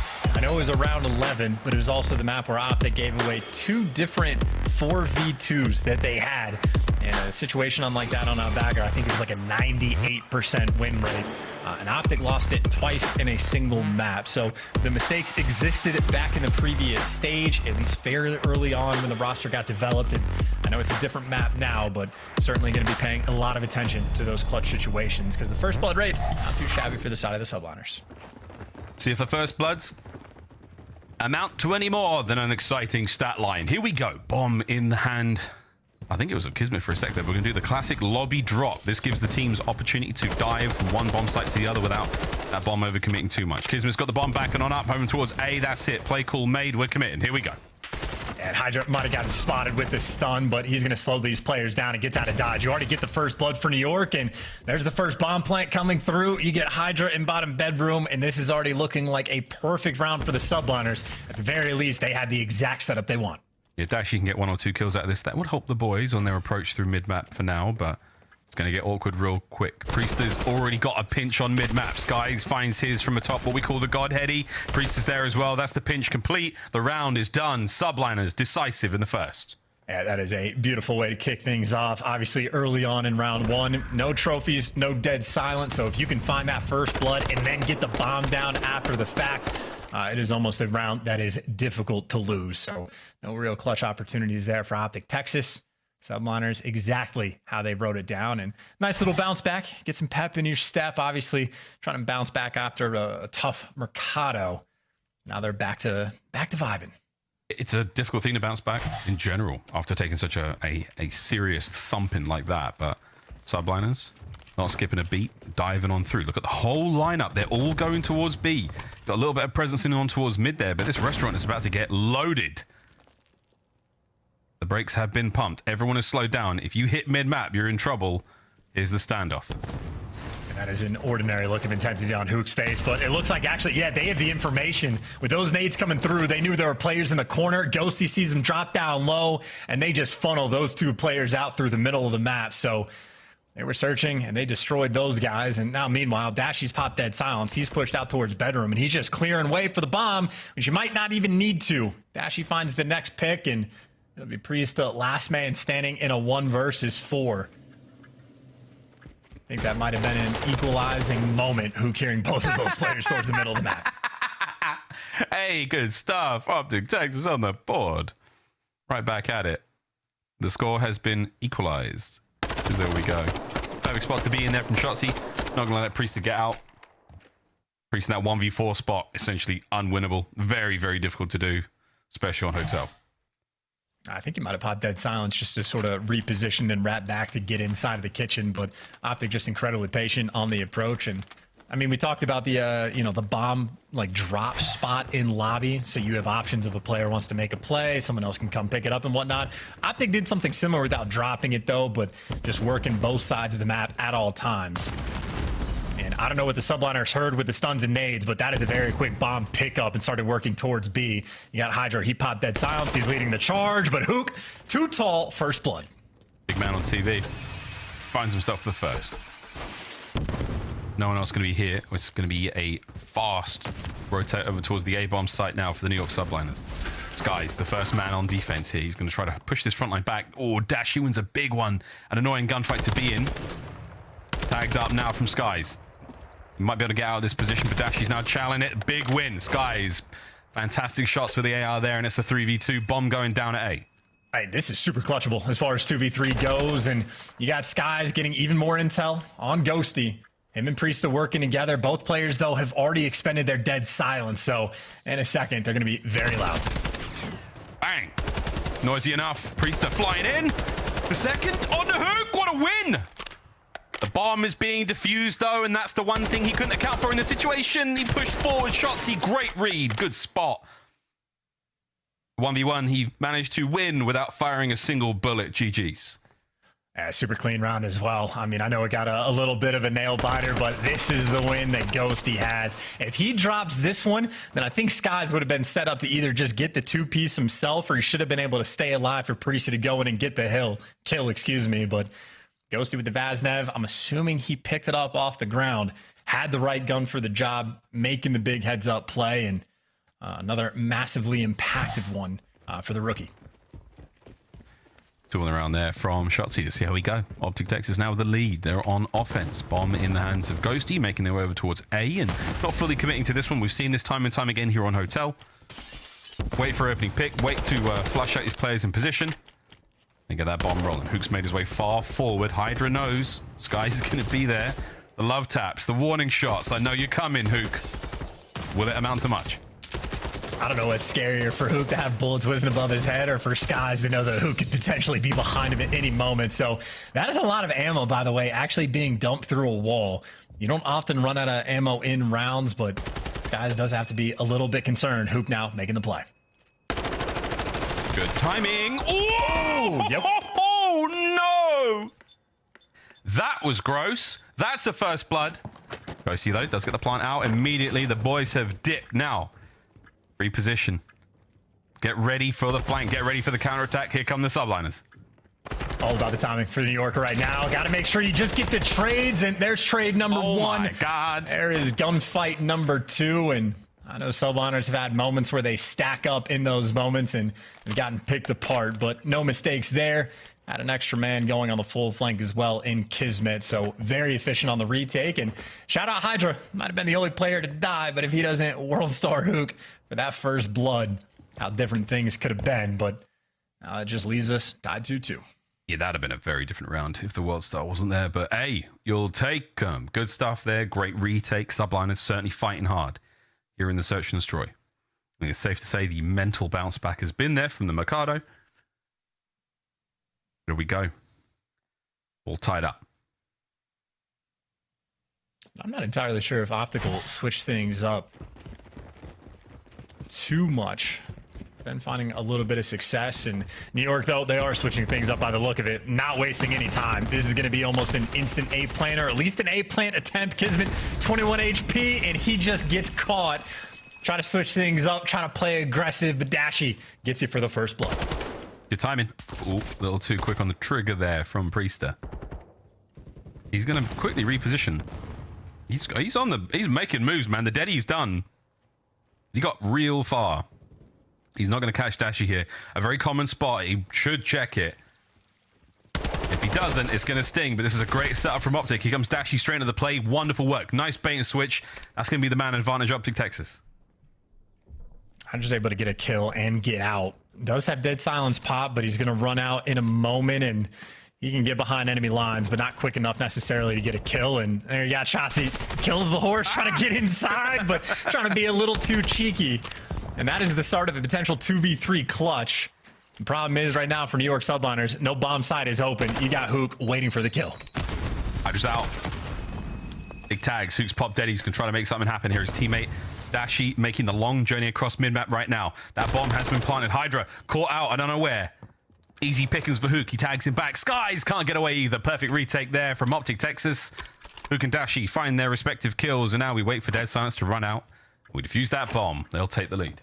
That was a great play by Huke as well. That is some stones just to be that patient to wait for the chow. But as soon as he gets the information on both players, Dashy wraps back. And I was thinking HyDra was just going to walk up the steps and kill him. But I think that might be the difference maker of not having dead silence. You don't feel free to make that sort of hit. So Huke plays it patient, plays his life, takes care of business. And we were talking about sort of the mistakes that OpTic made in the past, giving away a couple 2v4s. Not right there. Not in that round. Take care of business after getting those bloods. 3-2 win. Or lead, rather. Wow. Yeah, it's a slight lead. We are going to swap sides, as we do. OpTic Texas, they managed to run that one pretty handedly. The retake's not always easy, especially on Hotel, and that was a very clean one indeed. You win your ones, get that defused. Subliners now. Will they be able to level this one back up? We've been going back and forth between our two teams today. Dashy sitting on that 3 spree. We'll see if he can't get any more in this round. Streak's always handy. Man's posted up. Anyone going to take the hit? Skyz was there. Good work out, Huke. He managed to get his. So here comes a bit of a collapse. The rest of the Subliners have to back on up. Skyz cannot give up that bed position, though. Oh, there are 2 players wrapping back incredibly quickly. Well, Shotzzy has eyes on one. And you see what the call out just came through. So Ghosty with the bomb just turns his attention, runs back over towards A, because Shotzzy's expecting both those players to cross. But New York read this as well. Weird timing right there between Shotzzy and HyDra. So each team has 1 player behind enemy lines. The question is, who strikes first? This is a banger. Wonderful mind games. Dashy gets kill number 4. On down, man advantage. Skyz now going for the straight re-challenge. Has to get out of there while he still can. Tough spot to be in now for Skyz. Timing doesn't work out. Shotzzy gets it. HyDra now 1v3. 1v2. Surely they check this. There's nearly no way this happens. I refuse to believe it! No shot. No way! No way! Subliners take the round. All right, I'm going to backtrack to that previous round where I was like, hey, OpTic aren't making mistakes. They're playing well. No dead silence with only 25 seconds left on the clock. HyDra just walks up and diffuses it. And OpTic just switched their brains off at the worst possible time. You just go top bed and you just watch the cross and you just throw a couple of shoulders. But yeah, HyDra stealing that one away. With a crowd, they'd have had that, no problem. Either way, though, 3v3 now. What a search this has been. HyDra instantly wiped off the face of the planet. Trades are there. KiSMET does not get traded. Walks away with his life for now. But that's a 3-2 Subliners man advantage. That's a painful one as well for KiSMET to get those 2 big kills. And Shotzzy just got the freest information.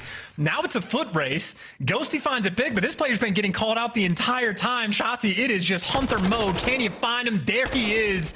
It is a dead silence fiesta, though. But Ghosty finds a kill in the meantime.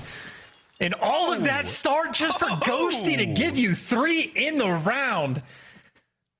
Rookie, welcome, man. Continues to fry, continues to find the high impact kills. And that is a big one. That is a 2v3 clutch where Ghosty, in effect, does the majority of the work. A wonderful round. Needed that. Big time. Whew. Good work again from the newcomer to the squad. Dan Ghosty back at it again with the massively influential round-winning plays. There you go. Flows off the... Yeah, roll straight. Yeah, see, that was a viral TikTok, my ass. Let's get it. 4 in a row, though, for Ghosty. Can he get the cruise? It's the 4th round win for OpTic. Let's roll. This might just be a full-on hit as well. They're leaving nobody towards that like inner portion. KiSMET gets spotted as well. KiSMET's only seeing 1 player. And you see the reaction from the Subliners. No one's really wrapping back to help him out. Maybe HyDra wants to go for a late flank, but KiSMET might just be fearful of getting bullied out. Finally, the reinforcements coming to help him, and it looks like he's done his job. OpTic don't bully out the site. They have to regroup. Mid-map, all safe and sound if you're a New York Subliners fan. OpTic have been forced into the restaurant, and they are not going to be sitting. They won't be dining for any moment. They do want to get on towards B. They're desperate for a pick, though. Desperate to find a kill without getting traded out. Huke might be the man to try to get it happen. Here we go. The problem is you don't have time to rotate towards A, so you have to force this into the snake fest of this B bomb site. KiSMET says, if Huke can do it, I can do it too. Free first blood. There's the second KiSMET. The highlight reel for number 3. Top 5 plays. How you doing? Give him the ace! Oh, God! That was disgusting. That was disgusting. A rancid ace out of KiSMET. Shiver me timbers. The king of the kitchen has absolutely put OpTic on their back. Yeah, and that's a moment for OpTic as well, where I just don't think you can hesitate. Obviously, we have the benefit of looking at the minimap, and we have the benefit of seeing that one again. Nice little mixtape moment there for KiSMET, but again, he was the lone defender of that site. He did not get the initial help. No one wrapped back, but his presence alone was enough that OpTic were a little bit shook. Didn't feel like they could bully their way through, and they got forced into a blender, and there is a snipe battle against one of the best, and HyDra takes him down for the first blood, and that B site is wide open. Yeah, that's a very different look from one of the world's fastest submachine gun players, but hey, we've seen him hit plenty of shots. 3 remaining members down for OpTic. Can HyDra catch any more out? That bomb site's going to be all theirs in a second. KiSMET, the crown king of culinary-based kills. He is the man in here for now. It is maybe ringing. There's a stack up on the outside of the kitchen. Here comes Huke and Ghosty. Looking for the classic wallbang spots. That makes the middle of the kitchen completely unsafe. HyDra's been taken care of, so you have a pinch now. Time is starting to tick. OpTic have got to make a move in this 3v3. And it's going to be 2 players, well, attempting to crawl their way in, but that is KiSMET, and that is the help, and that is the round. Too efficient on the setup, too many corners to check, and only so many different things you can actually wall bang to try to find that entry. Nice little setup for HyDra for the first blood, but The play was on the other side of the map that entire time. Subliners just cakewalked their way through B. And now for the first time in quite some time, have the advantage again in search and destroy. Hold on to that advantage as long as they can. The Subliners starting to really get things going here on Hotel. I just... disgusting rounds, man. It's hard to bounce back from these kind of moments. OpTic Texas, though. Here we go, bomb in hand. They've got themselves over towards A very fast. They should be able to get this bomb down. Here comes the fight, though. HyDra is going to get the first blood. And this could be it. This is Matt Point. As KiSMET gets his as well. That's the crews at the ready. Subliners are soaring. Yeah, and you see KiSMET just repositioning to call this in for free. Might as well lock it down for the guarantee. Everybody else on York is absolutely backed up, and trophy or not, he's going to have the intel. One player got in the bottom bed. The other is back by desks. And you see Subliners taking advantage of the intel. 2 players going on the full flank, but Skyz posted up. He's not making a mistake. He's going to L-trigger this the entire way through. Yeah, he's going to hold this. There's no hope for Huke here, surely. And now even, you've got a backup. Onside KiSMET, dead. He popped. HyDra. That's the damage dealt. That's the pinch. That's the round. And that is the map. New York Subliners. What an unbelievable bounce back after being beaten and bloodied in that first hard point. You got some brilliant rounds in there and some highlight plays from KiSMET. You'll happily take that one for the Subliners fans as we go into control, even up.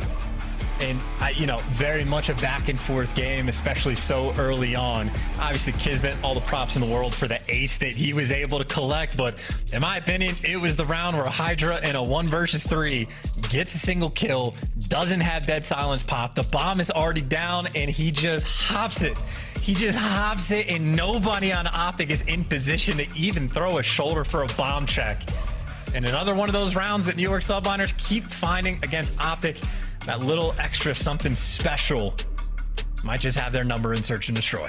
That was real special, man. I mean, just being able to hit that ninja defuse, impossible scenario to be in. I just don't know how Dashy didn't call that out. I mean, whatever, man. 6-4, 2 massive rounds go the way of the Subliners, and that is that. LSC low control coming up in a moment. We'll see how that fares in just a short few. We're going to take a quick commercial break on the other side of this one. More Call of Duty League action here, friends. Saturday is nowhere near done. We'll see you after the break.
Welcome back, ladies and gentlemen, to the Call of Duty League. OpTic Texas, New York Subliners, 1-1 apiece as we dive into Control. A very eventful and frankly hilarious and brilliant game of Search and Destroy about that one. We're going to watch that back with glee later on today. We'll see how that one goes. Highlight plays all round. Can OpTic Texas keep things a-rolling after the incredibly dominant display in that first hardpoint? It was disgusting. Now we're going to Control. Let's see what's up. And, you know, we had enough time to settle down in between the break to, you know, put some of the hot, like, you know, the KiSMET ace out of our mind and think about some of the funnier stuff. Shotzzy dying in the horse spot where he's trying to, like, play that cheesy little, like, angle. I don't even know what to call it. I wonder how many times Shotzzy has that happen where he actually, like, messes up a jump or is trying to do something wild like that and he just ends up like a free kill on the map. Don't get me wrong. You get so much value when he does the crazy stuff, but it does create some funny stuff where you just get a free kill on a man jumping in a box. It looks so easy, right? Like from that POV, he just looks like his controller's broken or something. But yeah, unbelievable. When it pulls off, perfect. Nobody does it better. But hey, these things happen. LS Elo Control, here we go. Subliners chance 1 and 5, not ideal at this moment in time, but hey, current form could be an indicator of where we're going. What are we thinking, mate? What are we feeling?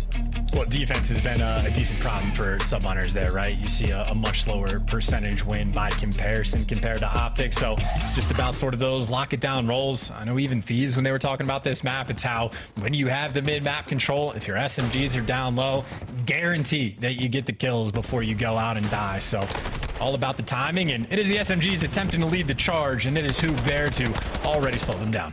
Literally perfect aim through the wall for Priestahh, like literally perfect. Yeah. That was crazy. Wow. Okay. Keeping mid-map flowing. It was the B site we got for a moment there from the Subliners. Shotzzy should be here to clear out Priestahh, unless... Wow, okay. 3 in a row from P-Dog. Woof, woof. That is the hell of a start. He's getting hunted down, too. That man is gone. No shot. Priestahh, what an opener from him. His teammates have got that first segment of B cleaned up. Super slow. We've stayed on with Priestahh this whole time. His teammates are frying. Subliners, a spicy start. Dashy's down now. Oh, the spree's still going. No shot. Nearly a team. This is a wild opener chance.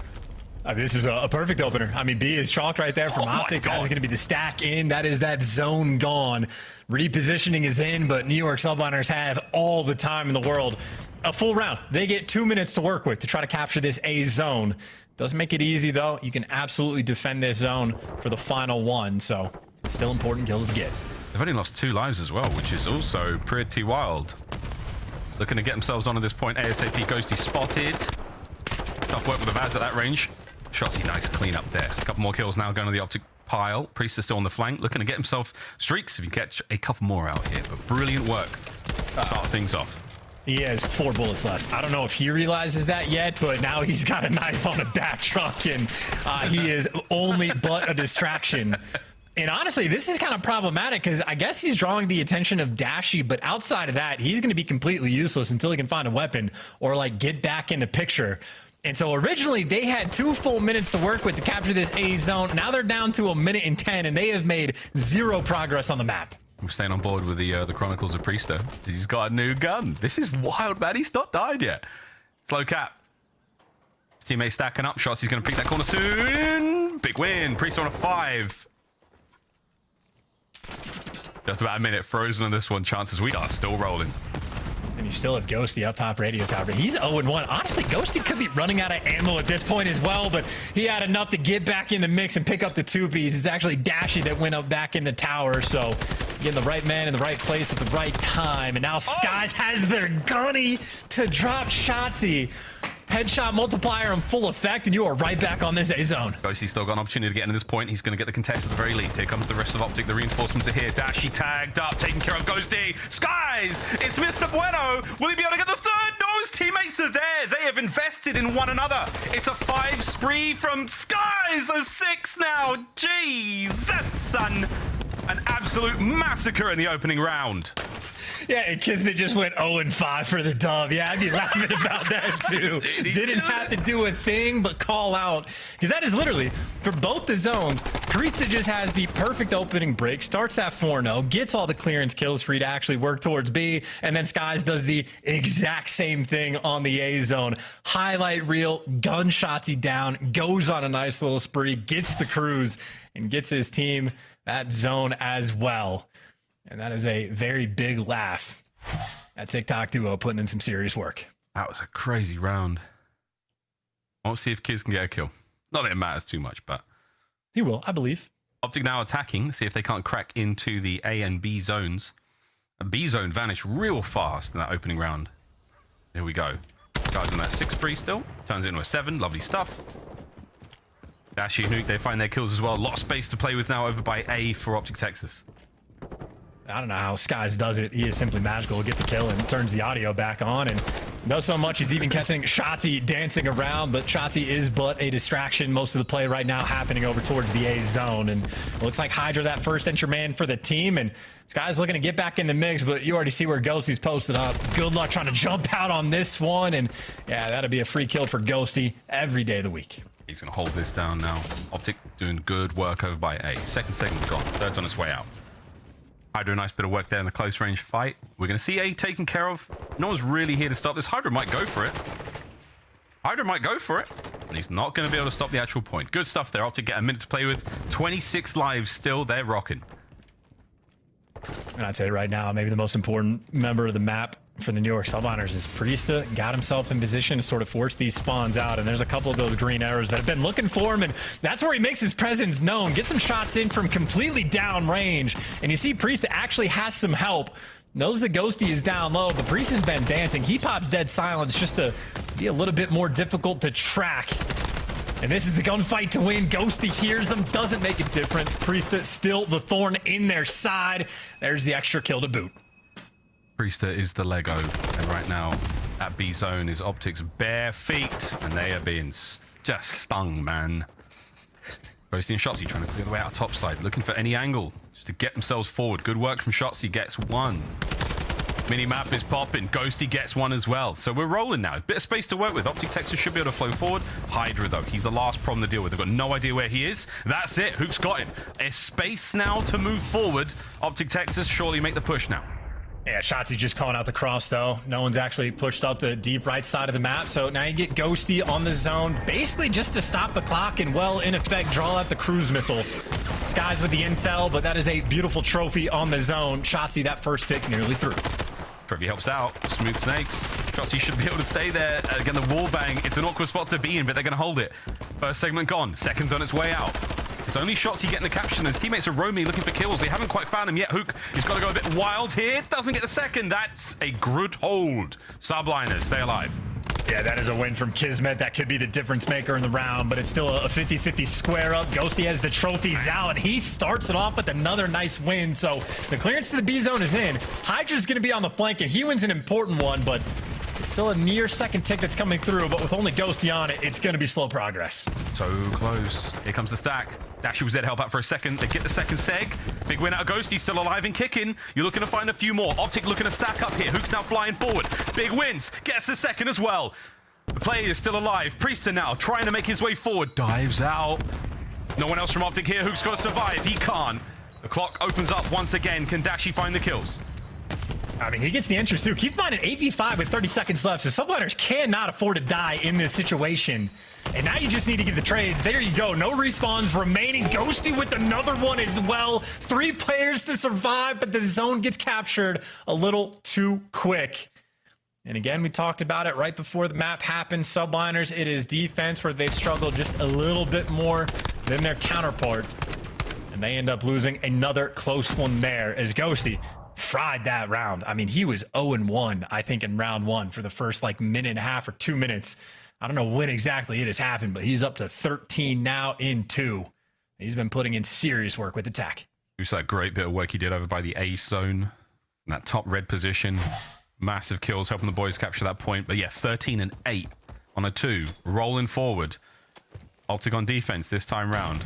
Let's see if the Subliners can find that decisive opener once again. KiSMET started things off 0-5. He's now 5-13, so a little bit better, a little bit worse.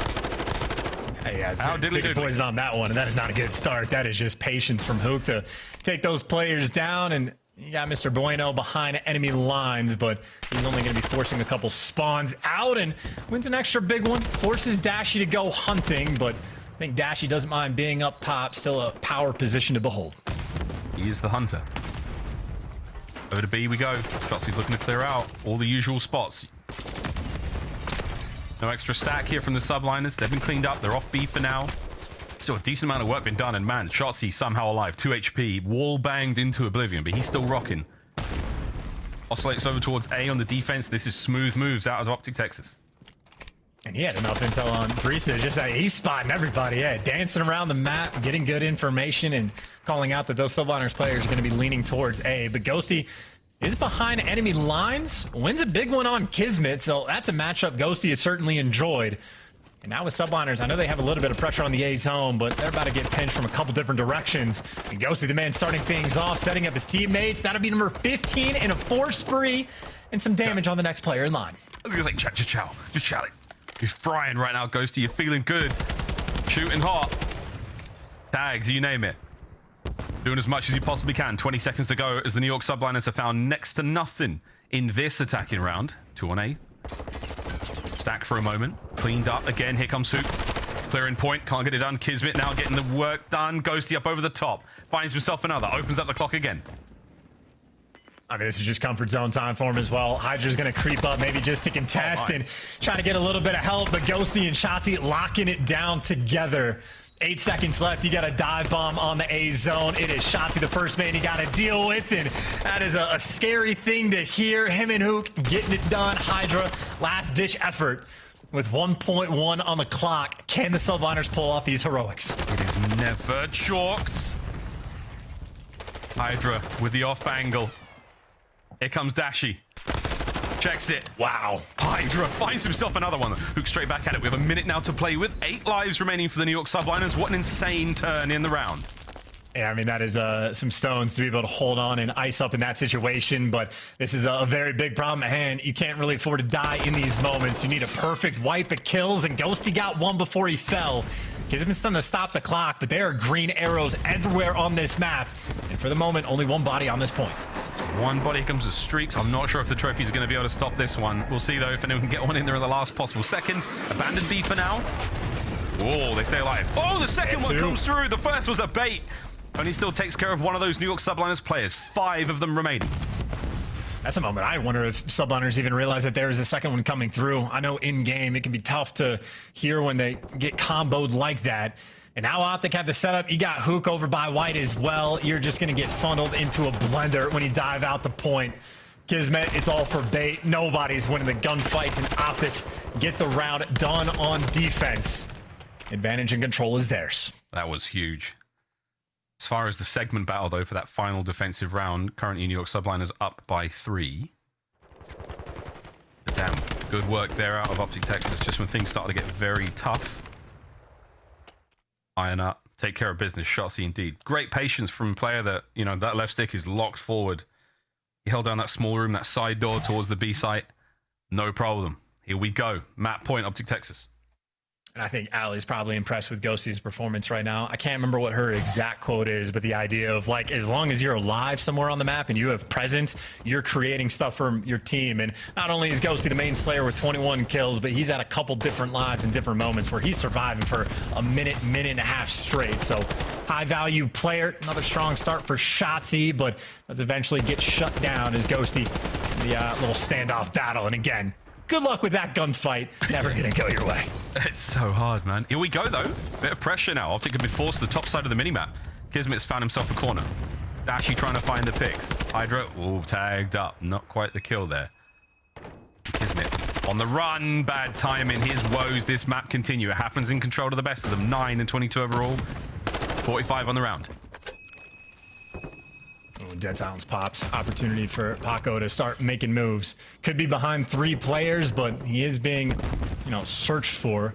Huke's arrow is turned. Dashy occasionally is turning around as well, but there's a nice little beanie shot for HyDra for the first. Still is the Dead Silence. Ooh. Quick on the wraparound and quick on the reaction time. 1 HP. That is all HyDra needs. And this is HyDra just cutting OpTic Texas into pieces. He slashed his way through them. Onto A they go. The HyDra spree continues. Timing could be good. Oh, it's great for Dashy. 23 seconds remaining in this one. You've got to get them off the point. Priestahh trying to go big. He's got tags in. Huke leaves the point for a second. The segment is in. As OpTic Texas still alive.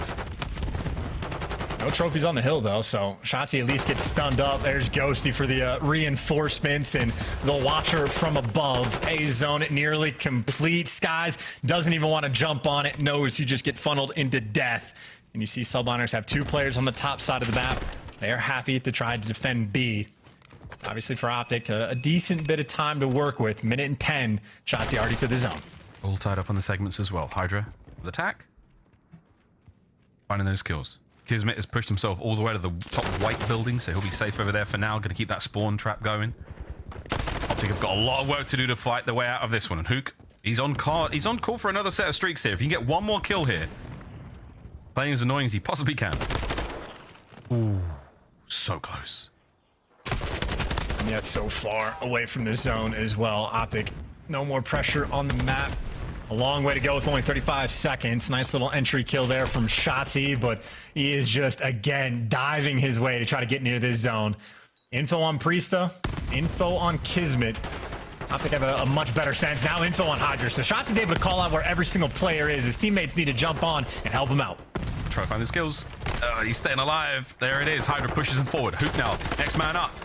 Good teamwork. Great work. Ghosty and Dashy, they find the kills. Oh my god, and just like that, it's an immediate stack. OpTic have got to fly forward. This could be the game right here. Shotzzy, Ghosty, Huke, Dashy, the whole squad are all on the point. The kills can't get there soon enough. It is done. Throw in the towel. OpTic Texas, what a bounce back. And that is, I mean, look, credit to everybody because they were getting the kills, but Shotzzy literally spots out 1 player top window, 1 player on back tent that's jumping off to go back garage, and hey, there's HyDra on the truck. Shotzzy eventually just turns into the bait, but everything he just called out, his teammates funnel into position perfectly and jump on that zone in the final moments. Very well executed. 2 for 2 in the respawn game modes there from OpTic, and another fine one out of both Ghosty and Huke. Absolutely surviving and thriving on El Asilo. Getting that little combo double cruise missile coming through. Always a good feeling. That's crazy, man. Great turn there on El Asilo. 3-1. We thought that was going to the final round. Think again, friends. Crazy turnaround. Good look across the highlights now from this one. Priestahh with the sort of strange odyssey he went on at the start of that first round. Running around with a knife in hand, somehow picking up these crazy kills, but it's not going to amount to a whole lot. It's at the end of the day, 1-man UAV, Shotzzy managed to feed his boys the perfect hit. All 4 down. OpTic Texas, what an insane final round. That was disgusting. And, frankly, it would have been a 3-0 if not for both Priestahh going on a massive run in round number 1 and Skyz doing the exact same thing. I think literally if Shotzzy gets that kill on Skyz, I mean, at least the round goes back to sort of that 50-50 shootout rather than just New York Subliners running him over. So OpTic certainly playing incredibly well in the respawns thus far. It's just against New York, those weird moments in the search and destroy, but good news for OpTic, back to hard point from match 4. Yeah, that is great news for the OpTic fans. This could be a 3-1 here in the series. Good shouts to the analysts and those who hit the pick'ems board. I saw the leaderboard recently. Everyone's doing great up there, man. I can't believe that so many players able to, or so many fans and players able to accurately predict the scores here. Cash on the line. You better be going big. Subliners, time to turn it around right here and now. You got to stop OpTic Texas on a hard point. It is no small feat. It is a good map from New York Subliners, though, going into a HyDra, and I think you already know a decent bit of the game plan that OpTic like to bring. OpTic might be like the most swim-heavy team that we have seen on HyDra, at least throughout Stage 3. I think it was like Toronto Ultra they might have been playing against in the finals, where there was times where like Scrappy was on the top bridge, one of the best headies in the game, just staring straight down at the water, because you know where OpTic were going to be coming through. But I'm assuming OpTic have definitely taken some time to figure out different routes on the map. Obviously, they have a lot at their disposal. A lot of routes. Most routes, I think, ever on HyDra. But we'll see what happens. That is coming up now just in a moment. This could be a 3-1 for the OpTic fans out there. Got to be feeling great. However, I think there's a lot of life still left, Chance, in the New York Subliners. It's a dangerous team. We'll see what they've got right now. But hey, man, writing might be on the wall. Who knows? We'll see what happens in a few moments. But this has been a very, very fun day of Call of Duty. Not done yet, guys and gals. After this, still another series to play. But insane level of focus across the OpTic Texas players. Ghosty paying firm attention to a story time, looks like, from Dashy. I can't tell. Is that what's going on? Or are they talking to JP off to the side? Actually, they're never they're never like in a row, you know? Well, yeah, no, I think Ghosty has to be on like the far right side for him, and I think Dashy's sitting opposite. So yeah, I think Ghosty was talking to JP, because yeah, now he's turning to his teammates. Yeah, he was getting intel from the coach for sure. Yeah, analyst, numbers guy. I don't know, something like that. Yeah, he went to Cornell. Just throwing that out there. Yeah, definitely not a coach. Definitely not a coach. Ghosty getting ready to dive into this one, quite literally. HyDra come up in a moment. There he is. He's swimming. That's what I'm talking about. Yeah, that's their only strat. I knew it. They have one game plan on OpTic. He's got great technique, I'll admit. Some good freestyle coming through, but you know what's going to happen. Was that mate? Was that a paddle? You are a swimmer. You know what you're talking about. Was that a good paddle? You've never heard of freestyle before, Miles? Should I just wing it and just go forward? Okay, sorry, my bad. We'll back up to like doggy paddle. We'll start off at the basics. We get some water wings in the mix if we need. Get those floaties. All right, let's party. Floaties at the ready. Subliners. Great hold percentage. Break percentage, not so much. Let's see if that pays off here. The stats lie in this HyDra. Match point, OpTic Texas. See if they can't turn it around. I mean, that is a stat that just screams, hey, win the rotation. Like, that is win the rotation, win the game. Although it is kind of interesting, if Subliners are the best hold team and OpTic certainly one of the better ones at breaking, that just means I think Subliners a little bit more desperate for the rotations. OpTic, a few more options at their disposal. More good news for OpTic. They start on the good side, and if Shotzzy has a pistol in hand, you know where he's going. There's not many headies on the water, but he'll find a way. He'll find a way, man. Well, there we go. Up point in the hands of the Subliners for now. They can hold on with this one, no problem. Do need to get the break towards P2, but man alive, KiSMET finding the second somehow. Here comes Dashy. He's heavily banged up, but his teammates have all fallen around him, trying not to let those spawns flip, and it's happened. There we go, number 7, Skyz in the back line. Subliners off to a great start. Yeah, and as expected, you just watch the water routes off the rip, and you should be able to find a couple of those kills. This would be a good time for OpTic to get if they can collect, though, and certainly they have enough pressure on the map that it's looking like they might be all squared away, and enough pressure. Players behind enemy lines and Shotzzy deep underwater like a shark, and this is such a hard gunfight to win. Bullets are just different in the water, and Shotzzy, as annoying as can be, backing KiSMET down. I'm pissed for KiSMET there, quite frankly. That's so annoying. HyDra's there to get it, though. Good work. Teamwork prevails against water physics here in MW2. Huke's hitting the god heady. Priestahh takes care of business. That's a big lead now for the Subliners. They are starting to run it up. OpTic have really not been able to get too close to this P2. And you're looking towards New as well. Great work out of the Subliners. Lovely map control. They must have watched Nameless on the Telestrata. Well, they need to keep watching because these are split spawns coming through. So I know a lot of those errors on Subliners have been going back and forth. They couldn't quite tell where the pressure's coming from. And now it's KiSMET by himself. Couldn't buy a kill in control. But gets the big 2 in P2. To keep his team in the mix. He's still got the pressure on the point. And Subliners do have a sizable lead thus far. And obviously, we talked about it. Rotations have been on point for Subliners. Oh. That helps with the lead. And Priestahh trying to carry that into P3. Here comes next. Ghosty finally cleans up. Gonna be a safe space to be right now if you're an OpTic Texas fan. Okay, the nades are coming in. Ghosty holding the front line, no problem. Time's now ticking. OpTic trying to mount their comeback. Subliners will be funneling through the front. Take notes, everyone. This is how you try to break this hard point. Not an easy one to do. Yeah, this also has a full 60 written all over it, just because as soon as you get those entry kills and block the back, it is just a hike and a half to get across P1. Shotzzy in his home, sometimes a swimmer, sometimes a deep sea diver, and sometimes the two-piece machine that is just a distraction. Takes a little dip, he's back in the mix, and he can't throw a nade from underwater, and that'll be the only way Shotzzy's gonna fall. A strange and awkward gunfight. Subliner still with the lead. Hard point firmly in the hands of OpTic, though. They've done a great job here on this point. Rotation's done, though. That's going to be all New York Subliners, except for the guys who are spawning behind. That's kind of strange, but hey, it all makes sense. Oh, wow. Trust us. There's the final two off spawn. Yeah, look at this conga line. It's a conveyor belt of players rolling forward. Into the back line, though, that's going to be KiSMET, safe and sound. HyDra is going to be the man on the point. Got to watch out from this attack now from OpTic Texas. This is going to get real weird. Yeah, they know Huke is back here as well. They have just gone hunting, and he picks up one kill on Skyz, but the rest of OpTic need to just jump on the point right now if they can get it.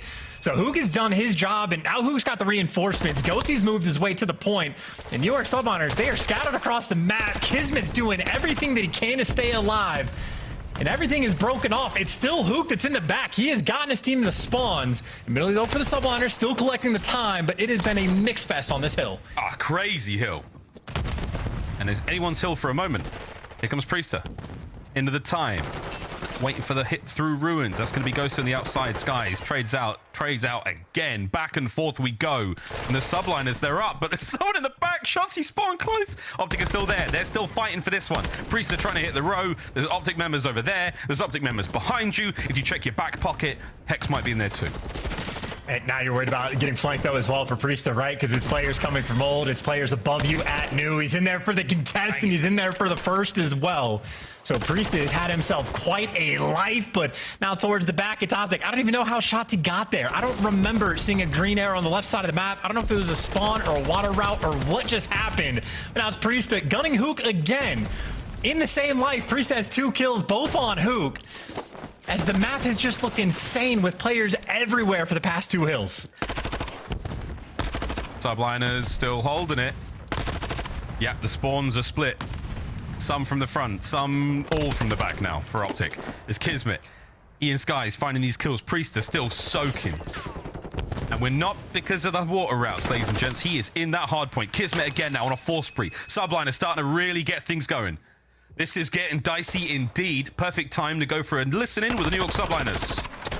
Come on, hold. Arches, Brandon. Okay, I get initial time, okay? I'm still like P5. Yeah, here, it's fine, it's fine. Yo, I'm gonna play your front. I spawned out, guys. They're in, yo, yeah, Bill? Yeah, I can get Ghosty P2. Wait. Ghosty's 2P2, guys. 2P2, 1 red. Yeah, 2P2. Bomb dome already. Yeah, bomb dome, one shot. Shotzzy. Take your time, get him. He went P1 or P2 water. Yeah, he was big. Yo, don't push me. He's pushing me. Elbow in the water. There's 2 dome. One's elbow, one's bottom dome. Yo, it's gonna go P1 water, okay? Alright, here. I stun elbow. I'm looking at your dome and shit. I don't see dome. Yo, once out, right side broken. Yo, P1 water needed. P1 water needed left side. Yes. One side. I spawned down. Bridge now. Getting home. Bridge, Yo, bridge, dead. Nice. Looking for take your time, yo. Get spam tag. There's spam tag for me. Yeah, he wallbang me. Yeah, still top dome. Top dome, they're gonna be elbow. Play kills here hard. We can flip them still. Top dome, and there's 3 at old, bro. There's 2 on old and 1 top dome. I'm only looking for 1 new, bro. He's probably dead. I'm going right. Alright. If we get kills, we can still flip them here. Yeah. He's playing for me in the back. He's Scott Rock. Yo, bridge heady, 1 shot dead. Nice. Scott Rock, Scott Rock. I hear you. He'll be right. Front side time or something? He's gonna go P4 me. Post. One's mid-stairs. Send back dead. Yo, cut 2. Alright, I have it. P4, front side. He's on the God Rock. High rock. Weak on the high rock. 1 shot on the very back. Jump to side P2, right? Yeah, P5 spawns. I'm watching back down. We should just go. Back down. Time dead. Nice, P5. Yo, watch him mid. Back down. 1 shot back down. Yo, back door. I'm on shot. Nice. They all spawn P5. Yeah, I'm holding P5. Yeah. They have to go fucking. I'm trying to dodge nades. Pick up my elbow. I have it front. I'm looking elbow the best I can. Stay down time. Okay. You're good. I got a trophy down here. Look my top red. Might just. I'm watching steps. Make cut. Right. I'm happy right. Nice. I'm on another one. Middle hut. Absolute. Jesus, Skyz, the only thing more dirty than his aim is his mouth. The language on that boy, absolutely cooking though. A 50+ point lead now for the New York Subliners. They are running away with it here on HyDra. They want that game 5 and they want it bad. And they are honestly in prime position to get it as well. It's not just Skyz throwing these players down on a force spree, but number 6, Priestahh, took the route to get behind enemy lines, and HyDra spawned with them, might have fallen, but look who spawns right back up. Subliners going to have all the pressure in the world on this hill. It's a nice bit of a snap there from Huke on the outside. Priestahh now funneling their way in through the back line is going to be the New York Subliners. Got to check upstairs as well. So many points to hit here on this hard point. Huke, though, crosses them up over the top. KiSMET somehow finds the 183 dead. Last man alive upstairs. And like that, 50,000 people used to live in. Now it's a ghost town. It's all on Shotzzy here on that point. Trying to stay alive, man, and he is doing it all. The Subliners keep flooding. 20 plus seconds remaining in this one. They should be able to get it. God, the deep sea diver, though, stays alive, buys you a little bit of scrap time. And OpTic, I haven't blocked that back spawn, so that means Subliners, it is going to be a hike and a half to get across the map. Huke's going to be the cutoff man. And this is pretty well orchestrated so far. I think now that the back spawn's open, though, no, number 2 spawns up, out, forces number 6 back. So OpTic, right side of the pressure on the map. The stuns, though, there on Dashy. He got the trophy out too late, and he is going to get punished for it. Subliners walk their way through the front of the hill. Oh, still an opportunity for the break, though. Sky's got a hold on this one. KiSMET's got the back covered. Oh, no, HyDra's got the pinch. It's all sweet. It's looking gravy for New York. Huke trying to make his way through the front. Nothing. Ghosty now through ruins. Okay, finds one. We'll take that. In and out he goes. So this is a very, very strong hold from the New York Subliners once again. Oh, Ghosty nearly. Skyz is there on the stairs. Shotzzy from the back. This is getting wild. The break is on. Last man left up is going to be HyDra. There's the contest cleaned up, and just like that, OpTic are in. Now it's about the cutoff kills, though, right? Well, KiSMET's going to fall, so he can't even buy you one. This is plenty of time for Shotzzy to work with, and he was able to flip these spawns once before on this hill. He has made it behind enemy lines again. Priestahh doesn't turn for it. He's going to get shot in the back because of it. Skyz' head needs to be on a swivel. No, Shotzzy's behind, and it's just freebies. One by one, they're going to fall. Shotzzy on rotation, setting his team up for success, gets them the spawns, gets the break in, and OpTic still in this game. Ooh, deep breath. Folks at home, this is not over yet. Subliners doing what they can to crack on through. They have fanned out across the map. Huke's going to play this very slow. Gas him up. He's literally on the gas can. Toe-to-toe with HyDra. Here's the fight. Wins it. Stays alive. That is massive from Huke. And here come the reinforcements. Shotzzy's going to be there on the back as well. No way the New York Subliners players read this. Up close and personal. Skyz with the snapper. Backdoor. Dashy cleans up 2 on a 5. Still holding the point.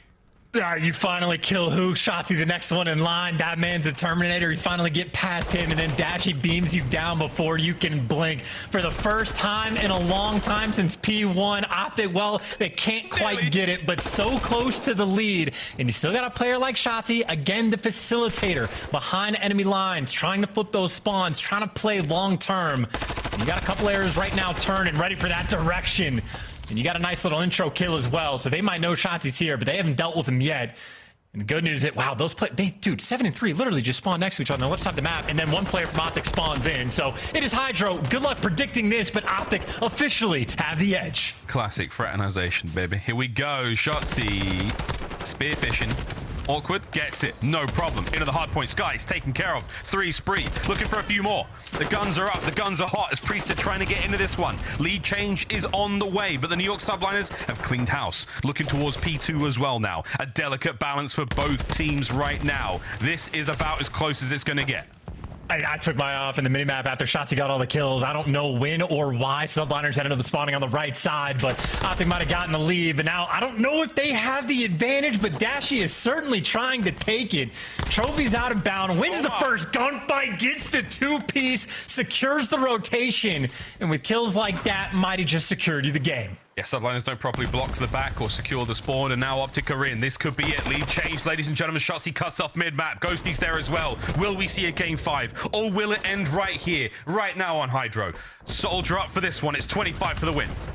And this is just such a long way to go. Ghosty's picking up 2 pieces before you can make it to Dome, and Hoop is lying in wait for the kill. 2 after 2 in the cruise missile for the victory lap. KiSMET, the hero play. He's the one that has to make it. Diving up into death. Dashy collecting all this last bit of time. 1 more kill to get. And maybe you got New York trying to desperately stay alive. But still, only 5 seconds to go. I'd say OpTic have options. Enough players are going to fall, but on that rotation, it is 3 bodies for OpTic Texas towards New, and only Priestahh in between them. It is 5 seconds for the win. Can Priestahh make something very special happen here? Huke, I think he can hear it. Ghosty finds the kill. That should be it. The clock now will tick. The final 5 seconds there. OpTic have got themselves the hard point. The hard work is done. New York Subliners good, but not good enough to take down OpTic in hard point. The saving grace here in the series. GG's to them. Hey, it was close, but not close enough. And honestly, I think one of the craziest stats that in this game is the fact that Ghosty even kept up in kills with Shotzzy, because Shotzzy just went ballistic. I mean, like a demented run he just had from like the, P4 Ruins Hill, whatever it is, for like 3 hills in a row where Shotzzy is getting his team the spawns constantly, where he is picking up 2 pieces constantly and just locking down rotation. So Shotzzy, as far as I'm concerned, absolute MVP performance in that game. I mean, hefty in the slang. Again, rotations are crazy. And the fact that Ghosty was anywhere near him, ridiculously impressive. Incredible. Well, great run.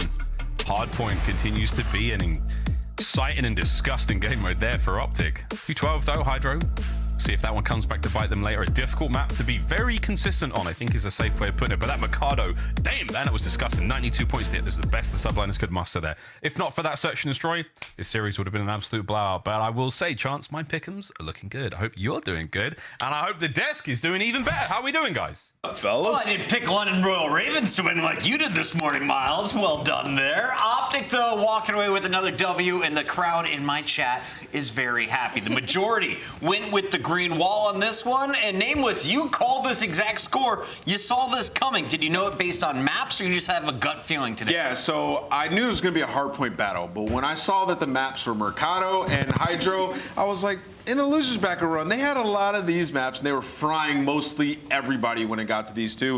On HyDra, I would just never want to play Shotzzy. No. I mean, to be honest, like, this was a New York win right here on this game 4. Done and dusted. But the solo plays out of Shotzzy were unbelievable. It starts on P3. He's last one left up top. They can't kill him. He finds one in the hill, turns around, finds another kill off of the sound cue, and then they flurry in there and they keep it contested. The next 2 hills after that as well, he is the first man on rotation, getting the spawns and the kills to follow it up. Shotzzy was unbelievable on this HyDra. I completely agree. I mean, every single time OpTic Texas got a break to come through, even rotation just spawns, it was because Shotzzy had made a play maybe 5 seconds before. I mean, even when he hit the deep back of P3, Huge. I mean, him being in the water, him being in the behind, him being in hill, he was annoying throughout this entire match. And I just wanted to call out, the score was 188 to 120, a 68-point advantage for New York going into their final 70 seconds, and OpTic just clawing their way back. First it was Shotzzy, then it was Dashy on that back hill rotation. They clutch up, and New York handed a very difficult 3-1 loss after kind of rolling their last match against the Røkkr. So what's going on with the Subliners here, Allie? Is it simply OpTic is just a better team right now in the league?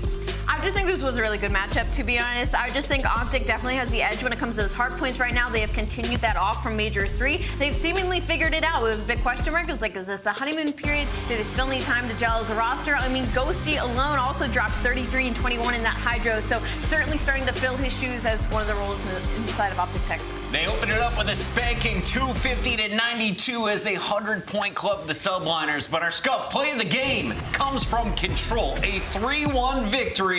And this was off of some heroics. They close out on A. They get a little bit of bonus time. And then OpTic, kill after kill. They get 3 down, a 4-man jump on the hill, and everyone helps them lock this one up as they take game 3. Yeah, I wish we knew like time on the point in Control, because I feel like Ghosty had himself a hell of a Control map. He was also soaking so much time there.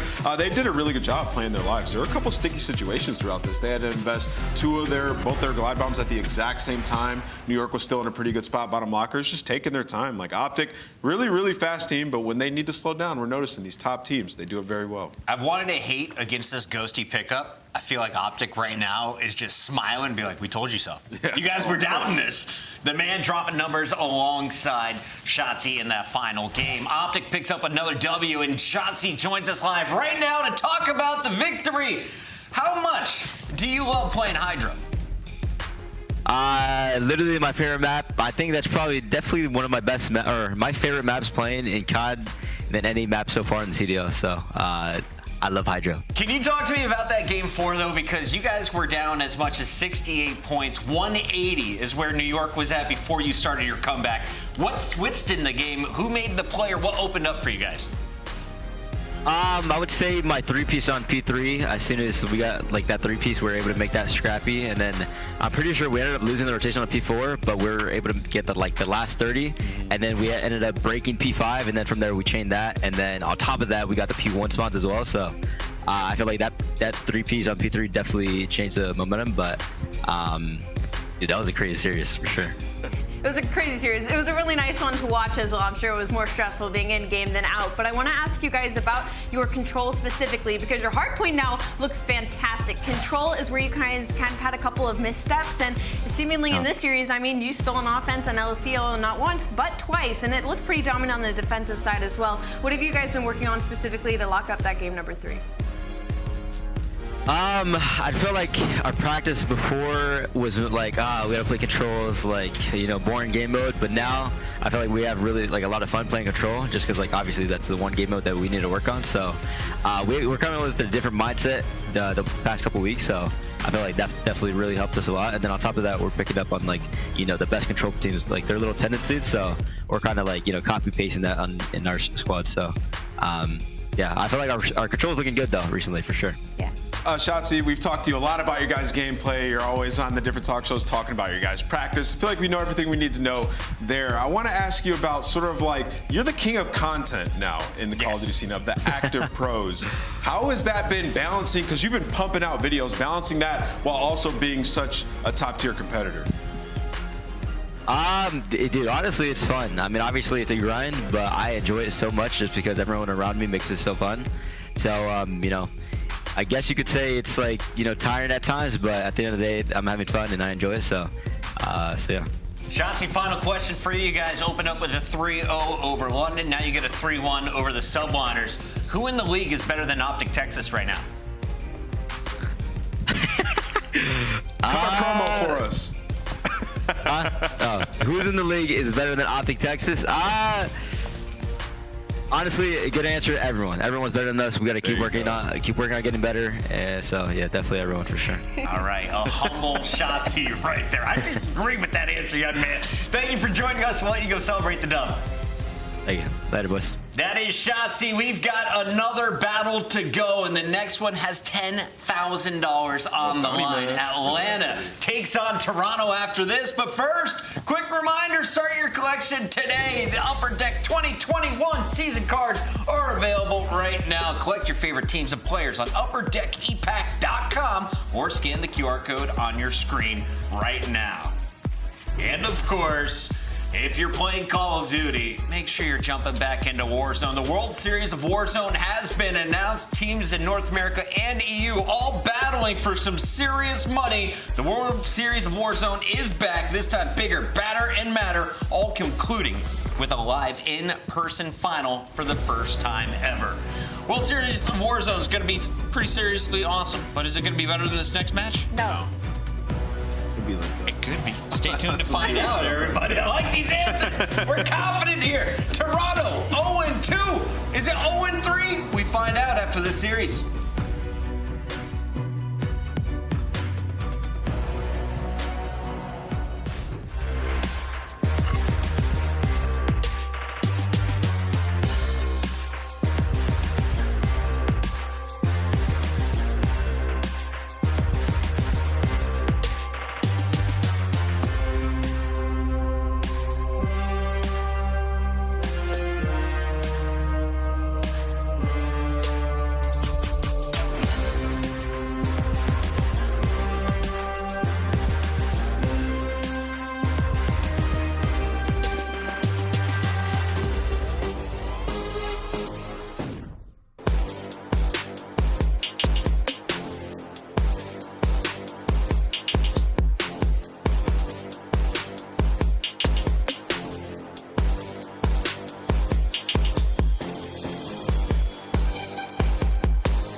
racks, 100 racks up in my safe.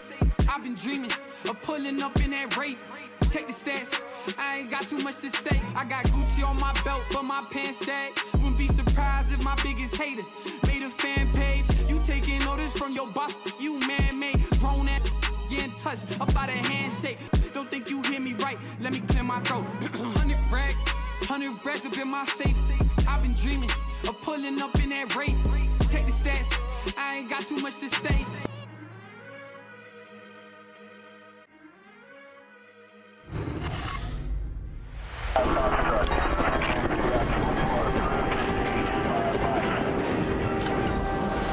Really, y'all don't know this, y'all in danger, I'm a threat. I'm a gamble with your life, cause you know that it's a bet. It's a bet. You know I ain't letting up, my foot is on your neck. Take my word for it, this a promise and a threat. I need 100 bags, nothing more, nothing less. And the ops feel away, cause I'm next, I'm a threat. Oh yeah, really, y'all don't know this, y'all in danger, I'm a threat. It's a gamble with your life, cause you know that it's a bet. Gotta run up the next, point to the sky with the run up, I'm blessed. I'm young, rich and black, so you know I'm a threat.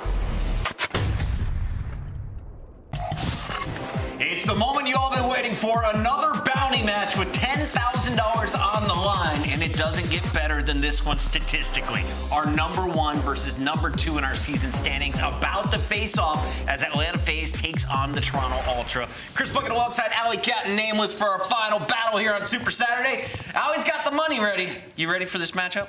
Yeah, I'm ready. Can you count this for me? I don't. That's Is that 10,000? I think that's 100 racks. Up in my safe? Let me put that away. Yeah, just put that away real quick.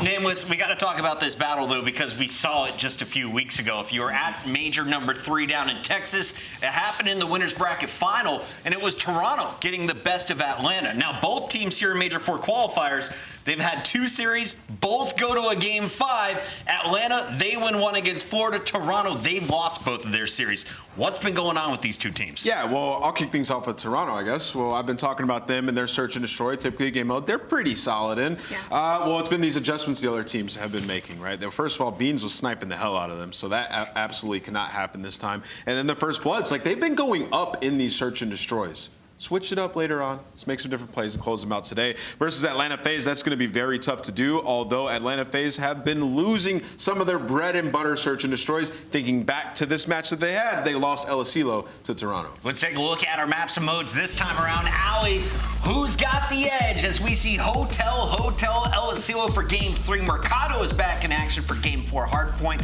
and we'll close it out, Embassy Search and Destroy. I mean, to be honest, these are the same hardpoints we've seen both these teams match up on previously. Atlanta took one and Toronto took the other. I will say that El Asilo is probably the biggest talking point here, meaning that Atlanta FaZe, as you can see on your screen, banned Hotel. They got 3-1 whooped by them last time. They were like, let's test our luck on a different map. Yeah. The problem is El Asilo, Toronto are just as good at it. And it's kind of interesting because with Atlanta FaZe, in their last 5 series, they played Hotel Control in all 5. They've lost 3 of those, right? So we'll see if they're coming different here, a different veto strategy. I would never want to play Toronto on Hotel, basically in anything anyways. So last time they played as well, the Tiny Terrors were absolutely frying. They were outslaying them, still losing the map. They lose that Mercado and they outslay them by like 20 kills. So Atlanta FaZe got to do some better rotations, hold these hills a little bit better this time around against Toronto. This is going to be such an epic showdown. Both teams desperate for a win right now in the Major IV Qualifiers, despite being in the top 2 positions on the season.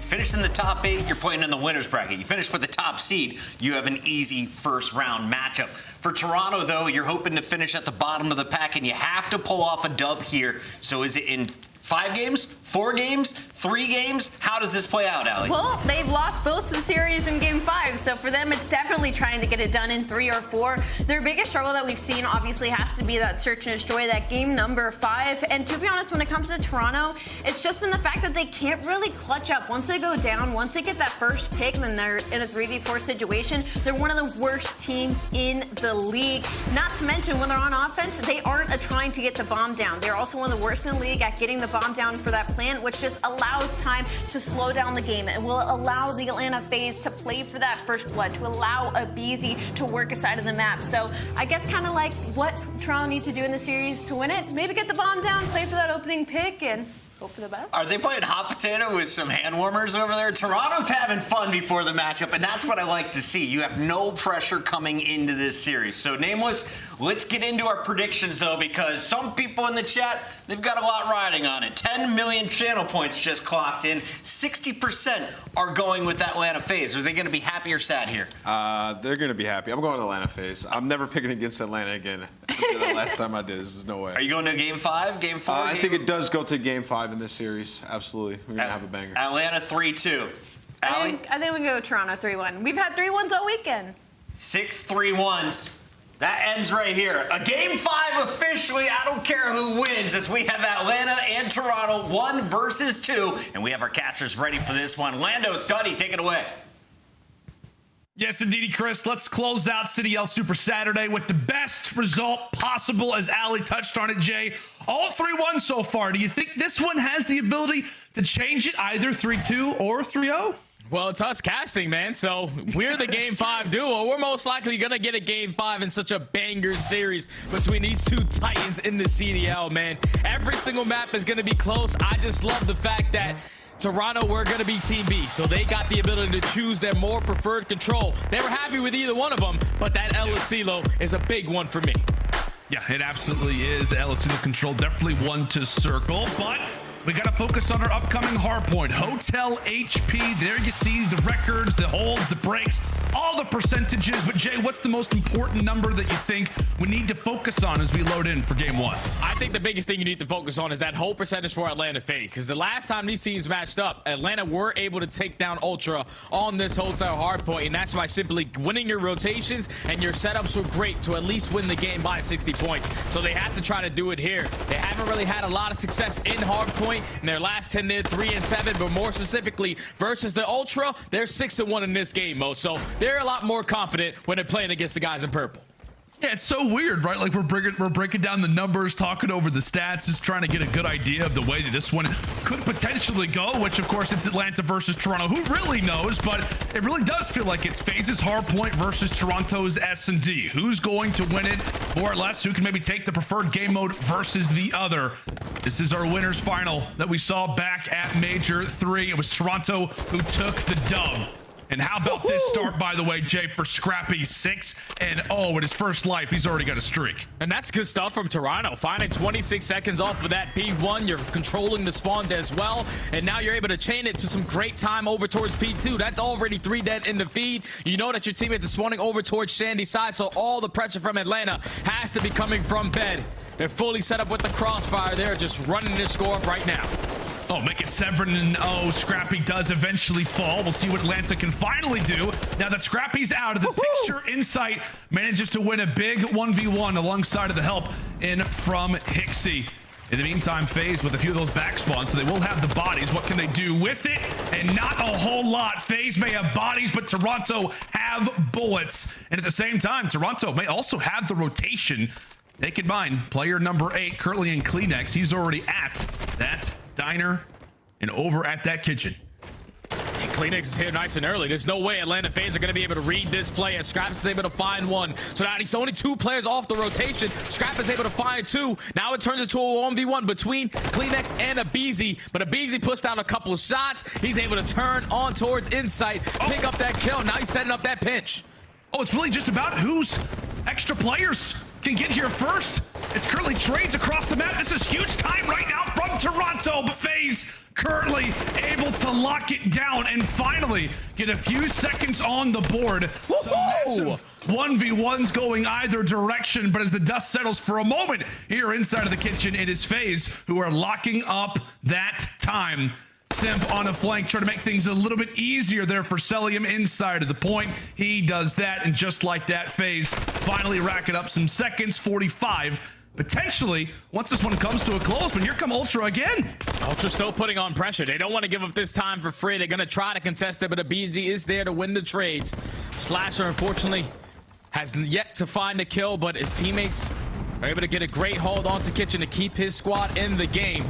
Now off the rotation. These are some big fights that are going to go down between both squads. Toronto Ultra trying to contest from the front. They're currently trying to just put Atlanta FaZe in the trap towards the back end. and they're doing a great job of doing so, but aBeZy with that kill onto Scrapz, that can cause problems that he's going to be the player on the pinch. He finds 2. Atlanta find the break. Yeah, great break there from FaZe, and now they can start to focus up a little bit. We'll see what Toronto's attack begins to be. But Jay, kind of getting back more into this hardpoint discussion, we've been discussing it a lot, right? Toronto has struggled a lot in the early stages of series so far here in Major 4. On the other end, we all know it, right? FaZe, their biggest culprit, their biggest issue is the hardpoint. Who do you think this game 1 is more important for? It's a lot more important for Ultra, man, because you got to just think. Atlanta FaZe and Search and Destroy all year long have been one of the best teams in the game. Toronto Ultra are the only team over 500 versus Atlanta in Search and Destroy with a 3-2 record, but you cannot rely on that game 2 mode. You have to come out and win this opening hard point versus a team that is struggling in the mode. But with Atlanta FaZe getting a great hold over towards Des, they're able to take the lead right on back and win a couple gunfights to win the next rotation over towards Diner. So tall task ahead for Ultra to try to find this break in, or at least hold down the push. They find 3, and that's the first push shut down immediately. Yeah, it was an early party of 8 inside of the restaurant. Right now it is Toronto who are really just using all that leg room, every bit of space possible. They'll be happy to grab it. Just a 10-point advantage. We'll see if Toronto can build upon it, or if Atlanta can start to find a bit of a break, but they will not. At the hands, at the helm currently is Scrappy. 16-9 already, maybe threatening for a few more streaks, but as the final 15 will begin to come to a close, we now focus our attention in toward the parking lot, and it looks like Scrapz about to invest that cruise missile for it. Yeah, he's invested that cruise missile to at least assist Hixie in this situation, because he's the only player on this side of the map. He gets that info. He's able to find that kill onto it. aBeZy cannot take down Cellium, though. So Atlanta FaZe, early pressure from the front side, who should be able to start off with this initial time. Slash and takes down CleanX from the back end, but it's still a fight for these spawns. It's still scrappy. Neither one of these squads are going to hop this time for free, as they're just trying to win these gunfights to secure some better side of the map. And this is a lot of time still to fight for. I mean, a chance for FaZe to maybe reclaim the lead, or maybe a chance for Toronto to only extend theirs. Right now, it's a 1v1 inside of the point. Meanwhile, really, for everybody else, they're just trying to help out their teammates who happen to be inside of the objective. aBeZy will then to back on up and maybe look for a different type of chow. 20 seconds still to go before we go in for the second side of rotations. It's a nade there from Slasher that's able to clear the board for the moment, but Scrappy, again, just phenomenal performances early on here in this series. He eventually takes a tumble, and so from there, we will reset back to P1. Back to P1 we go. And if you are Ultra, your main focus is doing the same exact thing you did in the first rotation of hard points, and that's maintaining those spawns towards P2. As the fights are going down towards the middle of the map, trades back and forth. Atlanta FaZe not spawning on the preferred side until Simp is actually going to spawn over towards P2 for free, while all of his teammates are going to spawn out towards Kitchen. So his teammates have a full task ahead to try to find this break, while Simp is trying to hold down the spawns. He gets at least 1 kill, and now that's going to flip it. Great plays from Simp to at least think in the future. At the same time, though, I mean, Ultra, they're getting a lot of free time over at P1. Pretty much every single second up to this point has gone to them. There's been quite a few battles, quite a bit of rattling going on here in the hotel, but did a good job to lock in some early time. Now FaZe trying to take advantage of that, but here comes CleanX, takes away 2, and from there, Toronto begin their pursuit. A massive team fight that's about to go down. The Great Dane trying to lead his way forward, lead the troops into uncharted territory. Early stops coming in from FaZe, make it 2, another 3 down. Wave 1 cleared from Atlanta, and they keep this defensive hold alive. And Toronto's the #1 break-in team in the game on this map specifically. You actually get a blessed spawn right there for Insight. So I don't know if Atlanta FaZe get the info that the players are going to be behind them, as they're coming from every single angle. Player towards mid steps, player from Spa, player from Sandy. They're going for the chow. Scrapz is inside, able to combine for all 4. What a play from Ultra. Definitely a mistake right there from Atlanta FaZe, but Ultra take full advantage of it, and the final 30 seconds is going to be theirs. Yeah, take a look at that score. It just continues to increase here for Ultra. And now, I mean, if you're Atlanta FaZe, you're taking a look and saying, guys, we got to chow for this. So many things to think about right now if you are FaZe. And in fact, let's go ahead and step on inside to the mind of what's going on in FaZe's comms. Nice. I'm in the mid on you. I'm mid. Alright, I'm in the middle. I'm holding your front. I'm holding your front. Cross bed. Heard you. I'm hiding bed. I'm trying to open the back. Where you at? I'm hiding. I'm not showing. I'm hiding. I bet though. He's top I C6, MC2 of them. Yeah, you got me. I'm actually. One patio. Up C6, up to the Close cities on me, close cities on me. I can't really help Close cities in the back, one shot. Inside. Wine, one shot. In the back. Wine. You can. In the back. Shot me from the back too. Alright, all good, all good. Alright, what's on front? That's on front. And being mid, bro. I'm one shot waiting. We gotta start break patio. Yeah, break together. I'm just going front. I'm meeting the Just stuff. One shot mid dash. One shot mid dash. One shot mid dash. Back close dead. More in the mid dash. He's still He's there. taking that. One shot absolute scrap. I'm dead, bro. I was just there. All good. There's one both sides, I think. That's one couches. The hell? There's one patio. There's one left side patio. I'm looking. Toronto break on forward and make this hard point theirs. 5 seconds away from calling this game one theirs. It's over. Scrappy puts them to bed. Ends things out on a 5 spree, and there you go. Ultra clean as you'd like. And finally, it feels like at the start of a series, our Major III champions have finally awoken. And that's exactly how you want to start off if you are Ultra. Currently sitting 0-2 in this stage. You went all the way to game 5 in both of those series after being down 0-2 in both of those series. So starting up 1-0 is already a job well done. Just talk about that map a little bit more, man. Scrap, he took over. That guy was going off from start to finish of this game. Obviously, in the opposing side, Slasher didn't really have the best game one, but just to talk about what Ultra did great on this map was find a lot of success on P1. That money hill for them was P2 when they were able to hold it for a full 60 the first go around, and then the second time, Atlanta FaZe was just too aggressive on the map to force Toronto to spawn towards back spa. They were not ready for that break. They get a good 30 seconds there and then set up the perfect rotation over towards kitchen. You sniff out Cellium, the guy who's holding down the plat push. You win your gunfight versus Slasher. Then you allow your teammates to eventually pinch from the front. Just textbook hardpoint from Ultra to put themselves up 1-0 in the series. Yeah, man, it just felt like on the, I think it was second set of rotations, we're over at P2 lobby, as you called it, where Toronto get that wonderful spawn toward the back. I mean, we went into a listen just moments after that play happens for FaZe, and they just sounded kind of dead. I mean, they really did. They just didn't sound there was a whole lot of life. I think at one point Slasher was asking like where Cellium was, and he's like, I'm good, I'm just chilling. He instantly dies. It just felt like for Toronto, pretty much, man, everything went right for them, whether it was rotations, big gunfights off of those, whether it was, I mean, big and timely breaks, and then also on top of it all, man, Scrappy coming through with an unbelievable performance, 31-18. That's the result that you wanted to see, I think, most, Jay, if you were a Toronto fan. You talked about it, right? Who was this game one hard point more important for? It was for Ultra, and now they walk away with the dub, and a big one at that. That is quite a sizable scoreline, 250-143. And now if you think about the rest of this series, you got a Hotel Surge and Destroy, where Ultra loved themselves some Hotel S&E. The last time they played it, though, was versus Boston. They ended up losing 6-4, and that's just because they couldn't find a trade on towards Beans. Got to be totally different now. But if you are Ultra, you know that you have your best control map in El Asilo in that map number 3. So you're basically guaranteeing that one. Starting up 1-0 in this series is exactly how you wanted to do.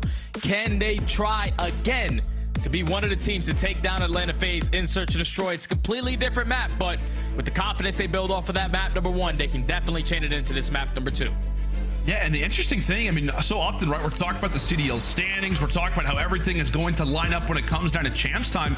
A big feature about this series as well, Jay, there's so many layers, so many stories, given the history between both of these franchises, but this is number 1 and number 2 right now in the standings. Yeah. If Toronto walks away with a dub here versus FaZe, they play, Ultra plays tomorrow versus Florida. They win that. They tie Atlanta FaZe for the moment for that number 1 seed when it comes down to points. So a huge series for Ultra. As we said, they've got one going on tomorrow. If you are Atlanta, this is their one and only series for this week. So a lot of drama, not just in the 7, 8, 9, 10 situation in the standings, but also at the top, which is weird because for FaZe, it almost feels like every year they've got that number 1 seed on lock always. Yeah, I was just going to say that. I feel like every time we talk about this Atlanta FaZe organization, they've been number 1 clear cut every single year, leading the points by like 70 to 80 points. They usually just run amok when it comes to those CDL matches. And right now they find themselves in a situation where they're playing against another big dog, the team that just won the most recent major. And if they get this W, like you said, they take down Florida as well tomorrow. they can tie it up for the first time. Atlanta FaZe won't be that #1 seed. That's insane to say, but it all starts with this search and destroy. I'm pretty sure this is probably the wrong fly through. Unless I'm tripping. Are they playing some LCO? No, we're playing Hotel. Yeah, this is the wrong map. It's all right, Jay. We're going there for game 3. Just giving the folks, they're preparing us. It's all good. It's fine. Don't worry about it. Hotel is coming up next. The second stage. There it is. Lovely Greenberg. I love that little sign, by the way. Love that. Gold-plated and everything. We got some guitars in the case. Love that, Jay. Wonderful stuff. Love to have a stay here, but maybe not near the chandelier. That is some broken glass that you just really don't want to be involved with. Anyway, into round 1 we go. Toronto beginning things on attack, FaZe on defense, and well, it appears, at least based off of where those white arrows appear to be, top side of the map, a B hit very well could be in our future. Problem being for Toronto, they've got to go through aBeZy.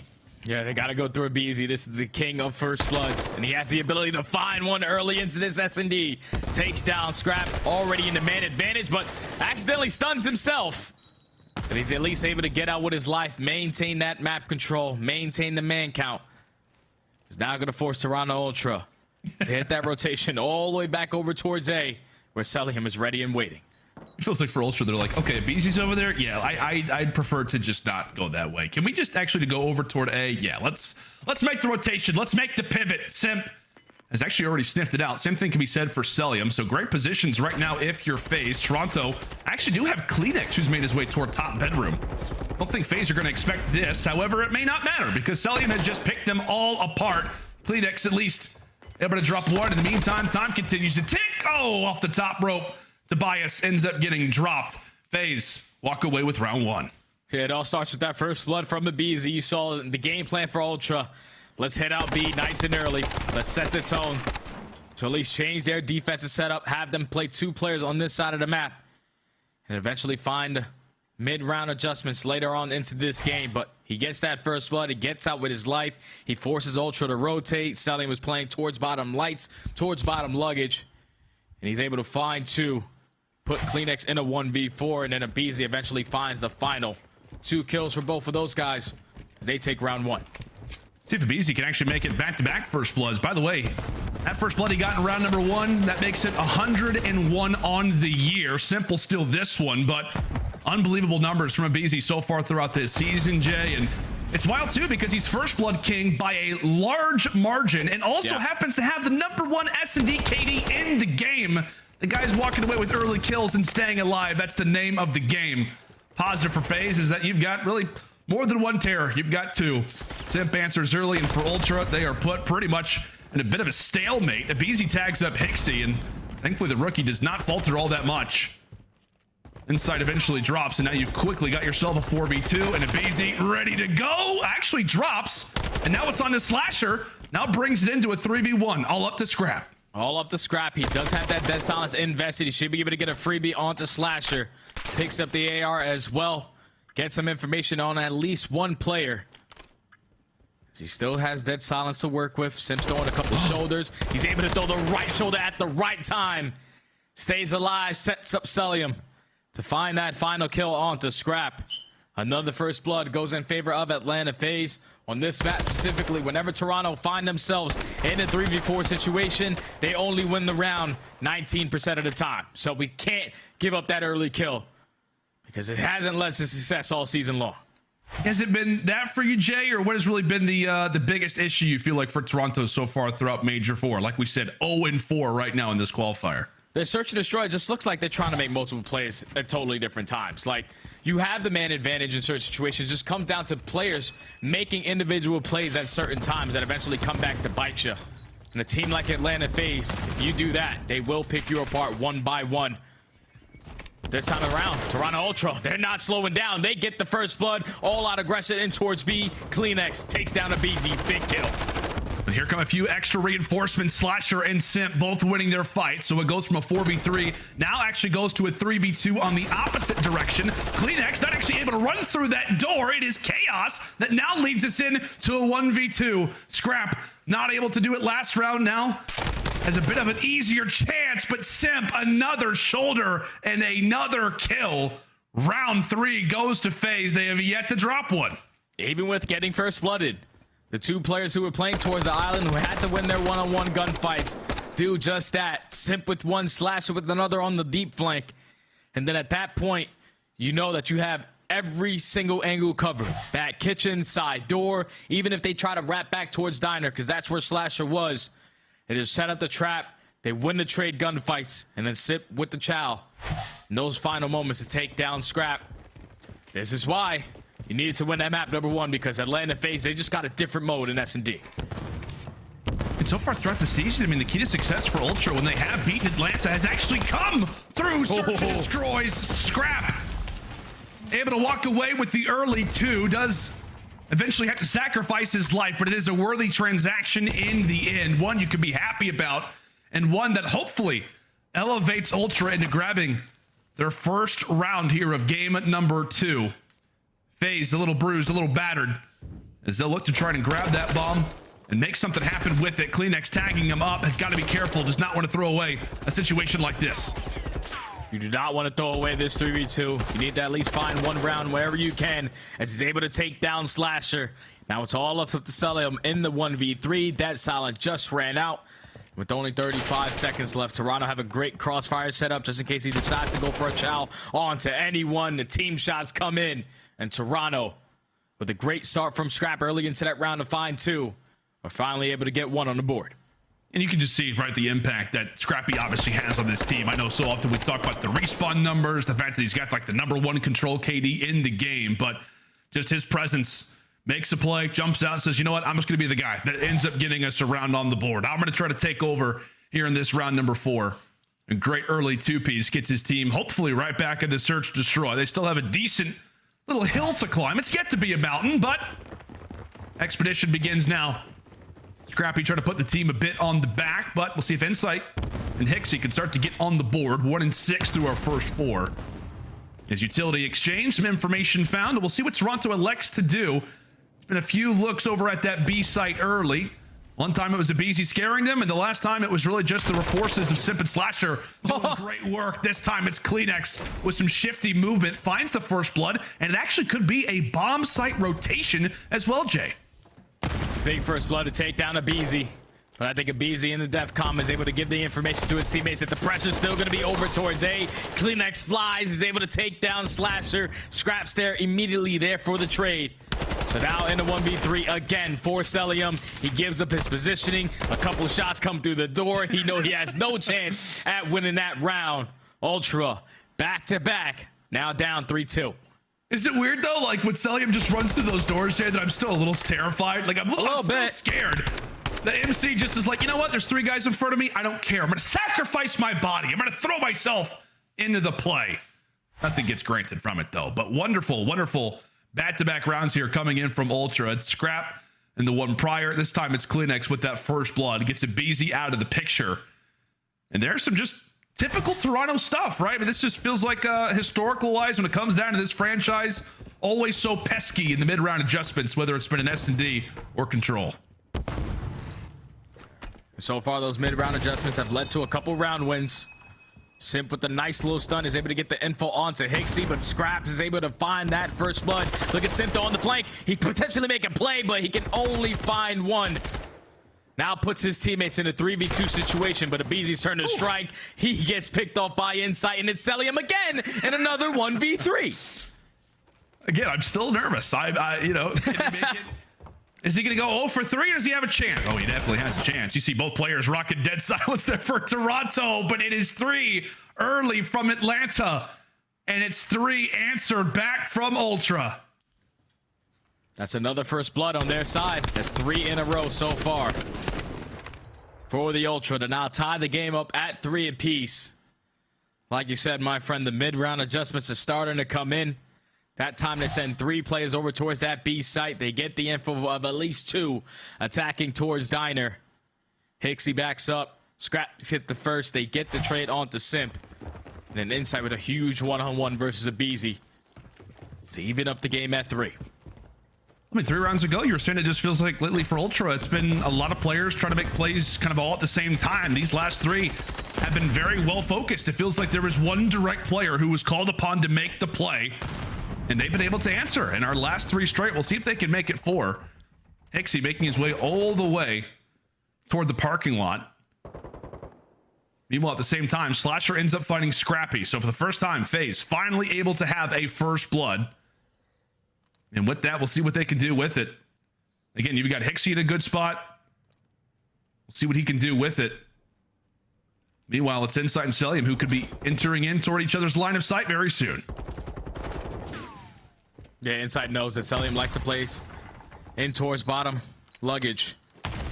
They're just trying to find a timing on when they could potentially work towards this bomb plan. Slasher, the island player, is able to take down HyDra. Now you got all the information. The last two players from Ultra are definitely towards this A site, but Kleenex is able to invest that dead silence, find one inside at least for the trade. 20 seconds left, 1v2. Yeah, 15 seconds to go. He's in the middle of the map. What is he going to do in a spot like this? Slasher able to find him on the cross. Insight knows that he has to go for the chow. Can he actually even make it here in time? No, there is no way. There is no way. JB Craven ends up finding himself in a precarious spot. One more to go. Does well with the slaying, but not necessarily with the time management. Yeah, that round just simply comes down to, though, the plays from Slasher. The guy who was holding down the mid cuts. He wins a huge one-on-one versus Scrap. And then obviously, you know, Cellium is able to get a couple sound cues. It's definitely a player puts that towards bedroom. He wraps his way all the way back towards Jacuzzi, able to take down HyDra, the guy that was trying to make the play. And then even in those final moments, just stays alive for his teammate to eventually go for the chow. Didn't matter that they didn't find a kill onto Insight. But at least you get the round win. Atlanta FaZe back up. And you want to see Slasher have a good game. Obviously, we didn't really have a chance to talk about it a lot, but not at all a game one performance that he would like to replicate anytime soon. Right now, tying with Simp for the most kills here for FaZe in the lobby. Into round 8 we go. And it very well could come at the hands of a Simp first blood. Able to find it. Kleenex instantly there for the answer. So with that, we're going to wait to see if that bomb can actually get attained. aBeZy falls once more at the hands of Insight. He's in the middle of a 5 spree. Like you said, he stays alive throughout the later stages of that last round, so he'll carry that forward. So a cruise missile could be earned soon here for Ultra. Meanwhile, a round clutch at the same time. Right now, they've got numbers in FaZe. Well, they've yet to get comfortable on that A site.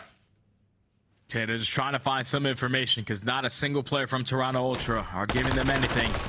As Kleenex finds the timing, busts the door wide open, and he's able to take down Slasher. It's Cellium again in another 1v3. They put down a couple shots. I think they just try to set up Insight to find that final kill. If he did, he earns himself that cruise missile going into the final rounds of this search and destroy. He actually started off this game 0-3. You called it out, Lando, and ever since then, he's 6 straight, earns a cruise missile. Insight is able to tie the game up at 4 now. Insight has turned into Winsight. It would appear one of the clutchest players in the league. Obviously, like we said, wasn't able to come away with that clutch earlier, but boy, has he gone on a nice little spree. We'll see if he'll have that cruise missile moving forward, but right now it is Toronto. Feels like in the driver's seat. And yes, it is a cruise missile earned. Lovely work coming in from the longtime Toronto member. Joined this team back in Cold War, has really been with them ever since the start, trying to come away with a giant dub here versus FaZe and really get this Major 4 back in order. Oh my! Insight answer for 2 early ones. That bomb is going down, and Simp and aBeZy are nowhere near it. Simp and aBeZy. Tiny Terrors have to try to clutch on up. Simp does get cut down by Scrap. I thought he had some great movement to at least put himself in the advantage, but now it's all up to the other side of the Tiny Terrors. In a 1v4 situation, he gets cut down. And now that puts Toronto Ultra at game point. What a game plan. What a play call in that round to be super aggressive up towards B. Kleenex gets all the info that there's no one towards the bedroom side, so they have to be watching this cross towards site from middle map. No hesitation on the top bed push out to look at couches. They get the first 2. They find Simp on the flank. And aBeZy in a 1v4 stands no chance. Ultra, game point now. And now if you're Atlanta, I mean, you need the ice, right? I mean, surely they cannot allow for another search destroy to go the opposite direction. I believe they're 3-3 in their last 6. Teams starting to figure them out. Have Toronto crack the code once more. They were able to do it in that winners finals on El Asilo. Are they about to do it now here on Hotel? Here comes the streak. Scrap not able to win his fight. And so with it, it's now a 3 versus 4, Toronto with info, but not with man advantage. Not with man advantage, but at least they're trying to solo out Slasher and even it up now. So in the 3v3 situation, 50 seconds left. Atlanta FaZe is still yet to go for that bomb plant. Whenever they actually do go for the bomb plant on this map, they have a 70% win rate on those rounds. So just try to get it down as fast as you can. You're making this round a lot more difficult because now you have to be aware of so many different angles that Toronto can attack from. Simp and aBeZy both just use dead silence to try to clear out bedroom. However, they have not cleared out luggage yet. Cellium and Insight greet each other once more from range, but however, it's going to come down to Kleenex over at the top. aBeZy able to find him. And now, if you're Toronto, that time continues to tick away. 3 more members to find, a bomb to try and defuse. Insight, really, he needs to get into play. If they expect to close out this round, a bit of a pinch. Hixie able to drop 1. Now into the 2v2 we go. It's Cellium out of the play. It's aBeZy who's at least able to lighten the load. And now a mono on Imato situation, and all Cellium has to do is wait out the time. We have got ourselves a round 11. Man, what a round. What a clutch right there from Atlanta FaZe. The cruise missile gets invested. I would have liked to see Toronto Ultra stack over towards bedroom and at least play for those gunfights to come inside that building. But with Scrap being the only player in that position, you got all the info, but you just don't have the bodies in the right spots. Atlanta FaZe find the first blood. They hold strong on their setup around that bomb. Take full control of bedroom. Keep the kill stagnant. And Cellium was able to not even check the bomb in that final round. Got a round 11 on our hands. Oh my goodness. And what a huge round this is. The opportunity for Toronto to go up 2-0. The chance for FaZe to stay alive and show that they are still the best team in the game in Search to Destroy. They've still got another part to climb, another round that they've got to try to clutch out. Scrappy, he's got information. Beams 1, cannot snap on the second. Simp will stay alive inside a kitchen for the meantime, and he's got all of Toronto's attention. And look at what aBeZy's doing. He pops his dead silence. He's able to push right through A. He's getting all the info that he needs to. He spots all these players, but now with dead silence running out, Hixie is yet to turn. Should be able to find a freebie onto Kleenex. At least takes down 1. Makes it a 2v2 now. Bomb getting planted at A. Oh, some pesky plays coming in from the Tiny Terrors. However, it wasn't as much as aBeZy could have wanted. Simp right now out of the play. And really, if you're Ultra, you're just trying to figure out where he's gone. You roughly know where Slasher's position has got to be. Over at that bomb site, over on that heady. Time ticking once more. A long time, Toronto twosome. Get Insight and Kleenex. Clutch it out for the team. Here comes Slasher over the top, trying to deliver. Finds 1, and Toronto run into the trap set by FaZe. A huge game 2, where they started to let Ultra come back. FaZe slams the door here in round 11 and takes Hotel. And you can just tell in that final round, once that stone comes into kitchen, Scrap is definitely giving that call to his team that the pressure is going to be over towards B. He takes down 1, eventually does get traded, but he just didn't count for the right guy. aBeZy was that player to work all the way up through that A site. Gets all the info that they're all pushed out towards back kitchen. He's at least able to take down 1 before he drops. He sets up his teammate to get that free bomb plant over towards A. You know exactly where they're coming from. That's from the bedroom side. And eventually they set up the beautiful crossfire in those final moments to find those final 2 kills. Clutch up in a much needed search and destroy to tie up the series at 1. Yeah, if you're an Atlanta FaZe fan, you're like, okay, all good. All it took was for us just to get the job done in round 11. Did we, allow for Toronto to make a decently sized comeback? Yes, but a game victory is a game victory at the end of the day. So wonderful work here for FaZe as they close out things here on Hotel. But when we come back after the break, we've got ourselves a control on El Asilo. It is primed to be a spicy one indeed. Make sure and stay with us as the final series of the day has only just begun.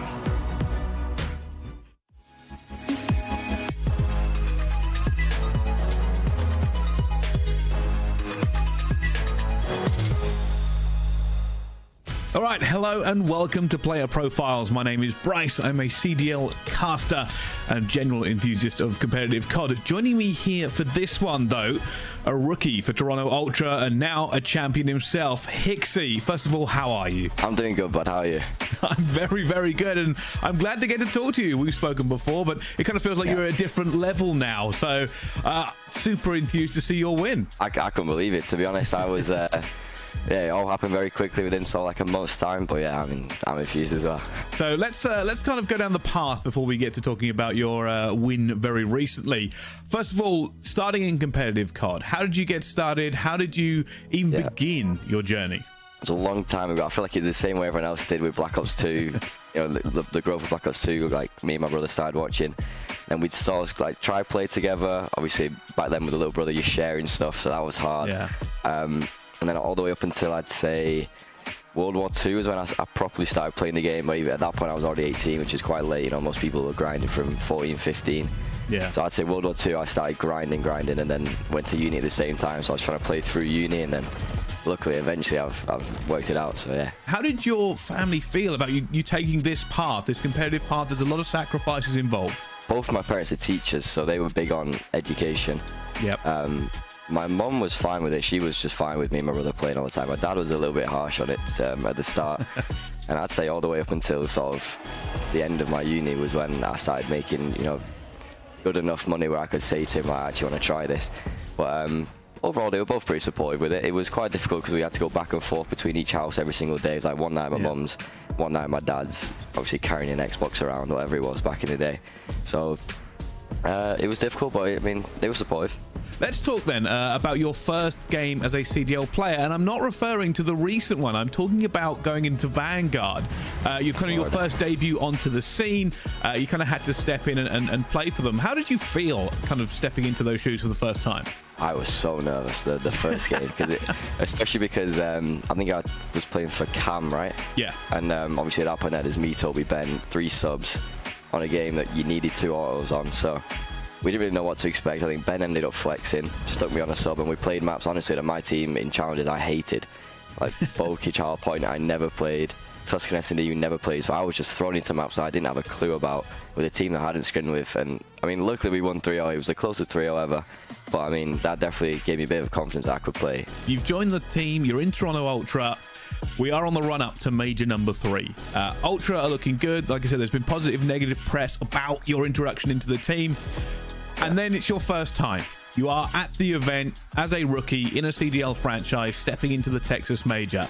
How did it feel on the main stage? The walkouts are always nervy. The introductions, you always get a little bit nervous. Luckily, I got told to do all the... I did like the McGregor walk one time. I did it gritty so that definitely calmed the nerves. And then another big thing that Ryan's into is deep breathing and stuff. So as soon as you sit down, he gets everyone to do like deep breathing stuff. That definitely calms you down. And then once the map's loaded in, you're good. Like you completely forget. You just zone in completely on the game and you just forget everything else. So how about your teammates? How has it been interacting with them and kind of going through the trenches with them as well? I know you've got characters in that team. Obviously Scrapz is a force unto himself. Yeah, everyone knows Scrapz, and obviously I played the whole year with him last year, so I know exactly what he's like, what basically annoys him in scrims, what I need to avoid doing in scrims to annoy him.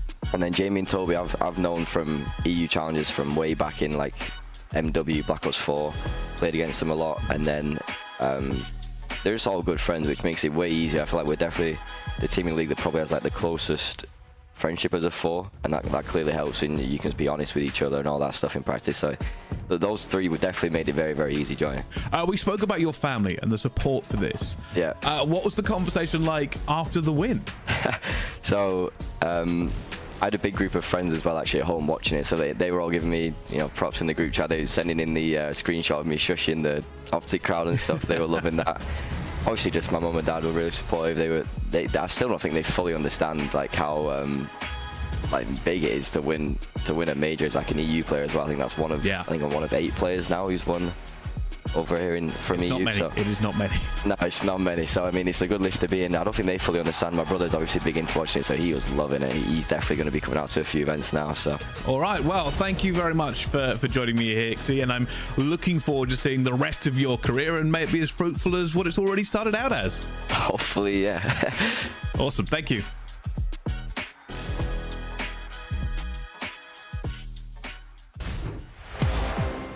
Alrighty, friends, welcome back to the action. Atlanta FaZe taking on Toronto Ultra. How about that wonderful interview there with Bryce and Hicksy? Jay, it kind of made me start to think about Toronto a little bit more and realize that all 4 players that are on this team have come up through Toronto's Challenger system. Obviously, Hicksy, the latest addition, he has been fantastic for the roster. Such an unselfish player, and that really comes into fruition in a lot of ways. Excited to see how this next control will begin. And well, the name of the game lately, Jay, all season long for this Ultra lineup, no matter who has been on the team, is that they are great on control and pretty much great at almost every map. Yeah, best control team in the game without question. Every single control that they play, they have a positive record on it. On this one more specifically, they are 8-2 going up against Atlanta FaZe, who are 4-3. And for Ultra, on some LSC, they are the #1 attacking team going up against Atlanta FaZe, who are the #2 defending team. So this is a battle.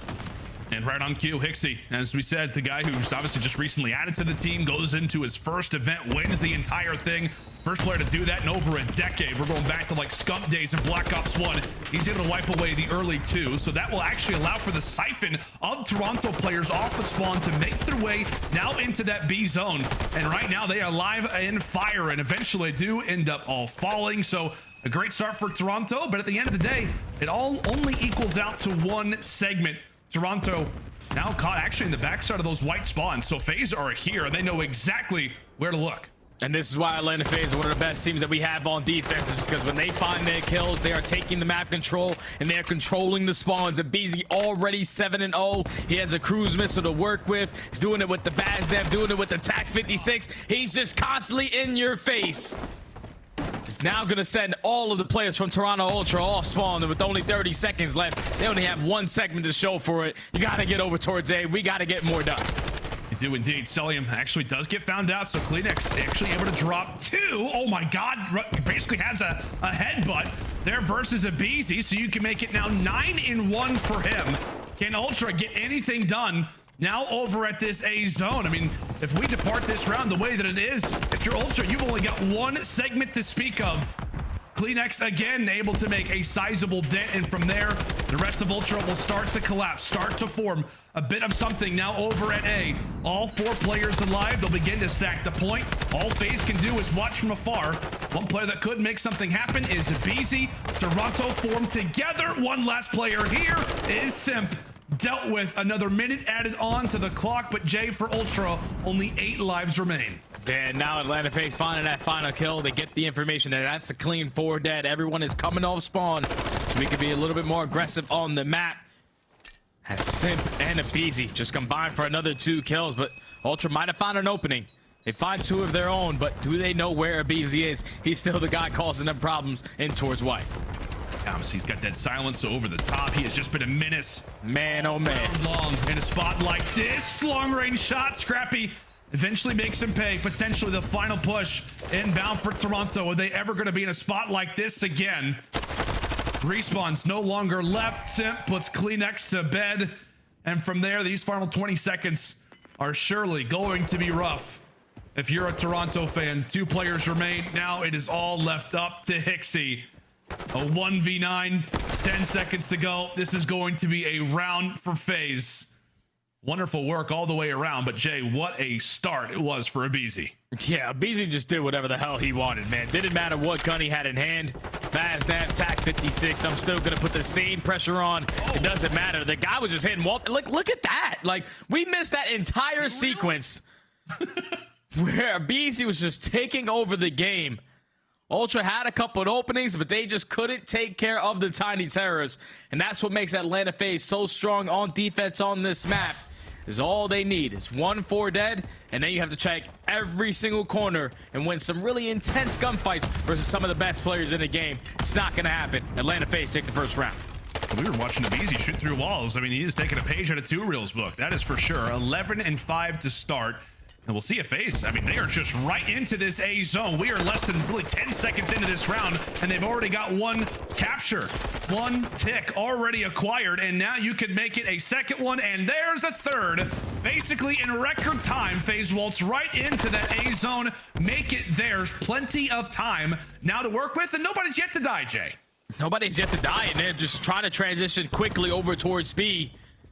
Scrap eventually does come off Swan. He's able to take down Simp, but there's still a lot of pressure from Atlanta FaZe in the back of your spawn.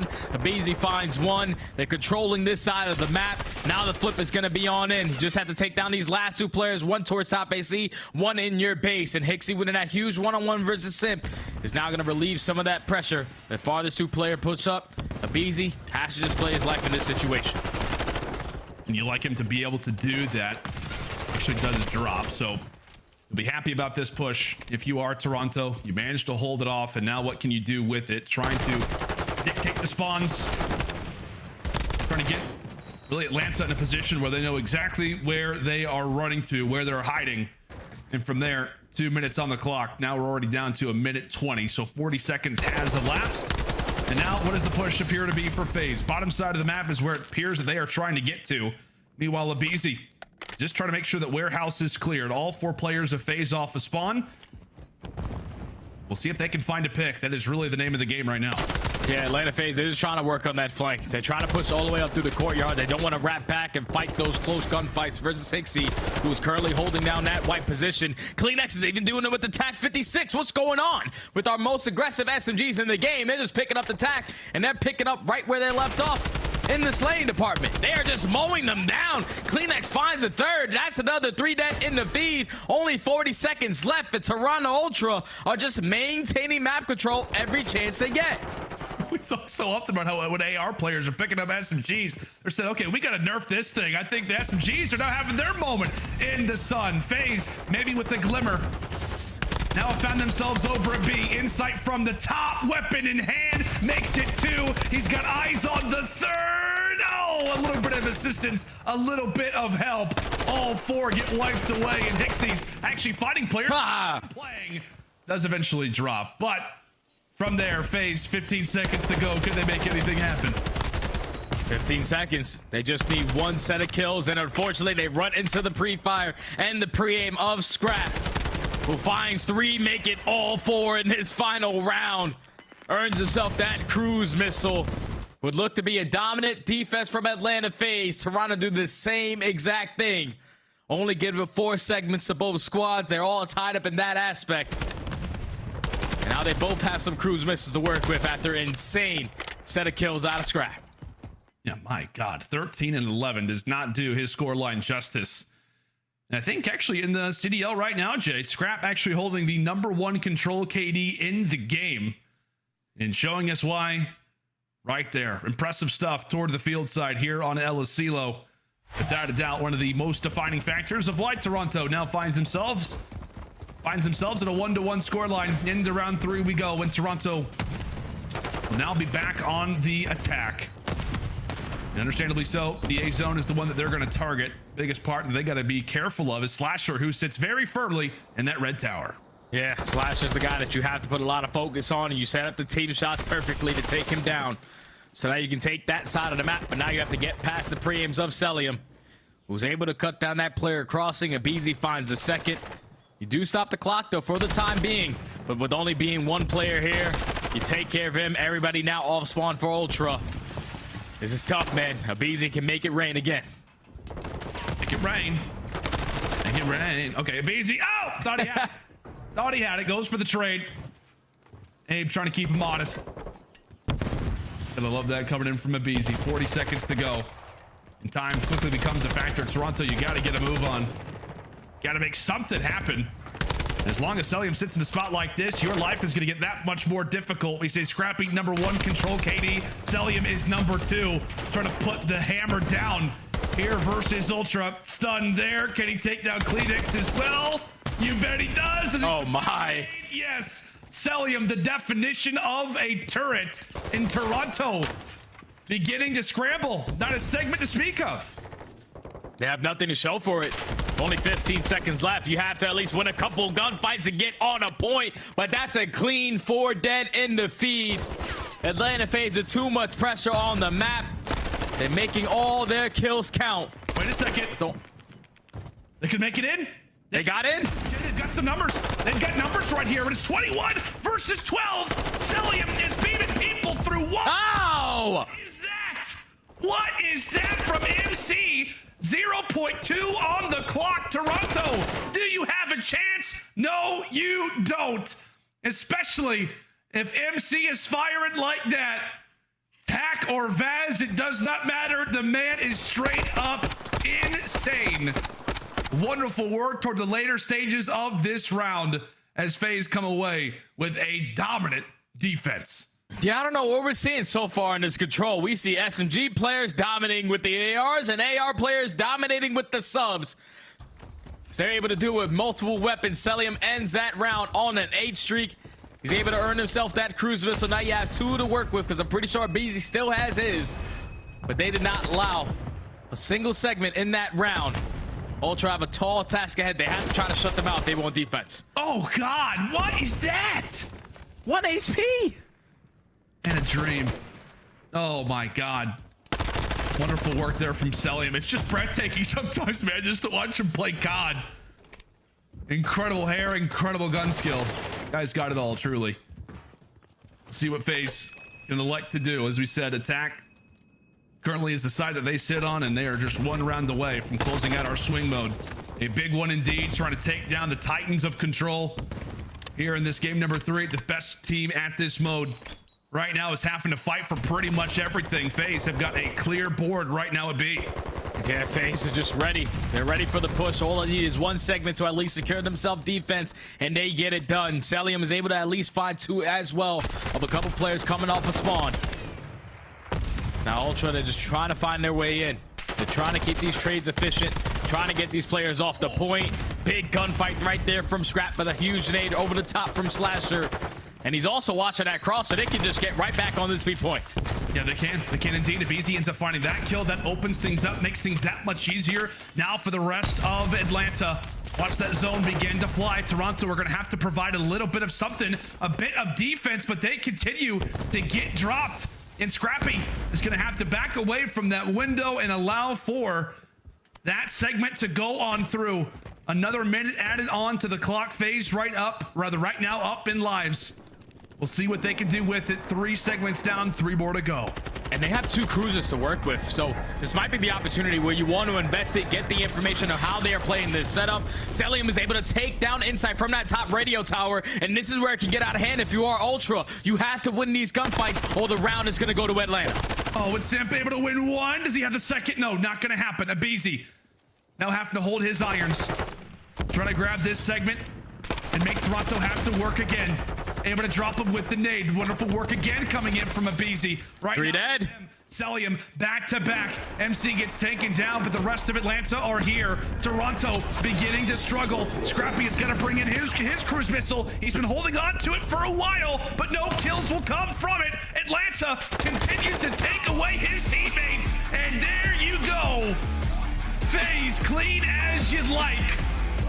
Vaults into aLaCiLo with the point to prove. And boy, have they. Impressive work here from FaZe. And like we said, they stun our best control team in the game. 2-1 now for FaZe. That was impressive from start to finish, man. Versus a team like Toronto Ultra, who always usually finds some success in this mode. Atlanta FaZe did what they did best, and that's on their defensive side. But they were just able to shut out Ultra in 1 round, only give up 4 segments in another, but they were able to earn themselves some cruise missiles. And this is huge for Atlanta. This is massive for Atlanta because they usually like to play some hotel. That's a map that's kind of been up and down for them recently. In the last 6 times they played it, 3-3 overall. But for aLaCiLo to start to get in this map pool for Atlanta, that's massive because I'm pretty sure you told me this stat, Lando. The last 3 times that they have played it have been all 3-0s. Yeah. So that does wonders if you're able to play Toronto Ultra by eliminating that hotel control, playing a map like aLaCiLo where you're great at. This is the mode that's caused them problems versus his team. You answer that call, and now you put yourself nice in this series up 2-1. Yeah, it's like a weird and like sneaky pick, right? If you are Atlanta FaZe, just because like we said, the last 3 times they have pretty much 3-0'd every team that they have played. And in a situation like that, you're like, where are they playing so much hotel? Like maybe there's something a little bit off, maybe trying to expand the map pool a bit. But Toronto, like we said, they walked in here with some unbelievable numbers here on aLaCiLo. But they have just met their match when it comes down to this map and mode, undoubtedly. And now in their last 4, Atlanta FaZe sitting proudly on El Asilo with a 12-1 round count. Most importantly, Jay, a round 11 search destroyed that now cascades them into a W here in game number 3.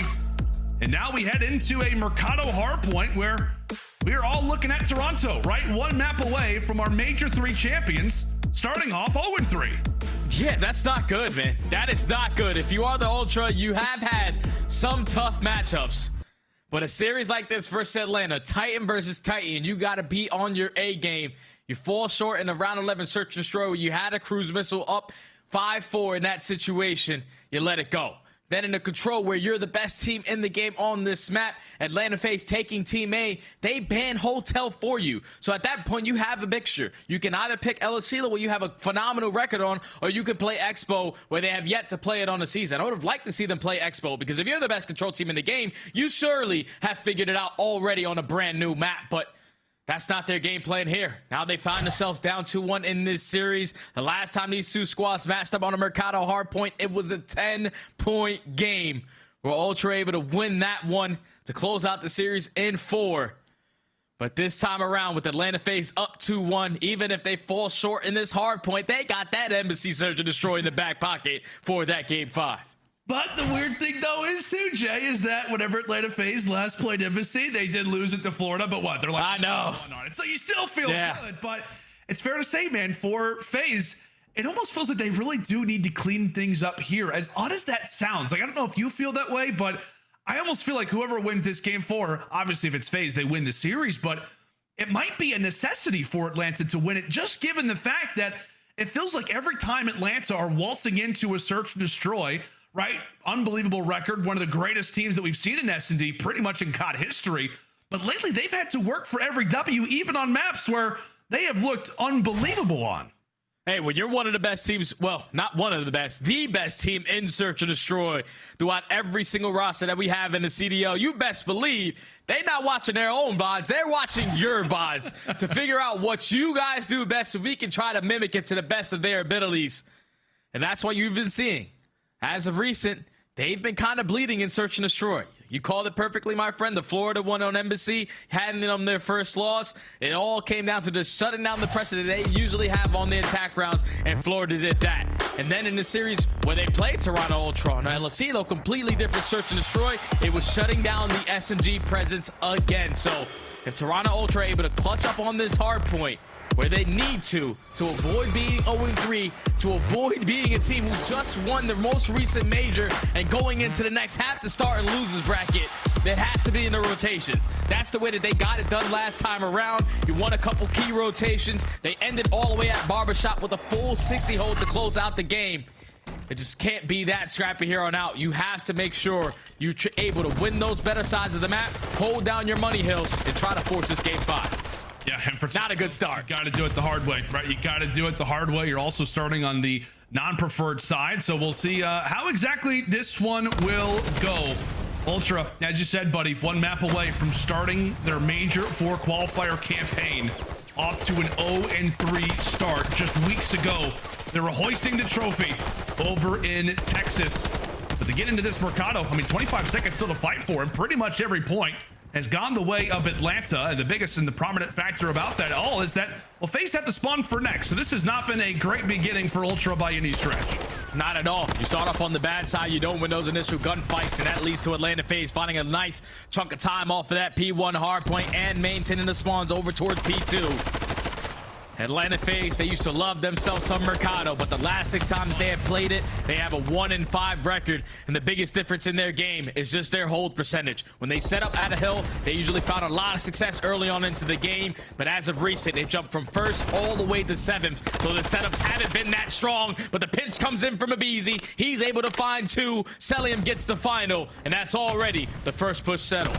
So far for FaZe, I mean, they're just allowing for the SMGs to fly. Like, right, let's just put Cellium and Slasher inside of the point. Let's go ahead and allow for Simp to go on some wild flanks. Let's allow for aBeZy to try and do the same. 30 seconds still here in Toronto. Well, they finally found that gap, and it's going to be based off of the back of Scrappy. So currently a 2 versus 1 over at Old. That is big. 20 seconds if you're Toronto. What? Nothing greater right now than the rotation that we have. What was that? I don't know what that was. Cellium's got some elite movement.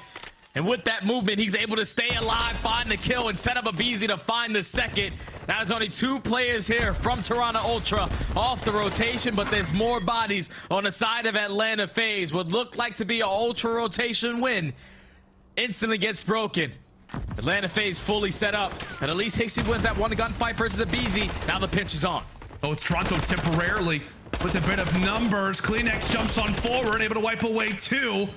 And now it's going to be up to Insight and HyDra. What can they do with the spot that they have been provided? Kleenex has to pretty much put his body on the line for a spot like this. Right now it's Ultra locking up the second. Cellium pretty much in his eye. Oh my.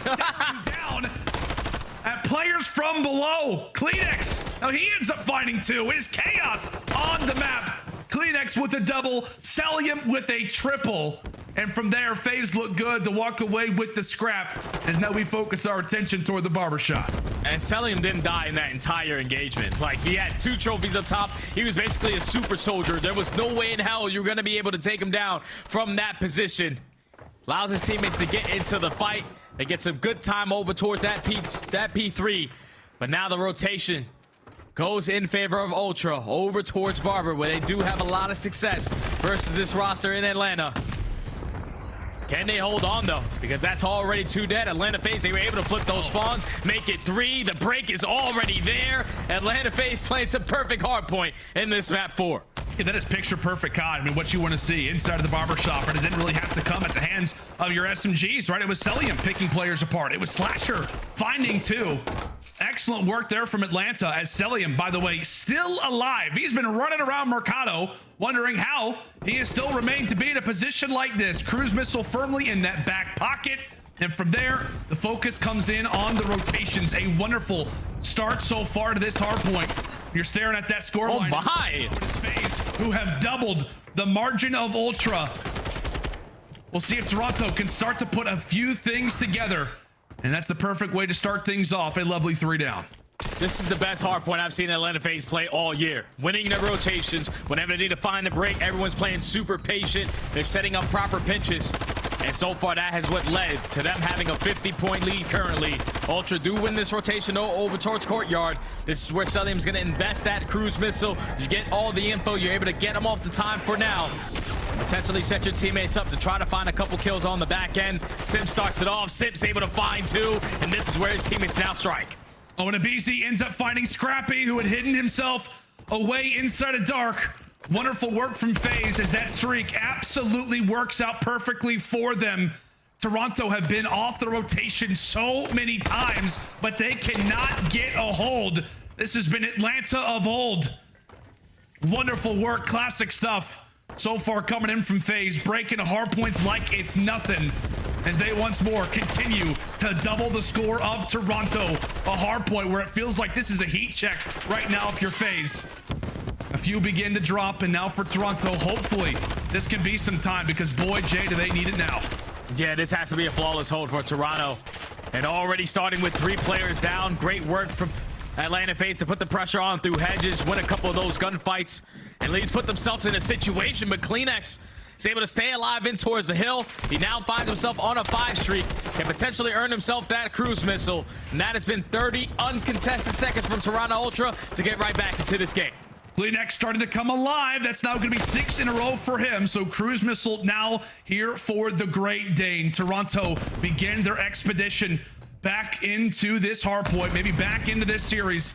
Let's step aside and see how the comms are sounding as the cruise missile flies on forward. Let's go to a check-in with Toronto. P4 dead again. Let's go. Yep. Yeah, it's a trophy. One behind you, Jamie. One behind you, Jamie. He's in the close car. I spawned back out. Close car back out, dead. Nice, They're gonna be behind you. ladder already. Yeah, I have the cross. I spawned deep one's house, I think. Ladder, dead. I'll see. Behind me middle. I got tunnel. You went tunnel. Yeah, cool. I have one ladder. Tunnel, one ladder. One was on the trap. Yeah, he's jumping up. Take care for you, ladder. Where? Laying down mid-head. Dead. I have ladder. No one gate. Hey, weak. Is it weak? Pushed in. Yeah, mid-head. Hey, one. No one gate again. Yeah, I came back P4. I have the gate push, right? One's in ladder. I'm dead. I'm gonna die, Scrapz. Anyhow. I died, bro. Ladder. Oh yeah, right. Okay, right side. 2 ladder. I have your gate. Keep on mid. Ladder. 2. I have 2 lockers dead. Another one ladder. Yeah. I'm one shot. Another one ladder. Hey, push. Right side. Ladder weak. Deep right and one's behind the RV. Hold on. Deep right, one's behind the RV. Go Right outside, one. He's still ladder really weak on the RV. Simp. Stand, brother. Line down, bomb down, Toby. Weak. I spawn behind the palace now. Okay. Free ult. It's free. Okay. Alright, take your time. Watch channel. Watch channel wide. I'm in mid heady already. Are you out? God heady? I'm long. Yeah. Okay. Look at my big guard, right? Don't let them soak here, okay? Alright, 2 on. I think one's gone P4. 2 on mid heady. There's 2 on mid heady right now. Yep. I'm gonna be hedge cover. Hedge. Yeah, hedge. Hedge go. Channel. Nice. Can't kill him. Dead. Nice. One's left side. Big flash time. Dead. Nice. Nothing else hedge cut. Probably. Anyone got heady. Still mid heady. Still there? Yeah. Long. Hitting out long. Ping on. He's a challenge. He's going back hedge. Okay, hedge cut. I've Hedge dead. Double dead. Nice 3. I'm gonna push out hedge. I can't really do it. Running aBeZy. On the roof. Alright, you good. aBeZy on the roof. There's a might spawn behind you as well, boys. We've kind of blocked shit. Tunnel now. Hit him tunnel. Look at my tunnel, someone. P4 as well. Mid. I'll tell you what, Jay, we threw it to a listen, and I felt like Toronto was down by like 70, 80 points, and now right here, they're in threat of taking the lead. Insane stuff here on Mercado Lake. This Ultra team is not bowing down. They're not bowing down. They're able to take the lead for now, but Atlanta FaZe doing a better job of just maintaining those spawns for the next hill. They know how impactful that P2 can be and how difficult it is to break on in. As now Ultra have a tall task ahead. They try to find an opening. They do find a couple kills. They're super aggressive as well, and they're able to flip those spawns. 2 players from Atlanta FaZe are going to spawn across the map. You just have to take care of the other 2. Simp and Cellium combined for 2 of their own. They allow their teammates to get back into the play, and they're able to shut down that first push from Ultra. They hold strong on the hill.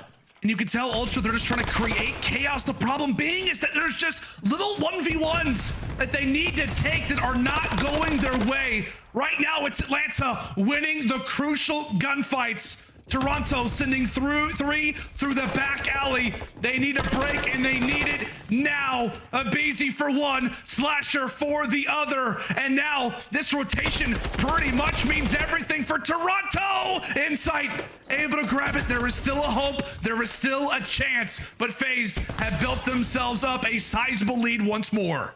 And that's the biggest kill, though, taking down Cellium, because last time around on this hill, you couldn't take him down for a full minute. So you already put yourself in the man advantage off the rotation. Everybody is stacked in towards this end. You have 1 player in Scrap watching that deep pinch just in case anyone decides to go for a flank. The Atlanta FaZe, they're trying to set up the push. They go for the top. Pop Simp is at least able to take down 1. The gunfights are going Atlanta FaZe's way. Only 1 player left in the point, and they set up the pinch perfectly. Atlanta FaZe have the opportunity to close out the series now.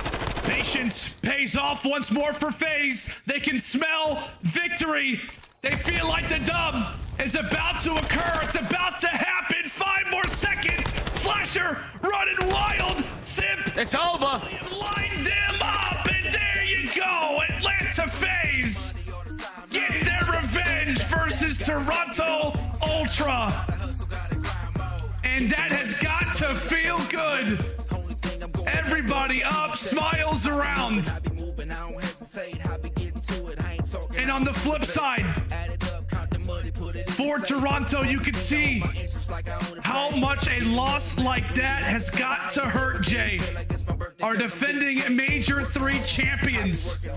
Now, 0-3 to kick off Major IV.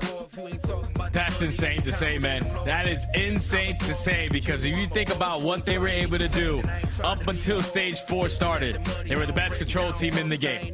They were one of the more dominant teams in hardpoint. You came down to the fundamentals. The S&E was about 50-50. But so far in this stage, they have yet to figure out anything. They're losing hardpoints. They're choking search and destroys consistently. They're even losing the control. Just putting that bread and butter. Atlanta FaZe just came up with the perfect game plan. Taking Team A, you get your opening hard point that you thought was going to go on your side. You fall short there, but then you clutch up into search and destroy.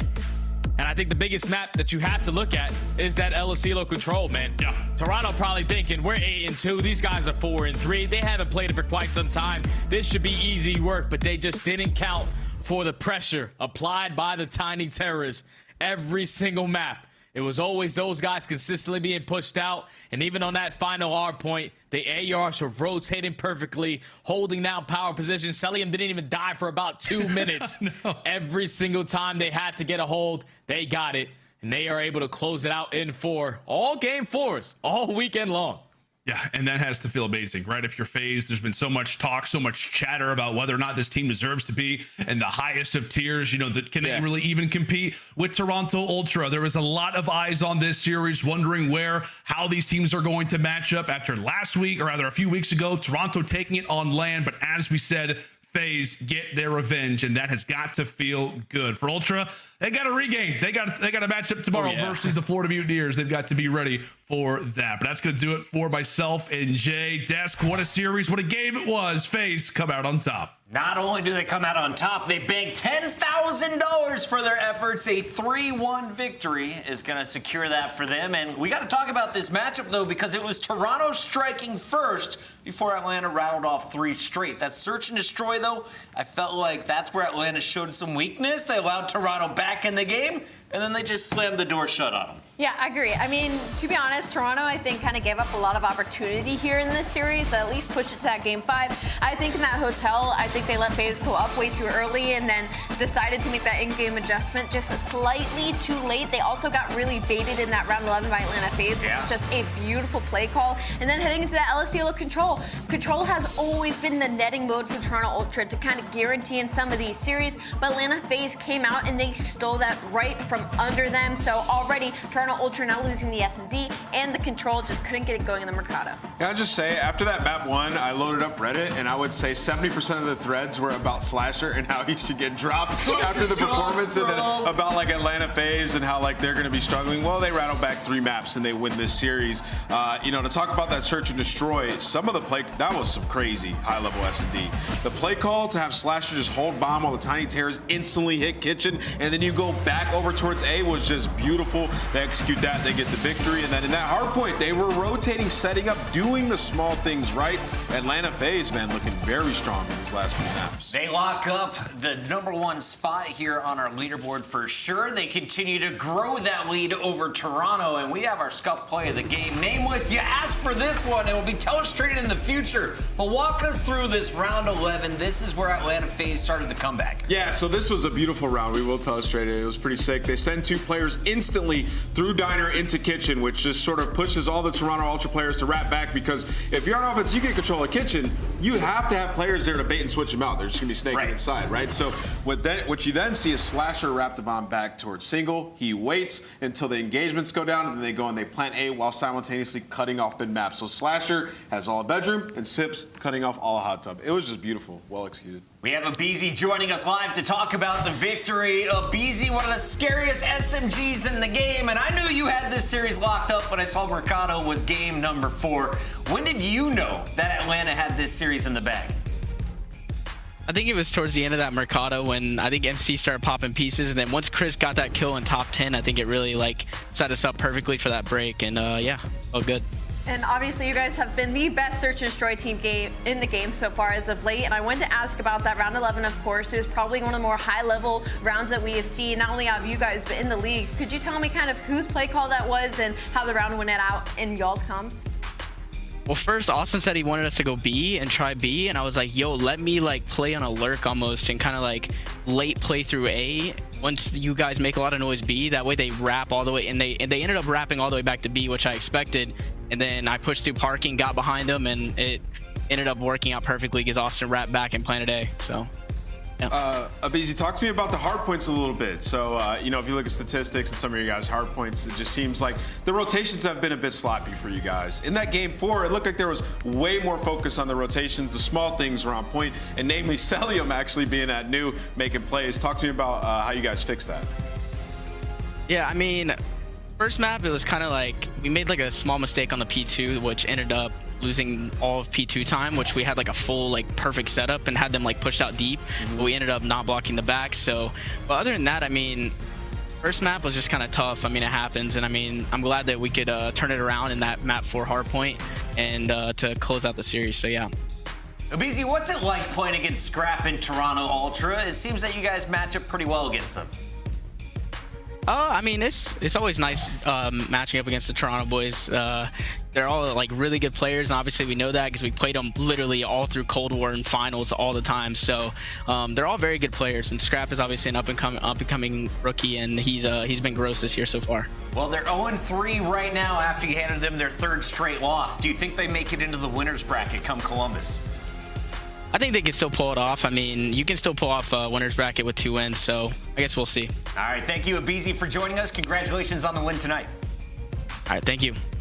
aBeZy said Toronto's still got a chance. Let's take a look at that chance because they have just 2 games left here in our Major IV qualifiers. Allie, up next, they'll be playing Florida and then Las Vegas. So if you're looking at the standings, you're playing number 9 and number 11. Not the toughest of statistical opponents here. Yeah, I will say when it comes like to strength of schedule, Toronto certainly had quite the opening gauntlet, you know, against Breach placing top 4, the Seattle Surge, who's always a contending team in the Atlanta FaZe. So now that they have this latter half, the Florida Mutineers, I don't think they should take them lightly, but those are certainly matches we should expect them to win. Nameless, call it now. London's win over Legion probably helped out the chances here for Toronto, but does Toronto get into the winners bracket? Man, listen, it's going to be Scrap versus Standy, all right? The script writers were on point. They know about the beef. That match could really determine who makes it into the winners bracket. Dude, honestly, the revenge game always goes to the revengee. I'm going with Vegas Legion in that one, man. I like where you're at. That is happening next Friday. The Legion still 3 games back behind Røkkr in 8th place. And of course, everyone vying for a spot in our top 8 come Major number 4 here in Columbus. That series is done. All 4 series, in fact, are now completed, and we got to revisit how it all started with London versus Vegas. Vegas taking the very first game of the day. But then ASIM, the Royal Ravens, the whole squad starts to turn up. Yuli has his best performance that we've seen yet, and they hand Vegas a 3-1 defeat. Biggest upset we've seen so far in Major IV qualifiers. Oh, yeah, definitely. I don't think really anybody had this coming except maybe for Miles, who might have had the scripts. But Vegas take that convincing HyDra 250-117, but then we move into the LSCLO, and it's always free ASIM. Well, ASIM took over that map. He went 11-7. He was doing all that he could. He was a one-man army, and then they head into that hotel. And it was kind of 2 of the worst control teams duking it out, and it was the London Royal Ravens that come out on top. Nastie opens with a crazy 9 spree, ends 18-10, and then they rounded out on that NBC map number 4. That was our opening battle. That led to a battle for LA. Los Angeles Thieves taking on Los Angeles Guerrillas, and the Guerrillas 5-0 in the franchise matchup. Tonight, though, it was all Thieves, Nameless. Yeah, if you ever needed a class in the fundamentals, just go and watch this series. I mean, it was just hardpoint excellence. That's the story I'm going for. Respawn excellence, honestly. Yeah. That's the story of that series. LA Thieves really look like the strongest team right now. It's like them and OpTic have been just unbelievable throughout this stage. I like that call out. Look out for the Thieves on top. They walk away with another victory over LAG. One of the toughest matches on the day belonged to the Subliners versus OpTic Texas, and we thought this one had potential to go to a Game 5. But as Lando said, all 7 of our matches so far this week finishing 3-1. This time, it's OpTic coming out on top with a 3-1 victory, Allie. And it was that map 1 Mercado that really set the pace for me. Just the fact that the team of OpTic, I mean, the rotations were great. The fundamentals were great in that map number 1. Didn't so much infect them for that map number 4, but shout out to Shotzzy and the playmaking that he had to put themselves back into that game. They were down over 60 points against New York on HyDra, but it was Shotzzy that made the plays every single time to end up pulling out the win. Thieves get a win today. OpTic improves to 3-0, and tomorrow they match up at 6 p.m. Eastern for $10,000 and for the number 1 spot in our qualifier standings. We do have to give some shout outs though to the Subliners. Our Hummer extract mode belongs to the French phenom HyDra, going up against 3 players. Pulls off the ninja defuse somehow. Yeah, I mean, I really don't know how he got this, honestly. Like, he finds one, and usually in the situation on bomb, a player just jumps down the bottom bedroom, jiggle peeks, and you're dead. OpTic just had sort of a brain fart moment here. That is your Hummer extract mode as HyDra keeps the Subliners in it, but at the end, it was OpTic Texas walking away with the W. Tomorrow, we see them back in action, as mentioned, at 6 p.m. Eastern. In fact, let's take a look at all 3 games that are coming your way on our Sunday. Allie, which one of these ones is going to be better than LA Thieves versus OpTic Texas? Oh man, I don't know. Maybe Vegas versus LAG. I feel like that's usually always a good matchup, but LAG hasn't been looking that hot as of recent. LAG's been struggling. Legion also taking an L today. Nameless, do you think that one has the potential to go the distance? I mean, I think after what we saw today, both those matches can go the distance tomorrow. Important battles to find out who's making it into the winner's bracket, who's falling down to that loser's bracket come Columbus Major. Final thoughts on the day here, starting with you, Nameless. What did you learn here on day 2, week 2 of Qualifier 4? Toronto's still got a lot of learning to do, man. They got to bounce back. 0-3, what's going on? Allie? I'm ready to take a nap. We're all going to bed. Thank you all for tuning in. Best of luck with your channel points tomorrow. Today was rough, but we clean up on Sunday. We'll see you then, 2:45 Eastern, right here on Headquarters.